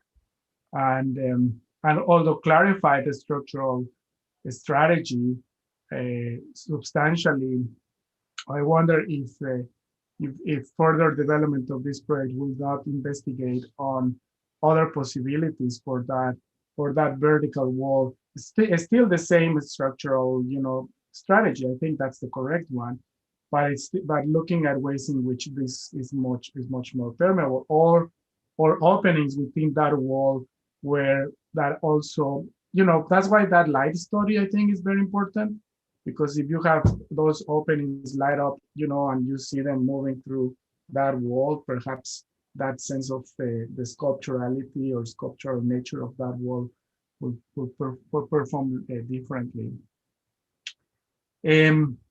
So anyway, that would be, and I want to point out something, and I think it's fair game since Lisa is getting a certificate in historic preservation, right? And this is a protected area. I think a little bit of, I really appreciate, and it's like a common solution with the facade to have a line like this one, right, where somehow you are continuing what is happening with exterior. However, the material as a whole, but also this facade I think it's a study of what is happening with the context in terms of their typology and the character defining features, and identify situations or moments in which somehow the building pays attention to this historically protected context, and tries to be, I would say, a little bit more, to go along a little bit more, right? Or to pay attention to it and see how there are design elements that somehow can address the aspects of the historic context in a much more direct manner. You know, I think that at the end, you know, I perhaps that area is where I perhaps will have explored possibilities to somehow connect with these typologies that are happening over here, because all of this area is this vertical, you know, more historic windows, and I mean that's the story, right? And across the street is the same thing. So if this level, you know, at least could have had, or at least this facade, a further study and look at you know, that, say that pretty much doing that, right? Identifying character defining features and figure out how they can translate into contemporary architecture. I'm not saying you have to build with stone and make arches and no. I'm not talking about that. I'm talking about how contemporary architecture can do a reinterpretation of what is happening there and somehow connect to it, right? And somehow try to go along with this, let's call it, you know, a musical melody that is happening in the surroundings because of the character of the buildings. And then this one is just like beep, right? A sound that is making some noise. How is it that it can join that melody? That's something that I think it's a fair game for the conversation, I think, here. And that I wish I could have seen a little bit more of that, or some intentions at least, if they are not fully developed, but at least some intentions to go along with the site, you know. There's a building in Berlin by David Chipperfield, which is my favorite one when it comes to building in historic context. It's the Kupfergraben. I think it's a gallery. It's a stone building. Of course, it doesn't have that many openings, and it has these big wooden windows with frames, explicit frames. And in on one side, the window is right at the joint to the historic building next to it, and it's just smack there, runs into it. But it's a beautiful, beautiful, very subtle acknowledgement of lines and heights, but very minimal. But of course, they didn't have to deal, or they didn't deal with that many openings that you would have. But it's a beautiful acknowledgement of the context, the historic context, and the building never looks like it's trying to copy anything, or it still looks very modern. Mm-hmm. And another one is when you look in Holland, there's so many buildings. Klaus and Kahn has a building of all glass in a historic city, and just with a few kind of lines they take over, the tripartite layering vertically is also a beautiful study of a modern, absolutely modern building in a historic context. I think you're starting to do some of that in this elevation, but I agree with what was said. Like, I think you could take that deserves a study in its own right. Mm-hmm. I think sort of like at a larger scale. Go back to your site plan, because I have another observation that I know we talked about with regards to preservation. And I think what I find interesting when it comes to what we see actually as historic context, right? Like we think about it often as the kind of facades with the sort of like punch windows and vertical formats, but really what's unique about this historic context is actually the way that lots are divided, right? Like, and there's probably a lot line here somewhere. So that is actually arguably kind of the most pervasive historic context, and that is a context that is formal, but it also is a context that contributes arguably to the plurality of the street and the city, because all of these property lines are owned by different people, at least in theory. I don't know if that's still the case. And so you have like, I don't know, how much is that? Like 30 feet that belongs to one person that does one thing. Then you have another 30 feet that belongs to another person. And I think that inherently contributes more, like as a sort of like contextual thing to sort of like this street as a kind of lively urban area. To give you the counterexample, this guy here, and we don't have any photographs, but that observes all the height limitations and everything else that is sort of like imposed kind of here. But on the other hand, it's one building, and I think this block, like that's all owned by, that's basically just one block, and then there's a higher, taller building behind it. So this does all the right things formally, in that it sort of respects all the kind of window formats, but it completely deadens the street from here to here because it's really just one thing. And I think that to me is a sort of like slightly different, maybe more urbanistic way of looking at context and sort of like historic context, which I think you could make part of the argument. That doesn't absolve you from thinking about the facade, though. I think it's an additional argument. All right, yeah, go ahead. We're I was sort of just gonna we say, should move on here pretty soon. Okay. Yeah, Cisco, go ahead. I wanted to just second the thought about, for me, the facade is an essential part of the diagram, because you could have taken the strategy of, making that 1/3 of the building concrete all the way up, or masonry or something else, and having the other part glass. You didn't.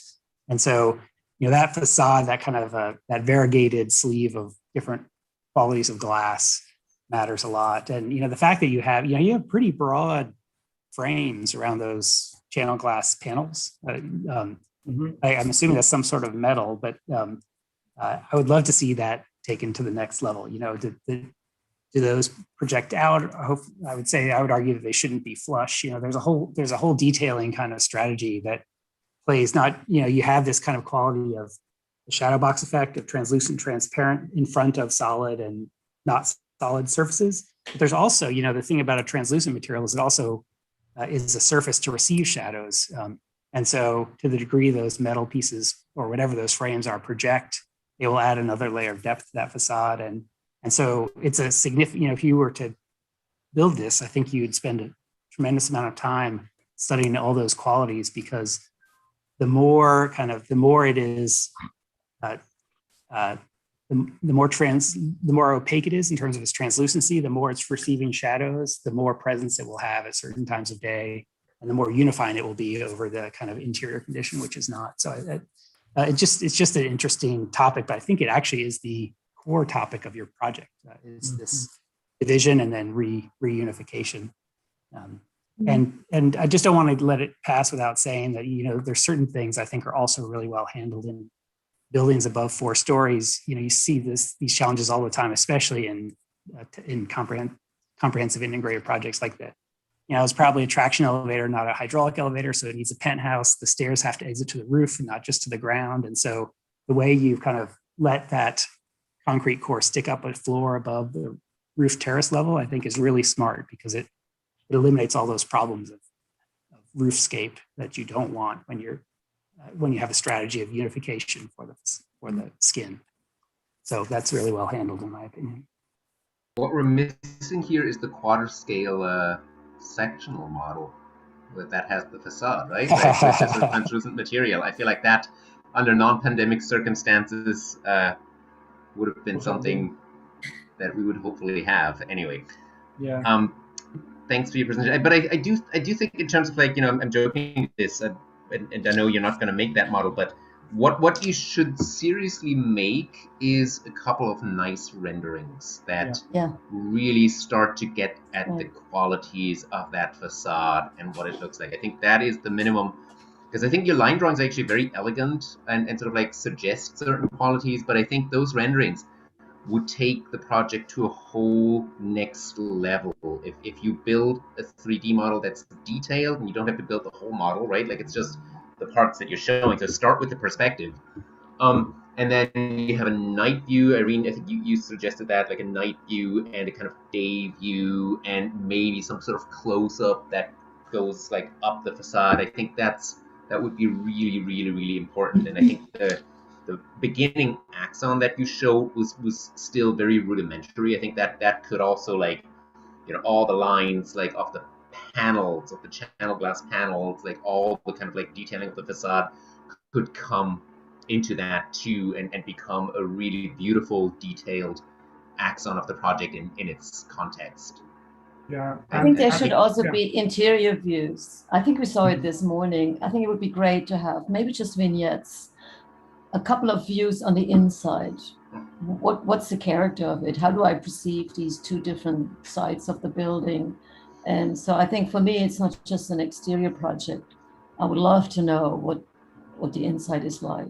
How spacious is it? How, you know, compressed? What do I, yeah, how do I experience the inside? And then I was thinking the whole time, it's because they beat us to death here at Tulane, ADA accessibility. So if I have this elaborate social stair, what do I do when I can't walk a stair? What do I get? What's my experience? So to be aware of that and check, where am I when I'm in a wheelchair? Am I kind of somehow hidden in a elevator or at the one end? And so I would look at this also as an experience that everyone could have and maybe get to in different ways. But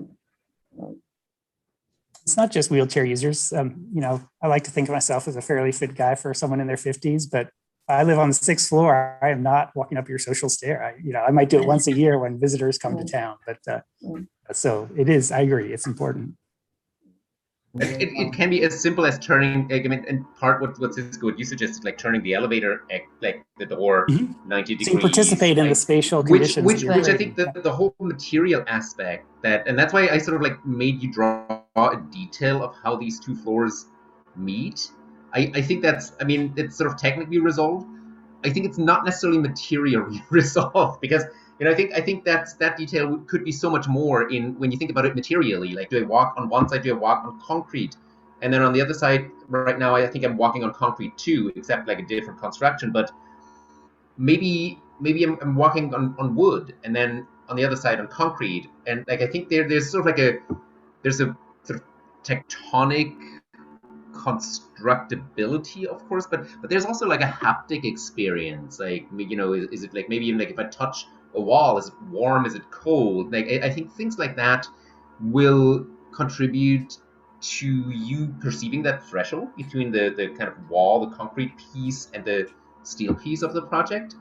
And I think your interior rendering, I would include that, like, again, sort of like, I think that question of materiality, how do I perceive that threshold other than conceptually or in section, that would be sort of like an important part that could also be explored in the renderings, right? Yeah, the concrete part could be heated with radiant surfaces, and the other part could be heated with forced air, and it would be you would really notice that. I think there's all sorts of opportunities there. You like artists would probably walk around barefoot in this building sometimes up there. You know, I mean, I think that there's sort of like a sort of a real experience that would contribute to that. All right, thank you guys. We have